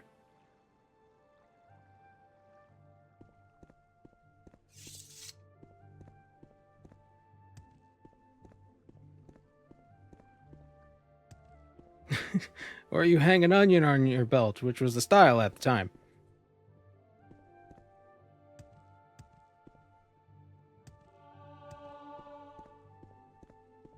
I got so turned around.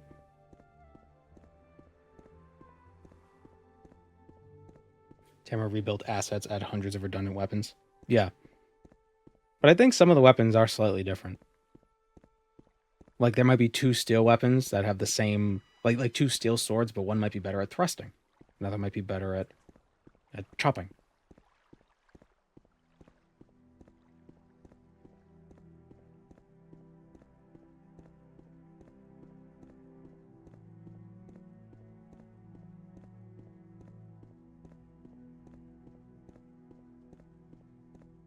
Some places count the finger joints, 12 on each hand. Yeah. Base 12. Which is why feet and inches make sense, because base 12.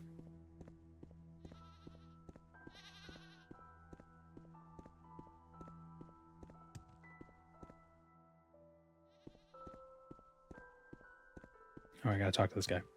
Yes? What a relief the bandits are gone, thank you. I have more information that might be helpful. Their lair must be somewhere east. That's where they came from before crossing the upper bridge and walking through my farm like they owned the place. They threatened to kill me if I told anyone, but I guess now that they're gone, it doesn't matter.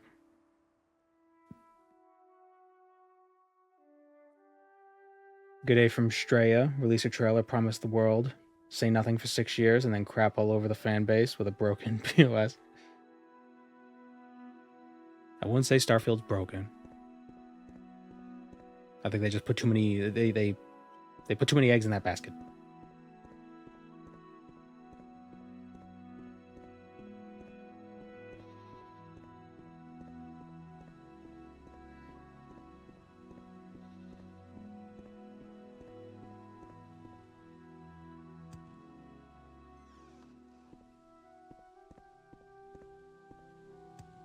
See, I'm not a person who's gonna say like, oh, we need to convert everything back to the Imperial units, because I don't give a shit. Like, just use what you're gonna use. The best unit of measurement is the one that everyone agrees on. Which right now happens to be metric, so we gotta go with metric for that. But I don't think it's fair to completely shit on the Imperial system. I mean, Imperial kind of sucks. But that system, just because it's hard to convert between them. Because it's like, if I'm a carpenter and I need to measure inches and feet, I don't give a shit how many inches or feet are in miles. I'm not building a house that's a mile long. You know? The units exist for specific purposes. For specific people. They weren't created with the idea of converting between them. For these giant distances. So, like, why would you?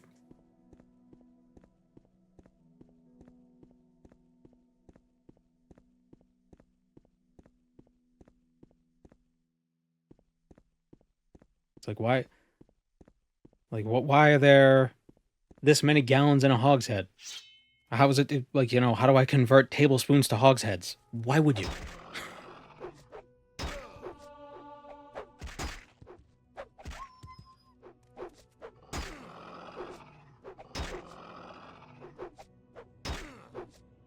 You know, it's all about what the people needed at the time. The measurements were created by the people who needed those measurements. So they're most useful for the thing they had to do.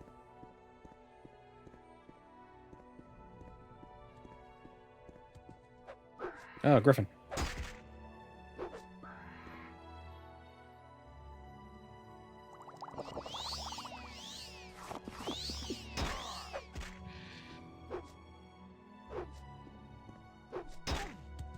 Ow.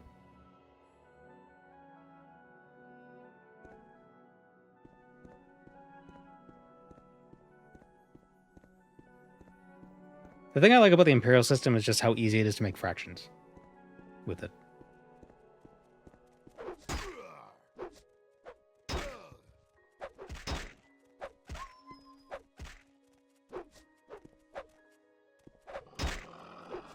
And I like ounces and pounds because it's in base 2.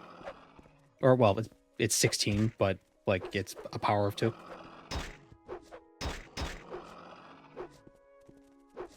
Metric works for everything, though. Any measurement system would work for everything. You just got to use it for everything, and then it works for everything.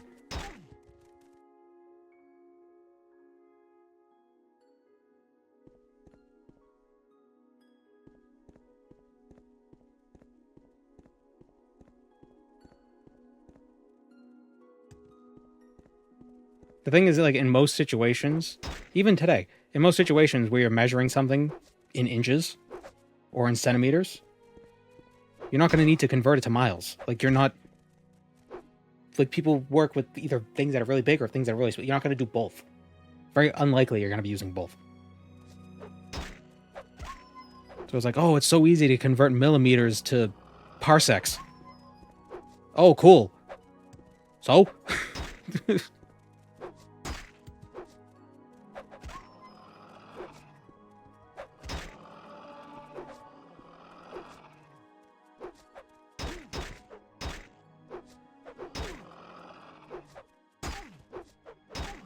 Damn it.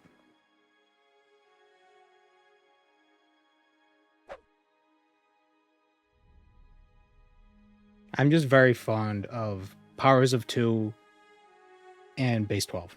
I think that's great. How many yards in a mile? Why would you need...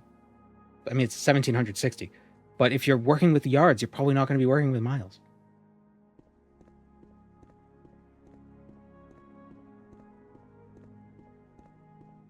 Feet per second to miles per hour is a reasonable thing to need to do, which makes Imperial hard. Is it, though?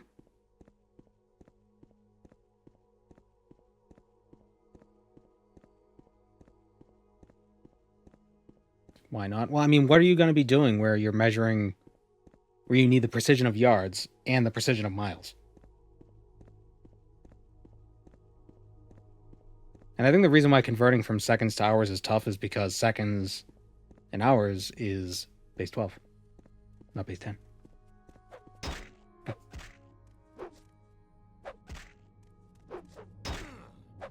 wonder how easy it would be to convert, like, feet per second to, like, inches per hour or something like that, because they're both base 12.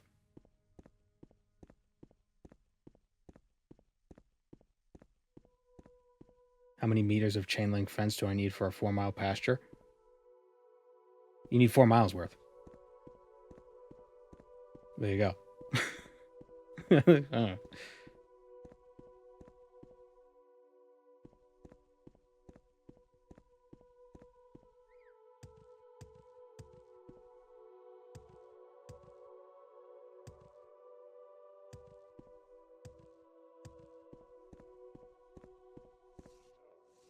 Oh, goblins. They sell it in meters. Well, tell them you need 4 miles worth, and they could figure it out. So you don't need to do it.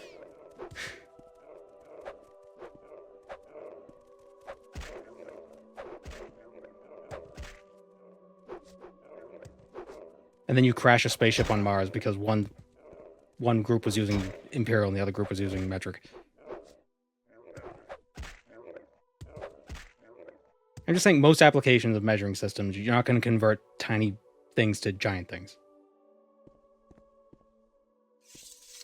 So, like, you know, how many grains is in a gallon? Who cares? I'm measuring grains, not gallons.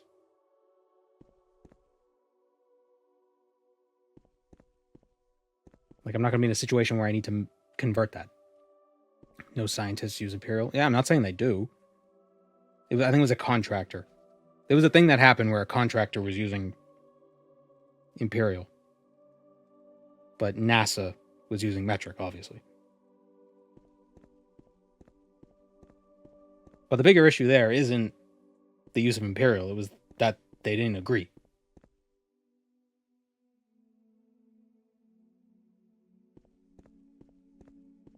But inches and feet is the thing that comes up. Well, yeah, but converting between inches and feet is pretty good. The base 12 is great. Or you could take a foot, you could have half a foot, you could have a third of a foot, you could have a quarter of a foot, you could have a sixth of a foot. So many fractions.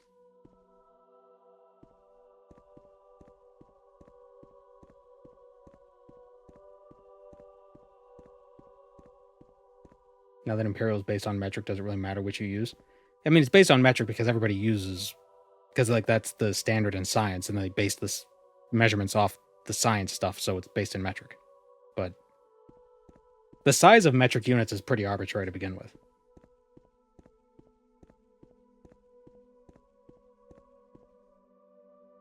You know, they standardized it, but they came up with the size first for arbitrary reasons. Like, why is a meter the length that it is?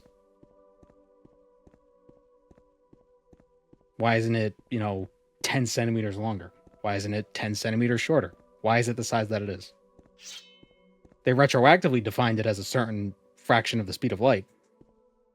But if they were going to do that, why didn't they make it like, 100 millionth the speed of light? In a second. Why is it like 1/299,997 whatever?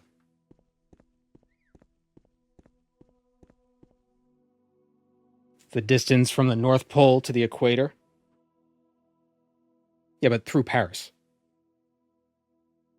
And it's 10,000 kilometers. But is it exactly that? It is exactly that? That's kind of arbitrary, though. Which part of the world do you use? Which line of latitude?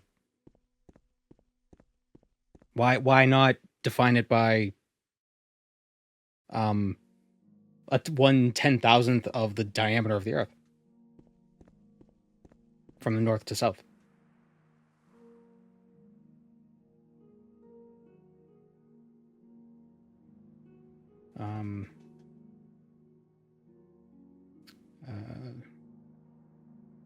Best in shore map.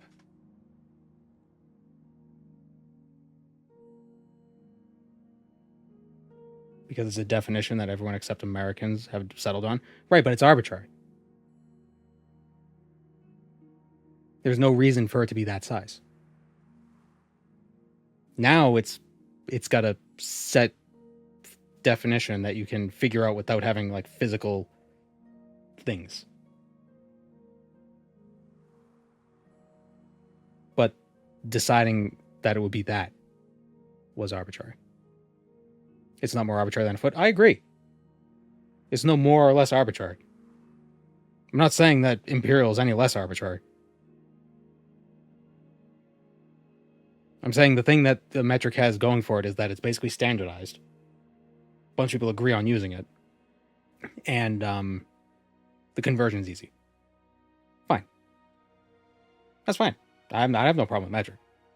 I'm just saying it's not less arbitrary.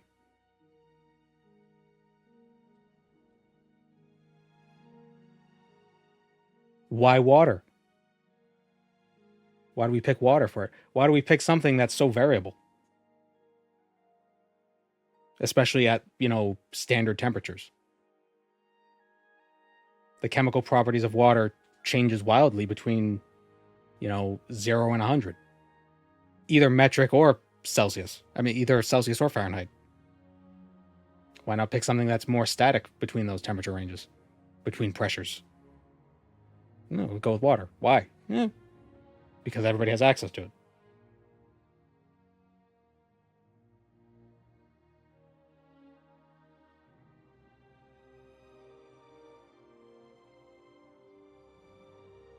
Okay, I'm looking for a cave.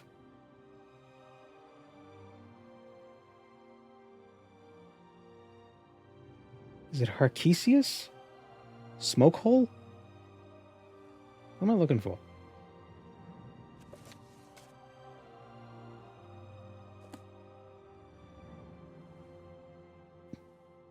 I think I'm looking for Harkesius.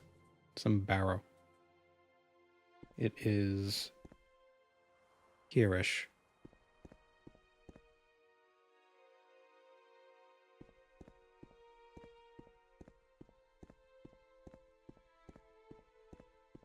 You get into Kelvin, which is more absolute. Yeah, yeah. But the size of the difference between two Kelvin units, is based on water. Like the 0 point of Kelvin is very yeah, that's a universal thing. That can't change. That is what it is. But the steps are based on water. Why? Why water? It's arbitrary.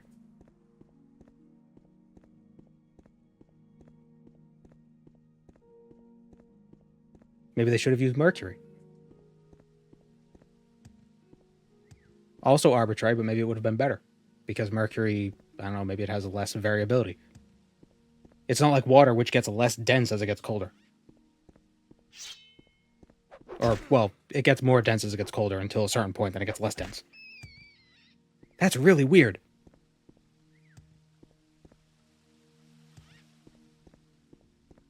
Pretty sure it's like one of the only things in the universe that does that. Mercury is less in supply. Yeah, yeah. It's also super toxic.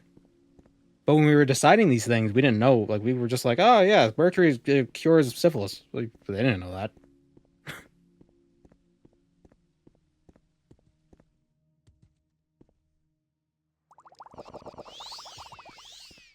Oh, I have scrolls I could use.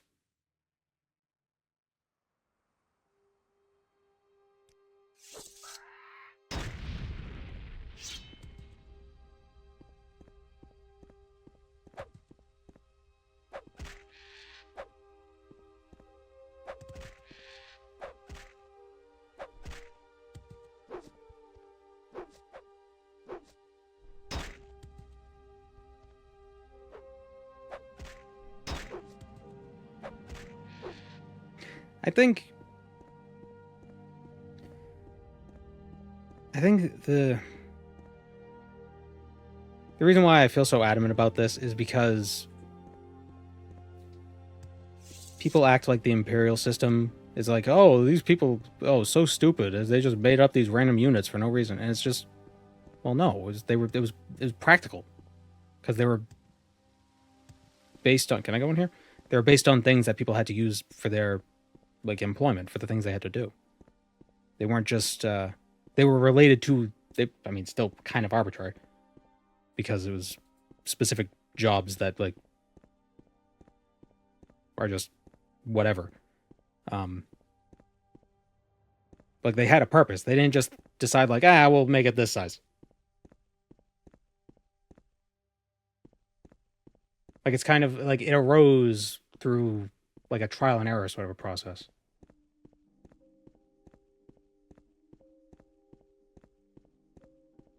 Fahrenheit sucks. Can we agree on that? Again, it's the 0 and 100 points are a little weird for Fahrenheit. But the water one is also tough because it has to be a specific pressure, a specific temperature, a specific density, a specific like concentration of mineral. Like that's tough.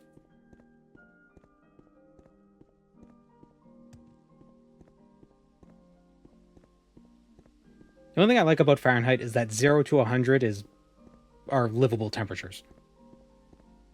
Now I'm just coping. No, hey. Why water? I feel like water is too weird.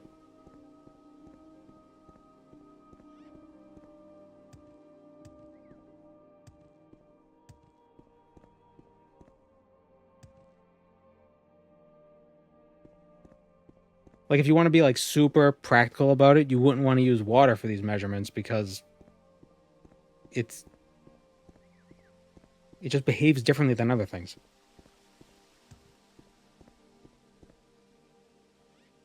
Well, maybe that's the benefit of it. I don't know.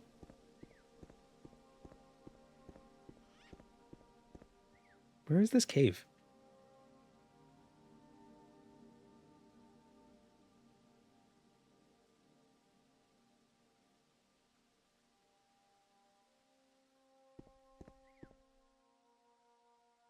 But I will say Fahrenheit is probably the weakest of the... Well, it's good. Fahrenheit was, like, crafted. It wasn't the result of, like, practicality and, like, use in craft. So, you know, if I were leading the army, the army of Imperial units, Fahrenheit would be the frontline infantry. That I'm not too fussed about him.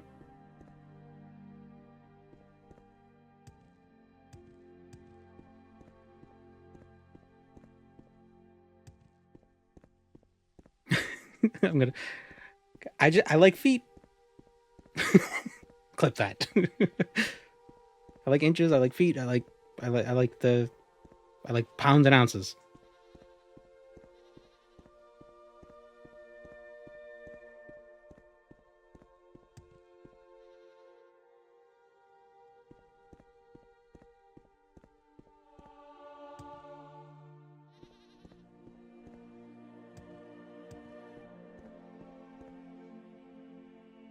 Okay, he said it was east.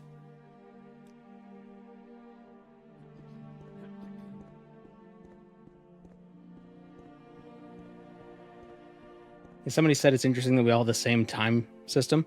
It's because our time is used, it's base 12. And that's awesome. They tried to decimalize it, but everyone was like, what the hell are you doing? We got a raid from Very Boofy. Greetings, we're talking about the Imperial and metric units. And how everyone's against me.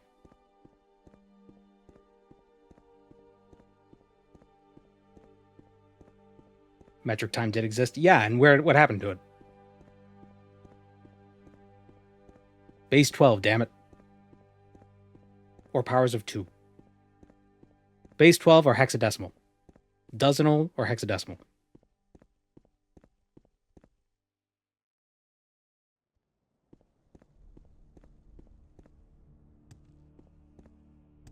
Got the clip. This is a very bright Morrowind, because we're in Cyrodiil.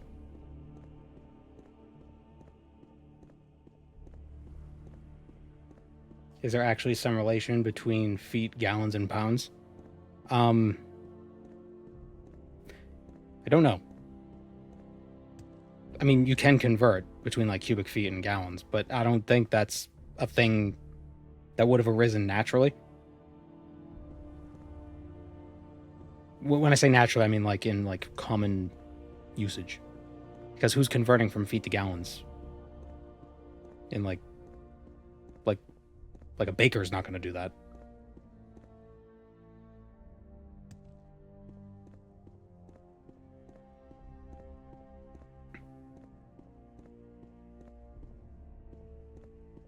Where the hell is this friggin' cave?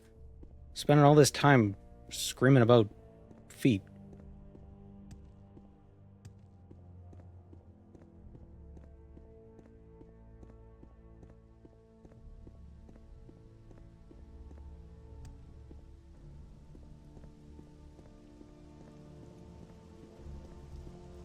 Oh, here we go. No, it's the broken shrine. That's not what we need. But that gives me a landmark.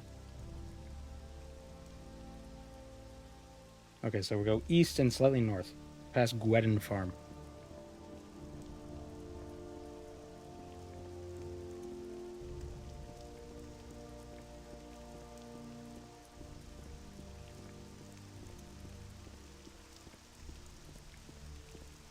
I believe there's 10 pounds. If you want to go with water, I think a gallon weighs about 8 pounds of water. A gallon of water is about 8 pounds. But a gallon is 128 ounces. What is 128? Oh, it's a power of 2. What's half a gallon? Half of 128. 64 ounces. Oh, 32, 16, 8, 4, 2, 1. Whoa. Look at that. Isn't that awesome? How many gallons are in a barrel? No, not a cubic. What? No. How many gallons are in a barrel? 42. That's a little weird. But you kind of lose the power of 2 on that one. That was probably more of a commerce thing. See, because that the Imperial units were also affected a lot by commerce.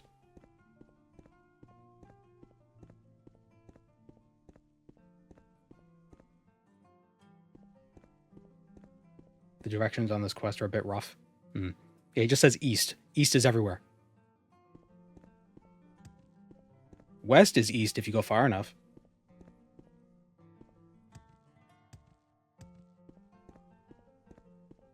Why didn't they base the meter off the circumference of the Earth? Why is it just, it's 10,000 kilometers to the equator from the North Pole? Like, why that? Was it just that was the easiest thing to measure?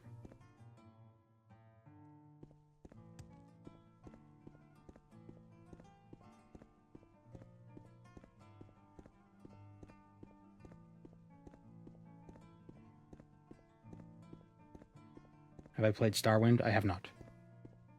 The circumference of the Earth isn't constant. Well, is the distance from the North Pole through Paris to the equator constant? I can't imagine it would always be constant. It must vary at least a little bit. Oh, a bear. Shush.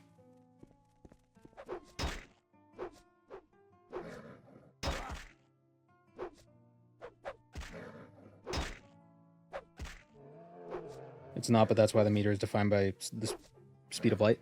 Well, it is now, but it's defined by the speed of light using numbers to make it coincide with the random size of the meter that we chose back in the 1700s. See, if we were making the system now, if we didn't have a metric system and we were creating it today, a meter would probably be 1/300 millionth the distance light can travel in a second. Not 299,997,255 or whatever the number is. So the meter would actually be a little bit smaller. There would have been a little bit of shrinkage. The metric system would have just gotten out of the pool.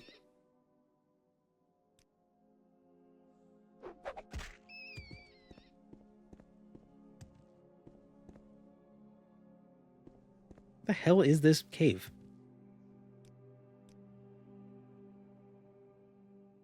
Oh, no, that's a farm.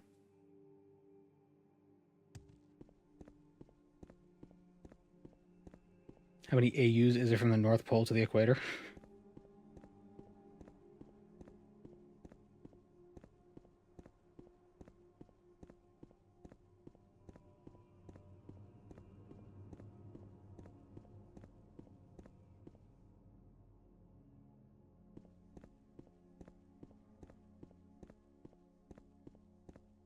If we were to start now, the first measurement would be the time taken for an atomic vibration of an atomic clock. Yeah.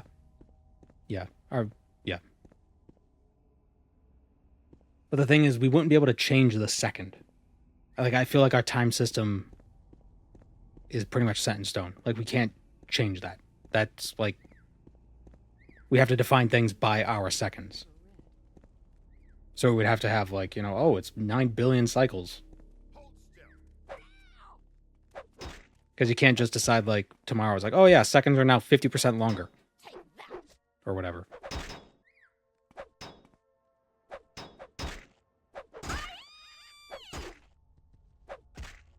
Chill.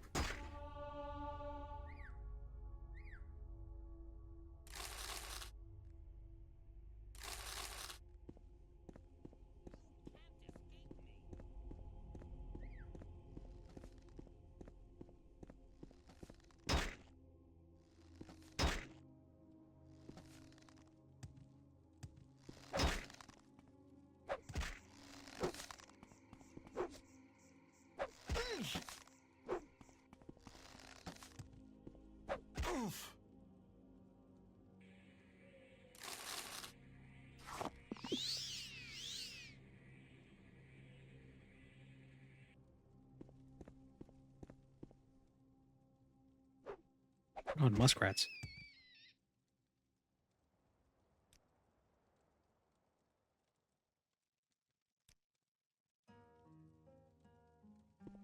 Weight is subjective depending on where you are. Yeah.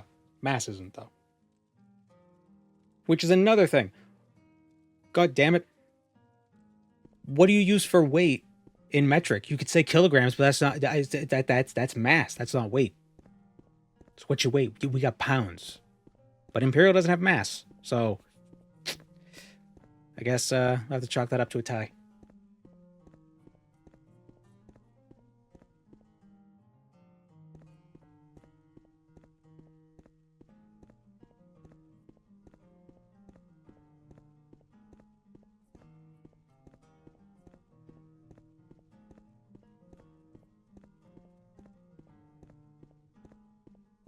Noons just don't have the same catch as pounds. Yeah.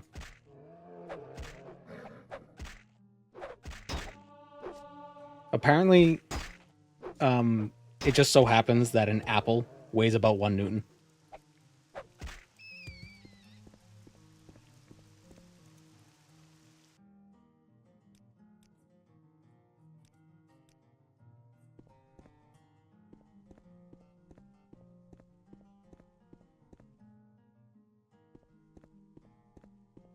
Yeah, like an apple, an apple weighs about 1,000, or an apple's mass is about 1,000 grams, or 100 grams. 1,000. Well, you have a 1 kilogram apple.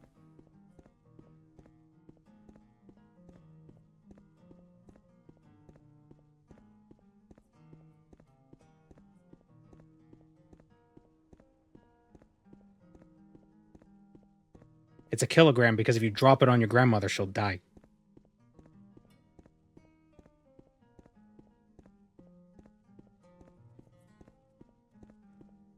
But yeah, kilogram or 100 grams is about 1 Newton.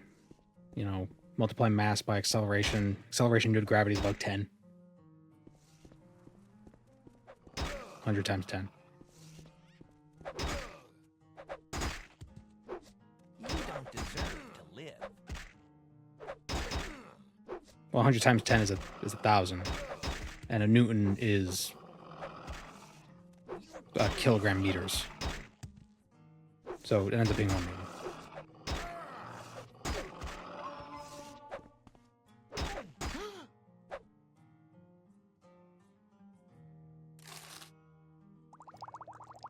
Tower of Tomb? Tower or Tomb?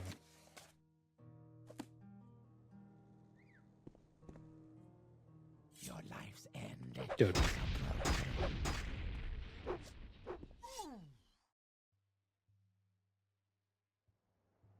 Surrender your life to me, and I will end.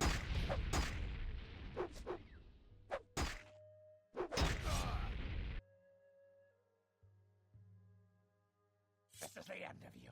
Dude.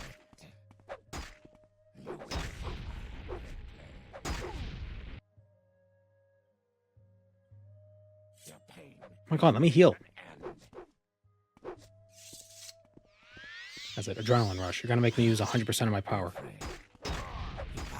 I beg you, show mercy. Take it. It's all yours. Coward.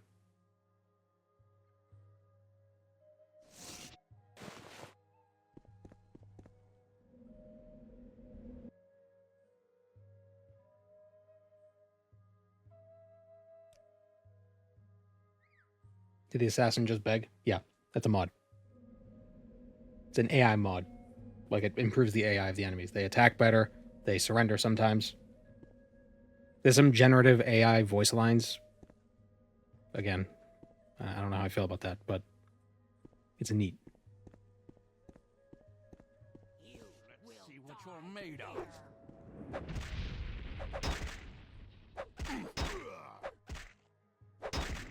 Sometimes enemies will jump around and like dodge. So easy to kill. Is she fighting with a frying pan?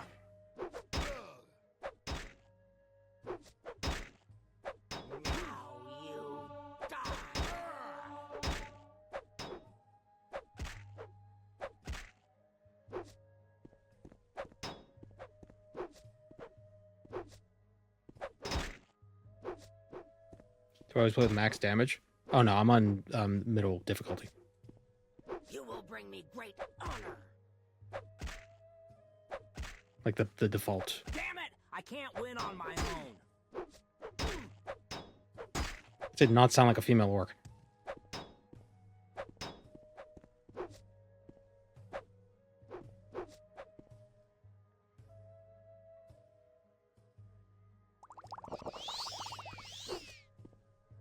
Mercy! Don't kill me! I beg you! Everything I own, it's all yours. I probably should have accepted that surrender. Wish I could just unambiguously hate the AI voice lines, but alas. I think I just like I don't hate it. I just worry that I worry about how lazy things are gonna get. Like voice actors are gonna just be like even if voice actors license AI versions of their voices, it's still gonna feel cheap. They already got lazy. Well, yeah.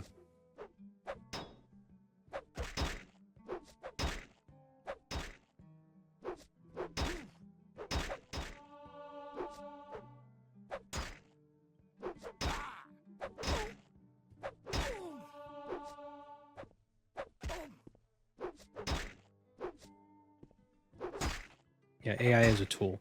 Yeah, I don't want AI replacing artists.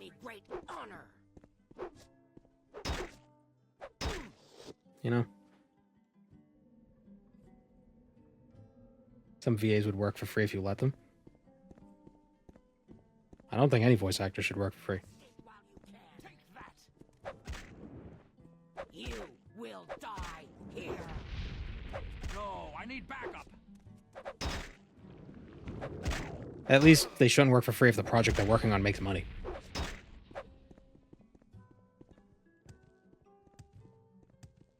It's gonna run away and heal.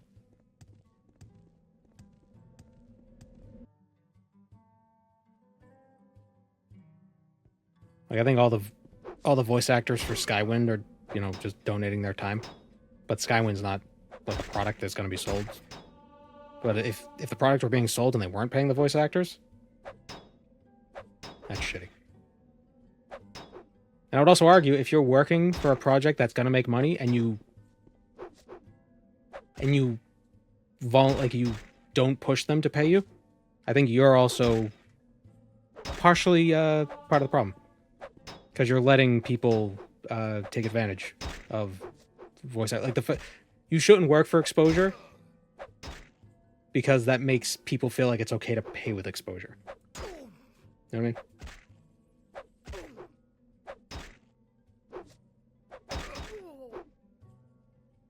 Like, don't normalize it.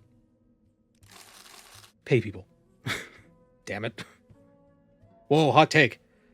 Pay people. Colovian steel. Oh, it was a truncheon. Olaman steel cuirass. What is an Olaman?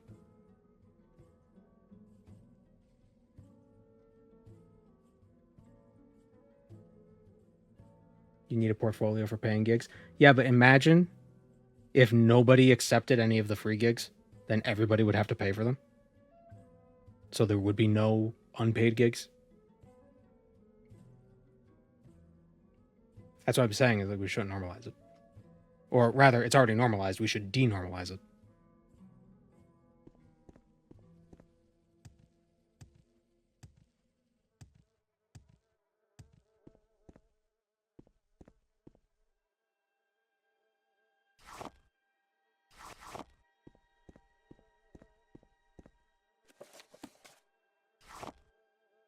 Is that? Oh, slaughterfish.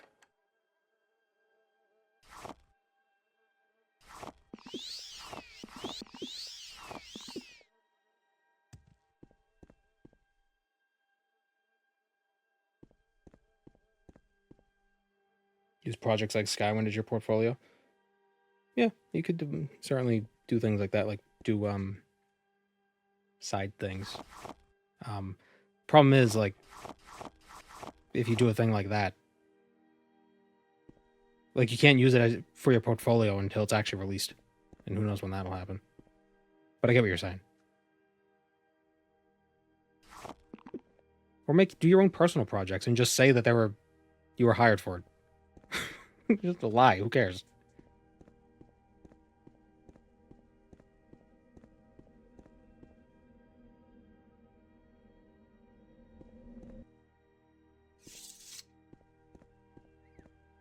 Was that the right place, or was it a different place I was supposed to go to? That's Harkesius. There's also Becca. Becca with the nice hair. Probably shouldn't put that on individuals just scraping by. Yeah, that's fair.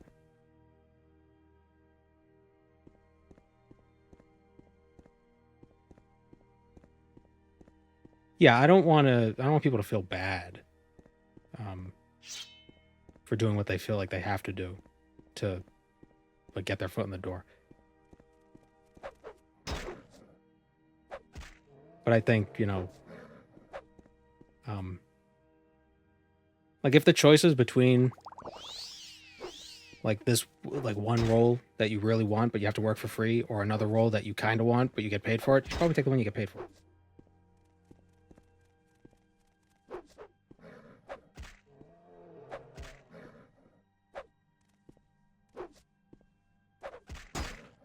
It's also why I hate the idea of unpaid internships.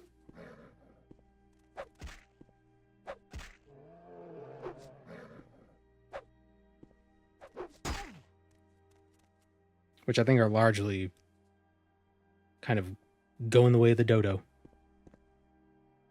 At least in certain fields. I know, like, a lot of STEM internships are paid. Because you're working for a company and making absurd profits. The company is making profits off of your work. So you have to get paid for it.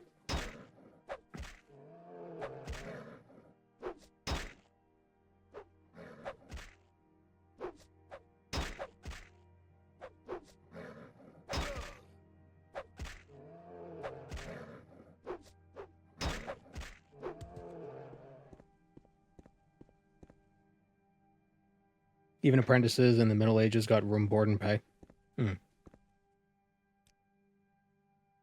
And it made sense for those sorts of professions to have apprenticeships, because there was a lot of menial shit that you didn't need to be super skilled for. You didn't need to be a master carpenter to be able to do. Or like a master stonemason to carry bricks. So it's like, I'll teach you how to do the brick stuff if you help me carry this shit.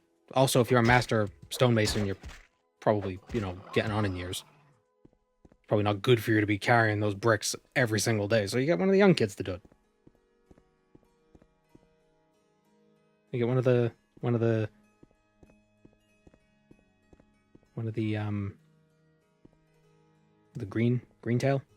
new guys. But the thing is, there are a lot of professions that don't really have that kind of stuff. Like, you can't have an apprenticeship in, like, computer science. Greenhorn. That's the word. Greentail.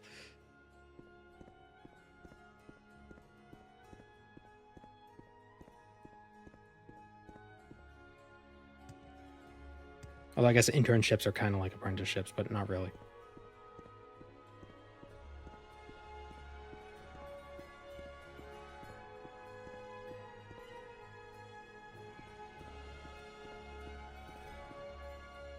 Where's Becca?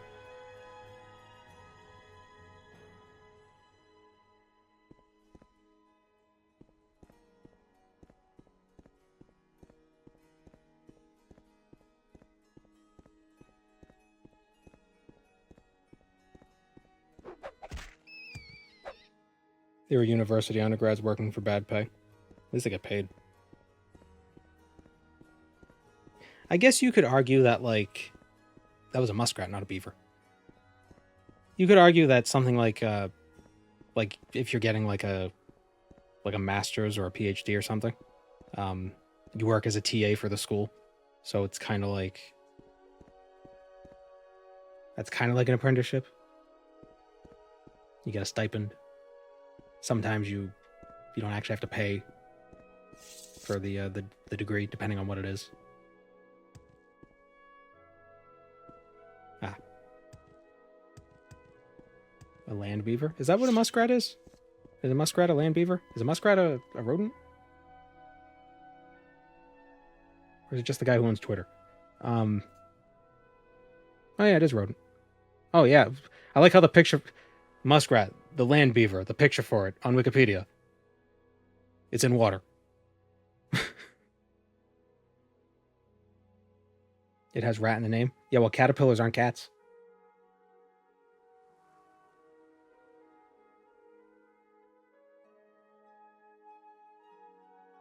They are in the genus Odontra.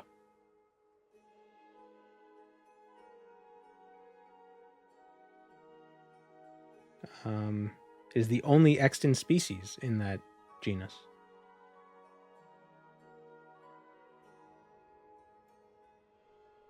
What is a beaver? A beaver is Castoridae. So they're actually not very closely related. I mean, they're both rodents. But beavers and muskrats are in totally different families.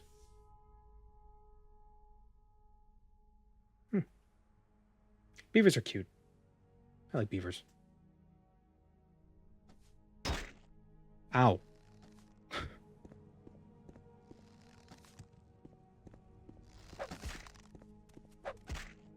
Hamsters aren't made out of ham.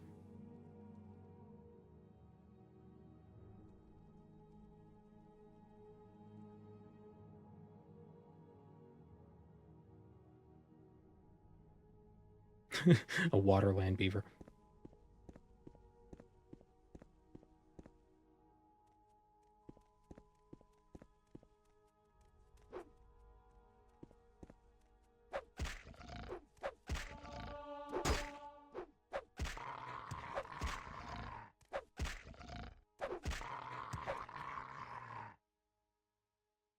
Guinea pigs aren't pigs. They're called guinea pigs because they oink, sort of, right? They make like little, like tiny pig noises. They're cute. I think it just goes to prove more the reason why people don't like rats and mice, just viscerally. It's not our knowledge of the disease they spread or anything like that. It's the tail. It is only the tail. I think they're cute, but it's the tails because... So my mother hates rodents, and she also hates possums, but they're not rodents, but they have a similar tail. They got that creepy, furless tail. But squirrels and beavers, super cute. Fluffy tail, paddle tail. Gerbils don't have tails. Or is that hamsters? One of them doesn't have tails. Rabbits aren't rodents, but they're kind of close to rodents. And they got the cute little fluffy tail. It's the tails. Ooh, Alessian bronze gauntlet, right gauntlet. And an ancient Nedic sword. Don't care about that.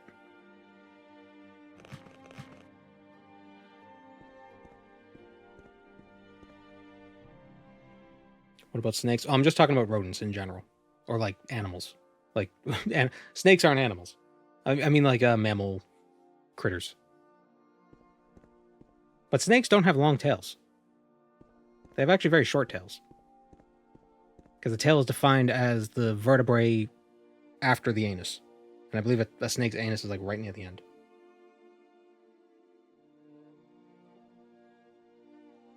Or cloaca, or whatever the reptiles have. The vent.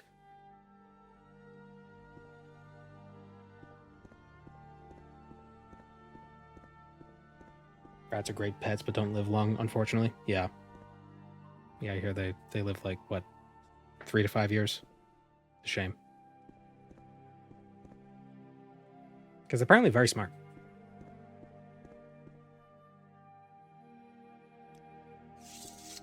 Two to 3 years if you're lucky. Oh. I'm all yours. Please, go ahead. I know rabbits can live up to like 15 years.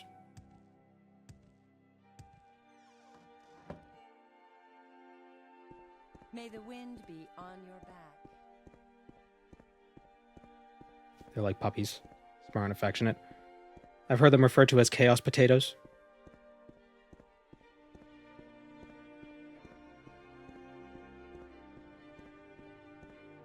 Don't get a parrot if you're over 40.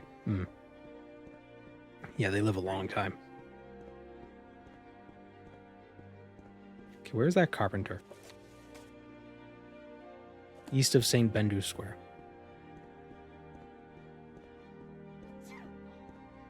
They're only chaos if you don't give them enough to do. Oh no, I think they're called chaos potatoes, like affectionately. Like how, you know, like cats get the zoomies, that whole thing. It's like, oh, crazy cat, you know. Like they're, well, these wacky little guys.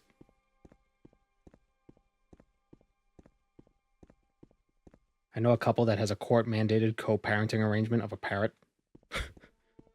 Wow.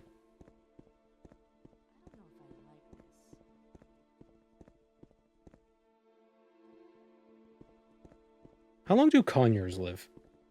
Are they a type of parrot?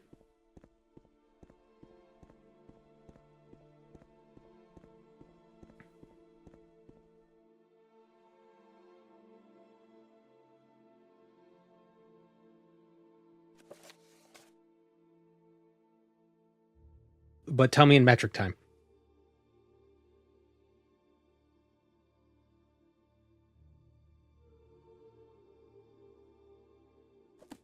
The Wayfarer building.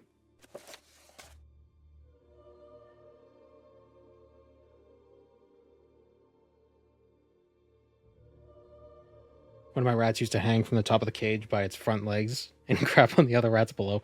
Yeah. See, they're just like us. In my local park, there's a pair of rabbits that just live there. Like, are they abandoned pets? Or do you just have parrots where you live?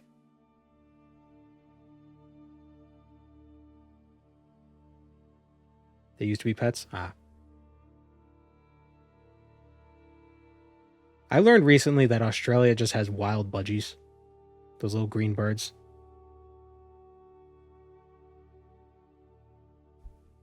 And like, if it weren't for all the scary things that are in Australia. Like, I like spiders and all, but I don't think I could handle huntsmen just hanging out. But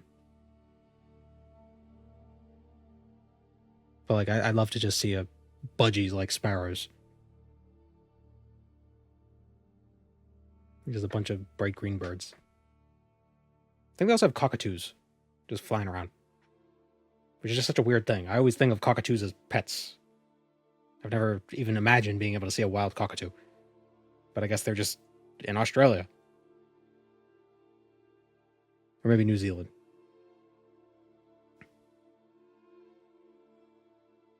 Well, New Zealand has the kiwis.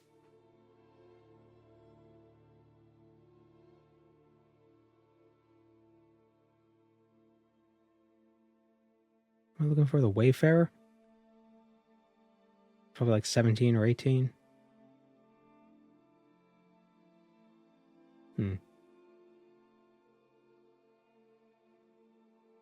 East of St. Bendu. 27?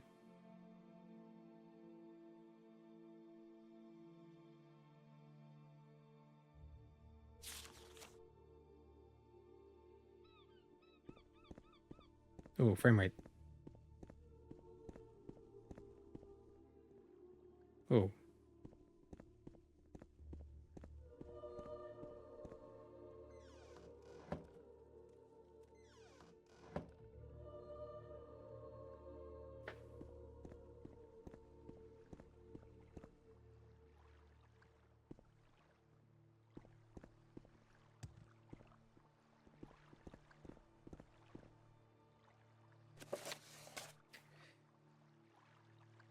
The All Flags Inn. Guild of the Mages, First Breath, Caravan Stop. Where's the Wayfarer? Must be up here somewhere. 25, 26.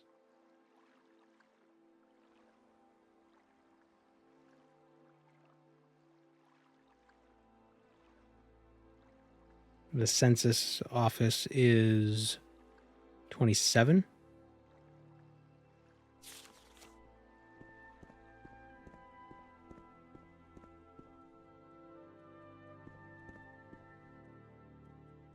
And we'll turn into a slideshow for me. Not playing through this. Not looking forward to Narcissus release either. I would suggest turn down your shadow draw distance. And your draw distance in general. That might help.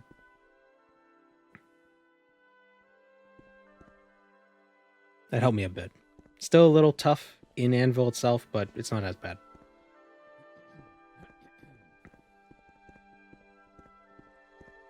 I'm not busy now. What do you need?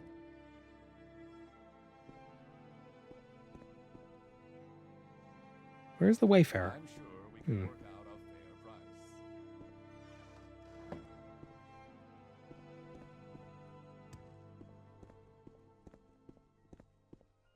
Yeah, I get a pretty in Anvil proper when I'm moving around. Like it's not 30, but it's I mean it's okay.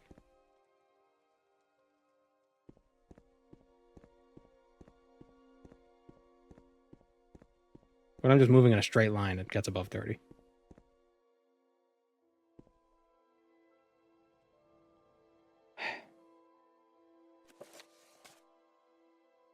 The Wayfarer building east of St. Bendu's Square.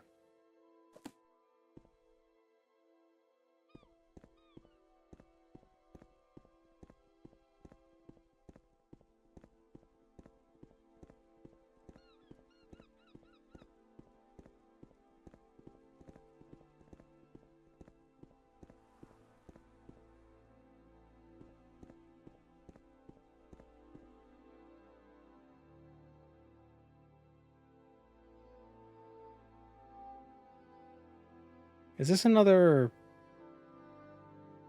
like, bizarre situation where it's like a building inside a building?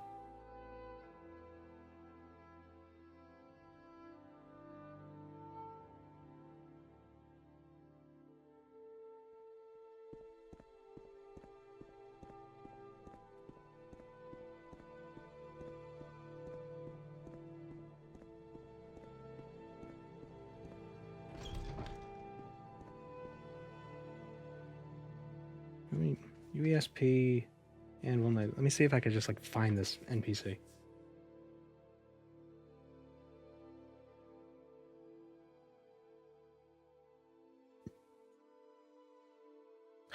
Nope.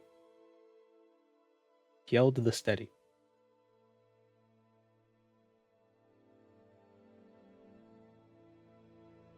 And Hjeld's Furnishings.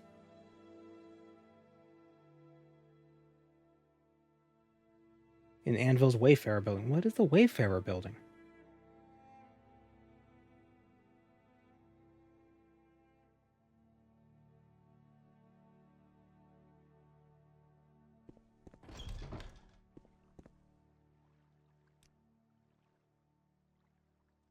It's right next to the Astrological Society, you think?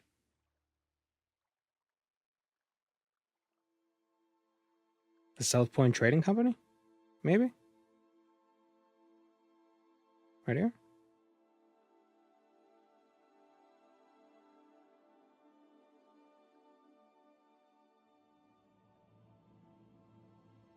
Where's 17? Where am I?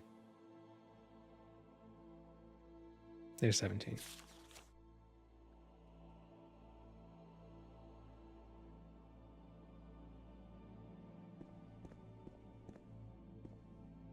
Yeah, it doesn't seem to be on the map.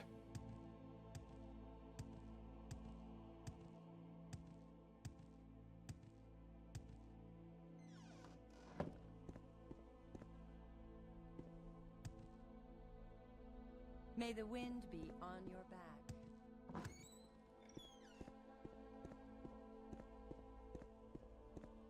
From where do you hail?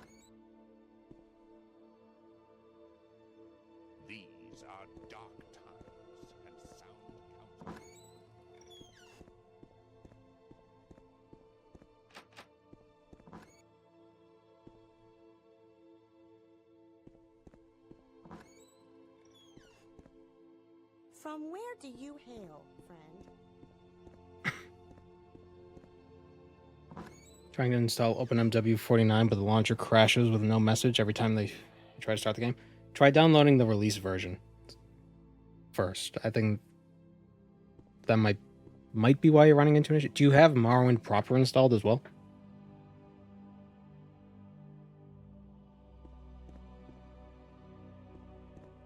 Like the actual like Steam version or wherever you get your games.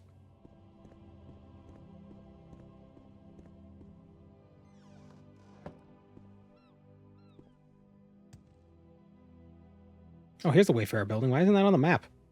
On the Anvil map. Yeah, oh, it's this building right here, I think.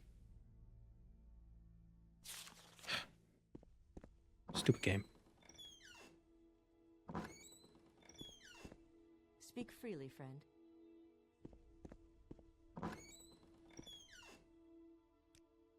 A broken bridge. I've fixed that blasted thing more times than I can count. It's a lot of hard work, and I have to abandon my clients to travel all the way there. But if you have some royal coin for me, I'll do it. 2,000 septums should cover it. You can pay now.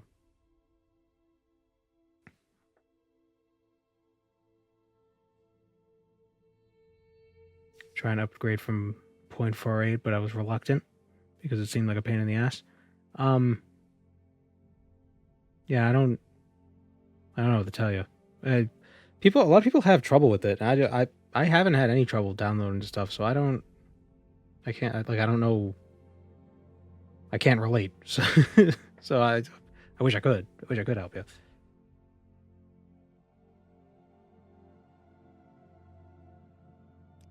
Alright, there's 2,000 gold. You should give them this note so they know exactly what supply of wood I need. Okay, so we gotta go to the Royal Haffingar Company. Speak up. Which is right across the way, I think. Was that it? Nope. It was down here.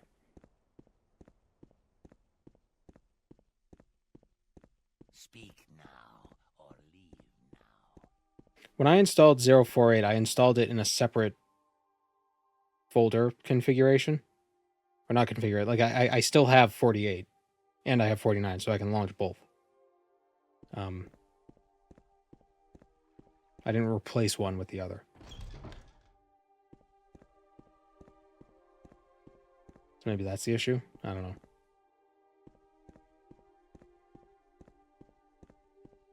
Yes? Have you ever heard of skis? The Nords use them to move quickly across snow-covered terrain. I've never tried them myself. Didn't wasn't there a war that was won because it was the Norwegians or the Swedish or a Scandinavian country? They had ice skates, and they were just like ice skating with bullets. Like they just had rifles and they were just shooting the shit out of whoever was invading.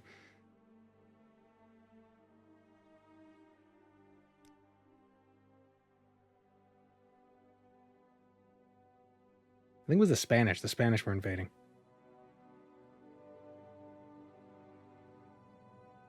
We gained our independence due to skis in Sweden. Maybe that's what I'm thinking of. As always, the company... People shouldn't invade cold places if they're not from cold places. I feel like that's a lesson no one has learned in the history of ever. And 2 times it was Russia. Like, don't invade Russia in the winter. What the hell? This has been tried before. Stop it. Ethical reasons aside, you're not going to win. As always, the company would be interested in supplying wood for royal projects. And we certainly have enough in stock to build a single bridge. Do you have the bill of materials for me? I have this note. As expected, we have all the wood in stock. This should cost you about 1,000 septums with a discount for the Kingdom of Anvil as a regular customer already. But they'll never see it a third time. Fuck. We're all frozen and starving. Because you invaded in the winter. No, we invaded in the summer, and it took longer than we thought. Maybe don't do that. Just stay home.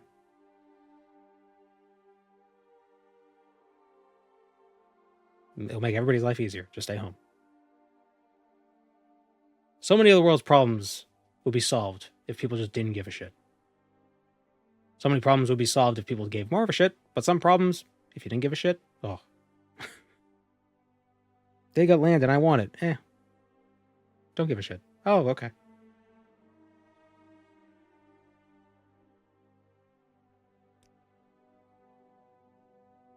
So I got 2,500 gold and I just had to spend 3,000.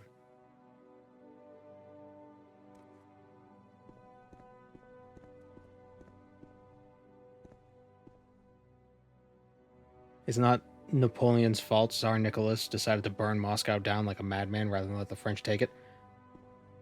Well, it is Napoleon's fault because he tried to invade a country. If he didn't do that, he wouldn't have done that.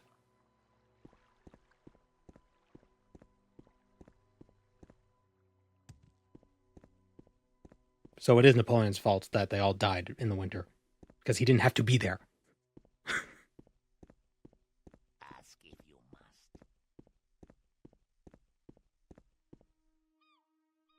But I want it. And I'm willing to let as many young men die as needed to get it. May the wind be on your back.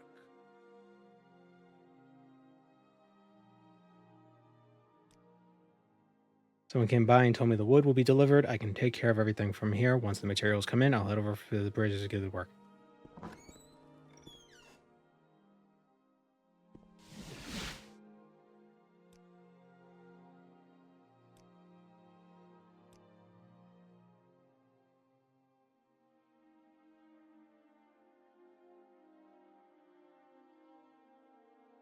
So the bandit threat. I've killed all the bandits. I also killed their leader in Harkisius. An abandoned barrow would make an attractive spot for a bandit hideout. But you dealing with the leader... Every barrow has bandits in it.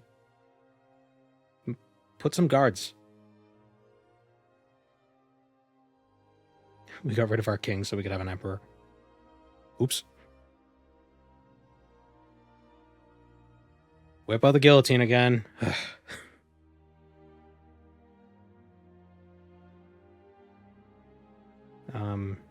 Your job is to oversee the repairs. 50 steel bolts, Raymanis's, a skirmisher's robe, Raymanis's crossbow, and 50 steel bolts.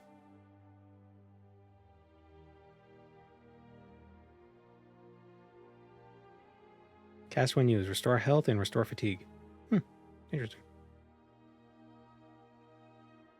The skirmisher's robe. Fortify marksman and light armor. Yeah, well, we're not wearing that's what I like about Morrowind, is being able to wear clothes over your armor.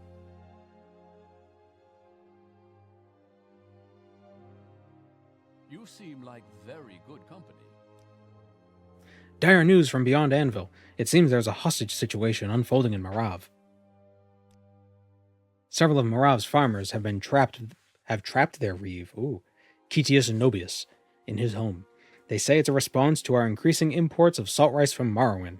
It's extremely cheap, no doubt due to using slave labor, and as a result, the prices of other crops have dropped to compete with it. The farmers asked to speak with the representative of the kingdom, so I'm sending you.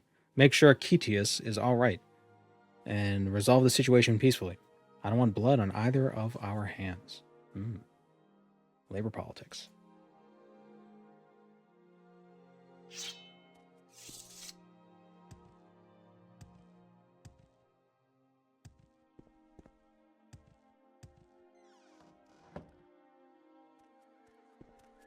But we'll find out next time what's going on.